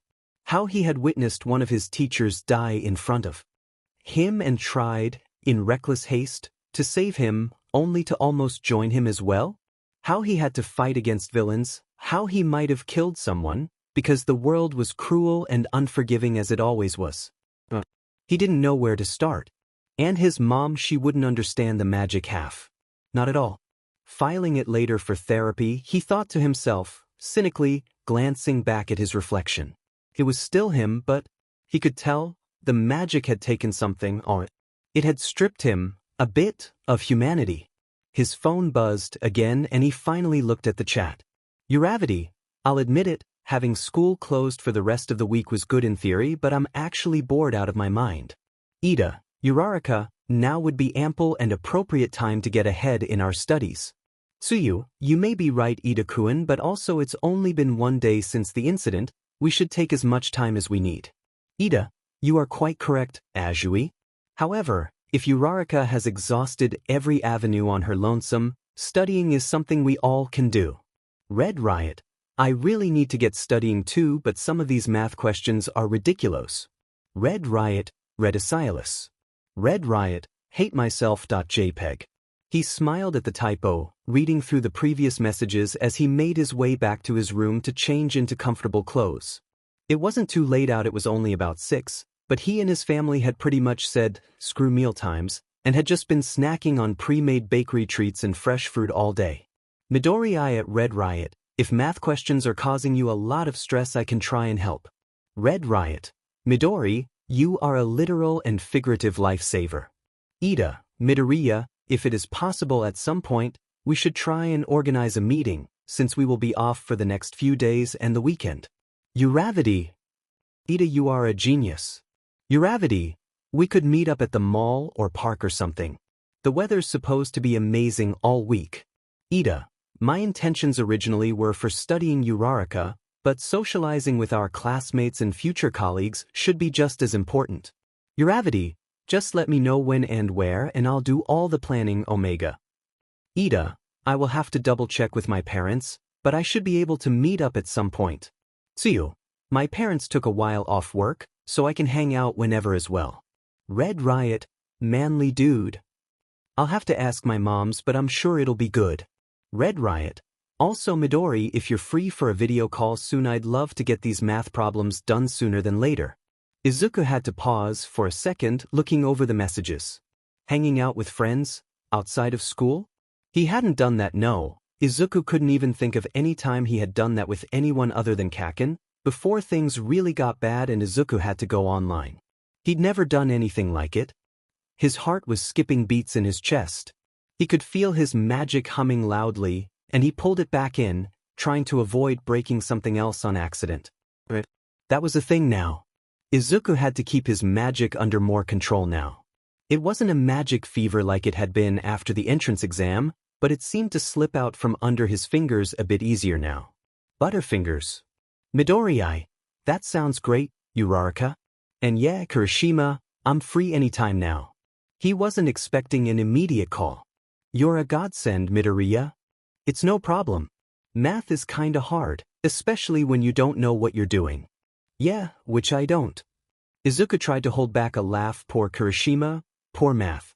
The boy had been hunched down over his desk for the latter half of the day, wanting to get some homework done before they went back next week, and neither of his moms had been able to help. Neither moms were in any STEM-related field, and didn't remember anything about calculus. Also, hey, when did your eyes change color? Didn't they used to be green? Alright. Izuku felt his cheeks flush immediately at the question, and he looked away from his phone. Even though he didn't have to keep eye contact with Kirishima over video, he still felt awkward about, well, everything. Which wasn't new for Izuku, but it felt worse.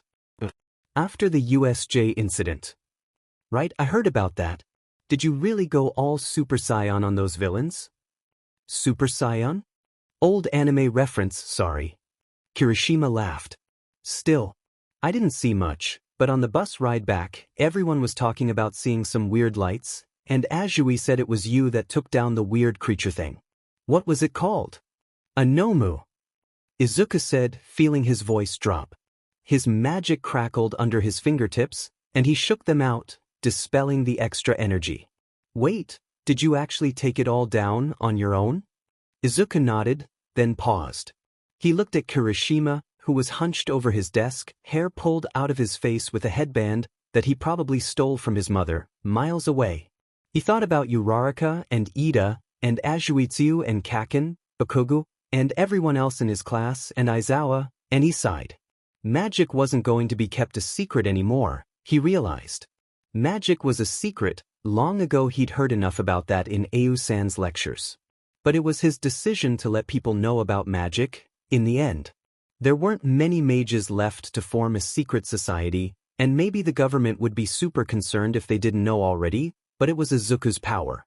He could tell who he wanted. It's actually a long story. Izuku said, I need a little bit of time to think about it. But I'll explain it to you guys when we hang out, okay? Sure, dude. You don't need to talk about anything you don't feel comfortable with, though. I know.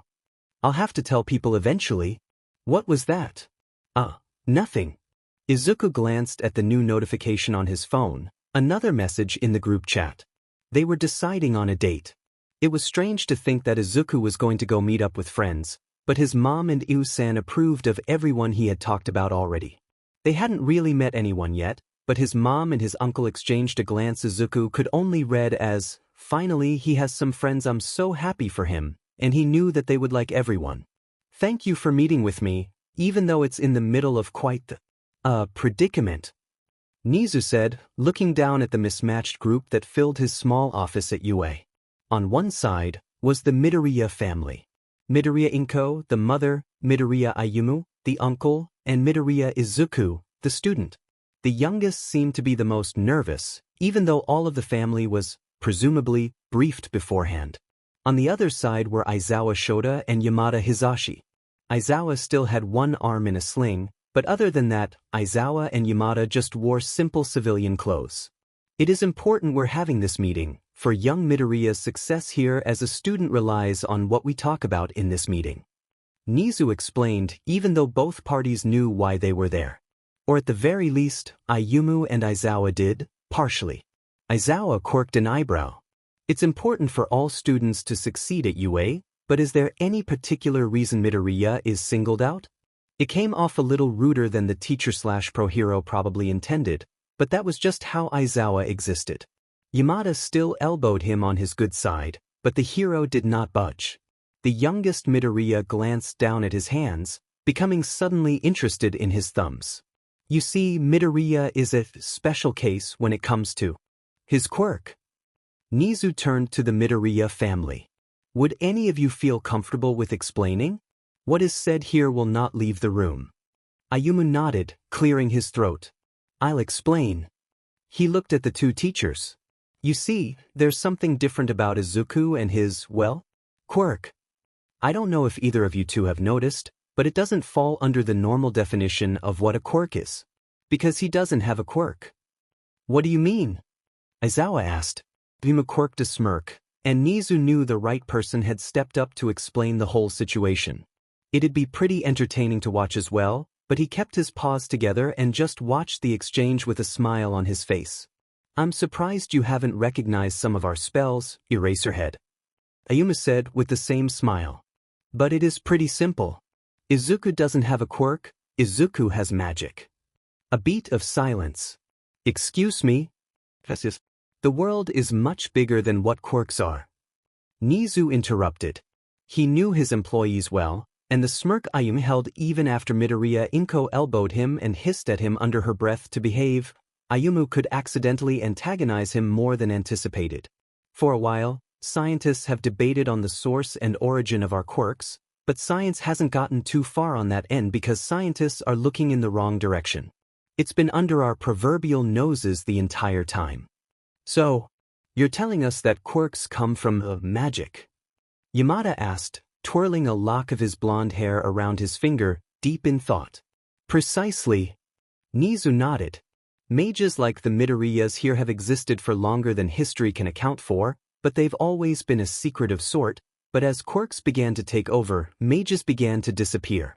There are very few left of them today, and the Midoriyas may be the only ones in Japan to exist at the moment. He watched Aizawa and Yamada glance at the Midoriyas, Ayumu who smiled, and Izuku who was trying to steel himself with a few deep breaths. Inko looked like she had just been dragged into the whole mess, which made sense, given that she was the only one in the family that had a quirk and not magic. That makes a lot more sense than I would like it to. Aizawa sighed, glancing at the Midoriyas, Ayumu specifically. But why do you sound so familiar? Ayumu shrugged. Given that young Izuku here has something we cannot account for, I've rearranged his schedule a bit. Nezu interjected, bringing out the file he had planned on him for a while. Since he has tested out of English rather easily, he will have his uncle come in during the day to help him train his own magic in an independent study session, and since you have no classes for that PRD, Aizawa, and we cannot have an adult on our campus who is not employed in us without supervision, it will be your duty to be the supervision for them as they train in one of our training rooms or outside, wherever they wish for the day. Aizawa nodded. What? Yamada interrupted, glancing at Izuku from across the room. You mean to tell me you've been fluent in English this whole time, and you let your classmates say dumb stuff all the time? Even though the youngest Midoriya hid behind a blushing face, he shrugged. Come on. Yamada specifically slipped into English. Is this a magic thing then? And maybe. Izuku slipped into English as well. I think mages learn languages better than most people, right, U-san? We do. Ayumu nodded. Nezu glanced around at the room. He could almost peer into Aizawa's mind. It didn't make sense, but it also made sense completely to him. It looked like pieces were slowly coming together in his head, and Aizawa's eyes widened, glancing at Ayumu. You're one of the cloaks, he said. Ayumu nodded. Yeah, that's what you've been calling us. But we're not technically doing anything illegal. Just patching up magical leaks so they don't accidentally cause unjust chaos in our world. And since it's not a quirk, it's not illegal quirk use either. At the sound of leak, Midoriya Izuku flinched. Nezu would have to file that away for later. Well, I believe that settles it for the formal part of this meeting. He slid the newly revised schedule over to Izuku, and a copy left on the desk for Aizawa and Yamada to take home as well. Is there anything specific you'd like to as of us, Midoriya-san, for training your nephew? It's Izuku's training. Ayumu glanced at his nephew. Anything specific you need? Not that I can think of. Izuku shook his head. He spoke in a quieter voice than what Nezu had witnessed around friends. Probably stressed out from the day, and whatever he had experienced at the USJ the few days before. Which, Nezu read the file on downright horrifying. Absolutely disgusting, what they would do to a class of first years in the name of killing All Might. Class 1A got away with no fatalities, but they were just incredibly lucky. Izuku glanced to his mother, who remained pretty quiet through the whole ordeal as well. She was not gifted with magic and didn't understand it like Ayumu and Izuku did. Nezu assumed, but she nodded and pulled something out of her purse to hand to Izuku, who stood up and passed it to Aizawa. I didn't know how much this could help, but I wrote down as much about magic as I could get in this notebook. It's kinda a crash course, I guess. Aizawa nodded, taking the notebook, flipping through the pages. By the low whistle Yamada gave, Nezu could only imagine it looked like Izuku's own entrance exam, which was analytical and verbose for someone his age. Thanks. If we have nothing else to discuss, I don't want to keep either of your families for much longer. Nezu stated, which the teachers knew was keywords for get out of my office, smiley face. He turned to the Midoriya family first, looking at the students' guardians. If either of you have any questions about Izuku's training and as a student, please feel free to reach out to me. Ayumu, you have my number. But other than that, I hope the rest of your day sees you well. Ayumu nodded. Thank you so much for having us, sir. Inko said, dipping into a bit of a bow. It was no issue. It is my job to make sure all my students succeed, after all. Anyone who has loved has been touched by magic. It is such a simple and such an extraordinary part of the lives we live. Nora Roberts. The small break the school had given all the students after the USJ incident had ended, and it was time to start getting back to life as usual, life as normal. Not that they could ever go back to that normal beforehand. Before 19 students were forced to face down villains before they could barely walk in their hero costumes, facing death head-on way too early. But they could pretend. They could pretend everything was okay. Izuku was very good at pretending. So many things had happened in so very little time, too, that it felt like he could barely keep up, with Aizawa and present Mike and some other teachers now knowing magic exists and Izuku is a mage like his uncle.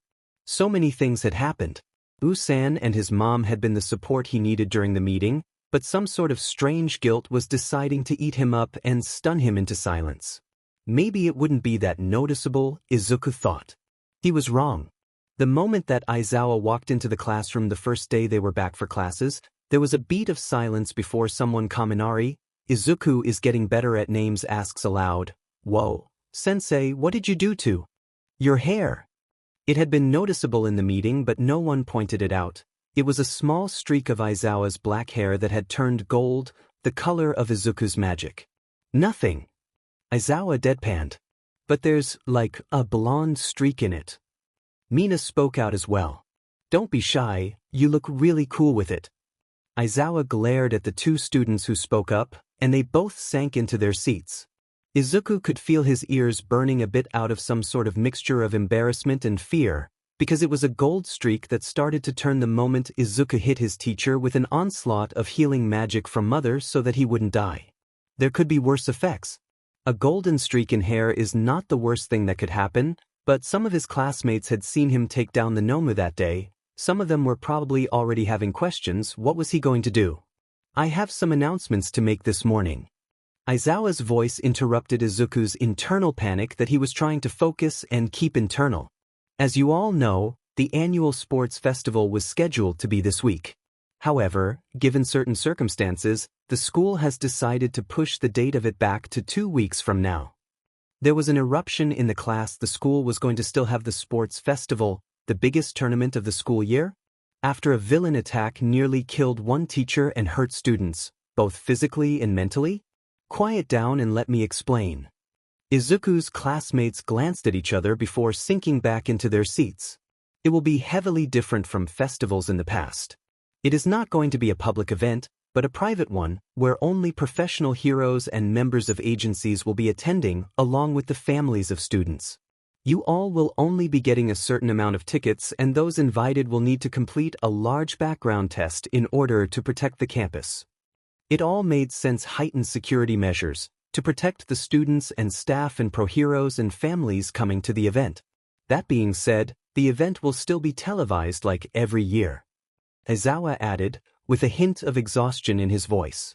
Not the sort of exhaustion from being tired, although he very well should be after being nearly killed and revived by a sudden flood of magic that healed almost every wound, but still left one of his arms in a sling and a small scar under one of his eyes. But it was the sort of exhaustion that came with trying to do something and not being able to do it. Defeat. Aizawa glanced around the room, before his eyes settled on Kaken Baku. Bakugo, you scored first place in the entrance exam. You will be giving a speech at the beginning of the festival. Meet me after English today so that we can get you started on it. Bakugo rolled his eyes and clicked his tongue, sitting back farther in his seat with a slump. Izuku could immediately tell that the speech wasn't going to go well, but at least Aizawa would be there to monitor the process of whatever was about to happen. That is everything.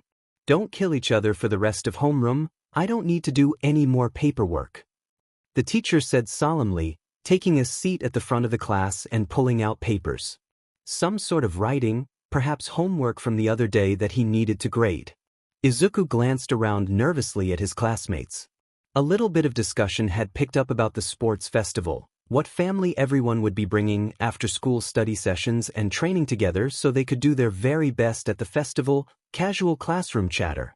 His eyes landed on Uraraka and Tsuyu, who were sitting near each other, and Ida.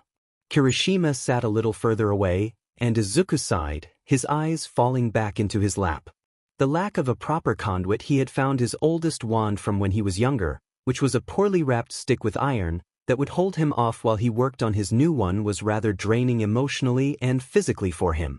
He broke it because Mother told him to, so that he could save everyone and create a leak of magical energy to save everyone. One Eusan had to go fix that night when Izuku was asleep, and that sort of power couldn't be explained very well, could it? He glanced back over at his friends. He didn't know how to talk about it. Usan spoke so casually, and everyone believed them and understood easily. But Izuku wasn't good with words. He SEKD at words. It's a miracle he's made it this far socially. He will just have to deal with accidentally burning down bridges whenever he gets to them. Midoriya, can I talk to you for a second? Izuku glanced up from digging out the bento box from his bag. Tsuyu has her own bento box. It's lunchtime, and of course Izuku wants to go eat the delicious food his uncle has packed immediately. But Tsuyu's words make Izuku's blood feel cold. Sure. Everyone else was leaving or gone. Uraraka glanced back into the classroom, and Tsuyu waved her hand. We'll catch up, unsent words. She nodded and followed Ida and Kirishima to the cafeteria with a cheery bounce in her step. Izuku watched and then turned back to Tsuyu. What's up? What happened at the UJ? With your quirk? Tsuyu was the closest of everyone at the time, notwithstanding Aizawa-sensei, who now knows the truth, of course. All Might doesn't, but they'll probably explain it to him at some point. But of all his classmates, Tsuyu saw the most. And she's smart, she'd put it together. Yeah. Izuku nervously picked at the plastic bento box in his hands. It's a long story. We've got almost 40 minutes for lunch, Karo. I'll tell you. Izuku took a breath. Don't think I'm crazy, all right? Tsuyu nodded. I technically don't have a quirk. Huh. Izuku can't help but nervously laugh. It had been a long time since magic first came into his world, but everyone who knew about magic had known about it before him. It's magic. I'm a mage. Magic. Tsuyu echoed. Magic. Mage. Mage. Izuku nodded. Oh. Tsuyu replied. A beat of silence. They could hear laughter in the halls. Somewhere, Izuku could also hear the melody of their quirks, too. Something he was trying to get used to. Tsuyu's was louder. Now that he was closer, he could hear hers louder. It was a strangely unique sound he would later learn to be an accordion, a lilted song that breathed within her. It was nice and calming. Huh. Tsuyu rested her finger on her lip, a little quirk of hers. That makes sense, Karo. Another beat of silence. Izuku. He didn't know how to feel, other than what? Telling her had been that easy. To be fair, she was the one who asked. He didn't know how he could ever approach the topic on his own. He hadn't ever. So to have such a simple reaction to what felt like taking the weight of a whale off his chest. Izuku stood silent and dumbfounded for a moment. He heard laughter from the universe. Not now, Mother. Is it like the movies I mentioned the other day? They both started making their way to the cafeteria. Izuku was starving and he was sure Tsuyu was looking forward to her lunch as well. Not quite. But close. Izuku replied. Different but, yeah, kinda like that. Karo. So all that light, and you healing Aizawa-sensei, and taking down that monster thing, was magic. Tsuyu ped her head to the side. Yep. He wasn't keen on explaining how it worked. Anyone other than Eusan was aware of his self-sacrifice to try and stop the Nomu. Well, they'd have a lot of constructive criticism that Izuku wasn't ready to deal with. Eusan already gave him an earful, and they definitely tried to give Mother an earful as well, to less success. Can you not tell anyone about that, though? Sure. Tsuyu nodded, as they both entered the cafeteria. Uraraka noticed them and started waving them down to the table, where Ida and Kirishima Saturday, it's your secret to share, not mine. Thanks, Izuku let out a deep sigh. And thanks for, believing me, I guess? Tsuyu smiled and nodded at him as they both sat down at the table. Kirishima immediately leaned in with a grin. So, what were you guys talking about? And nothing important. Izuku stammered. Everyone laughed. Maybe, everything would be okay. Ayuma sat across from Aizawa, their arms crossed, as the pro-hero looked over the plan that they had created for Izuku. This is, the teacher brushed the golden streak of hair out of his face. Slow. Oh. Yes, it is. Ayumu replied. Izuku has mstread a lot of the easy spells, or, well, almost mstread. Higher power spells like these will take time to work, so we don't cause any serious injury. Aizawa quirked an eyebrow, and then set the plan on the table. He said nothing else of the plan. Ayuma had never been to UA before, they had passed it, of course, many times. Both as a human and as a crow. The building was, just as their nephew said, on a convergence of ley lines. Woe would be upon the school if they ever had a leak on campus. Of course, if Izuku was there, it could be contained long enough for Ayumu to arrive. Silly human security measures couldn't stop Ayumu. At least, not as a crow. Aizawa leaned forward in his chair. There used to be one more of you, right? Ayumu looked away from the windows, which they had been staring out of a second before. The cloaks. Your nephew wasn't always one of them. Aizawa clarified. Oh, yeah. A sudden memory, Hisashi, holding a baby Izuku, while Ayumu stood a few feet apart, watching in awe and curiosity and wonder at the new life in the world, flooded their mind. Her mind. His mind. The gender. He's gone. Oh. Apologies for bringing it up. It's all right. Ayumu shrugged. She ran a nervous hand through her hair. He's been gone for a long, long time, Aizawa-san. No formalities. Just Aizawa. The teacher cleared his throat, then looked back at the lesson plan. If I can ask, how the hell does any of this work? Ayumu chuckled. Well, that's a big question, Eraserhead. How long do you have? Shota was not prepared for the history lesson about magic. He's still struggling to wrap his head around it. But it took up the rest of the lunch PRD before he and Midoriya's uncle. He was going to have to differentiate them somehow. It was going to get confusing, met up with the younger Midoriya outside for his training. Midoriya, younger Midoriya, Izuku, he will refer to his student and his student's uncle by first name in his head to avoid the confusion, arriving at the field outside where they first did their quirk assessment test in his gym uniform. Ayumu grinned as Izuku approached. Shota rolled his eyes. Izuku greeted them both. In one hand he held a wooden stick.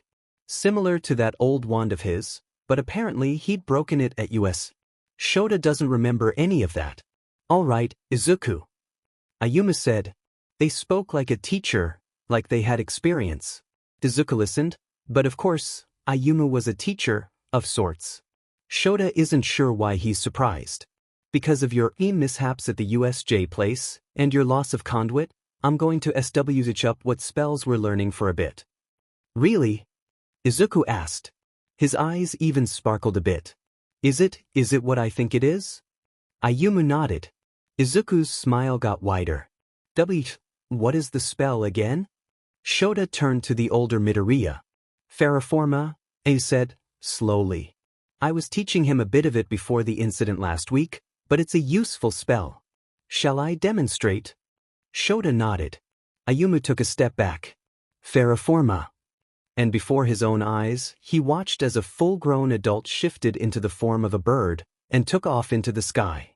The transformation hurt his eyes, already a bit dry, of course, as it tessellated and shifted in ways that Shota could never describe to another soul. Izuku grinned watching it all. Oh God, Shota thought. The world is not ready for magic. He looked at Izuku, who cheered as his uncle landed and turned back into a human again. At least it's Izuku. The world could deal with Izuku. Hopefully.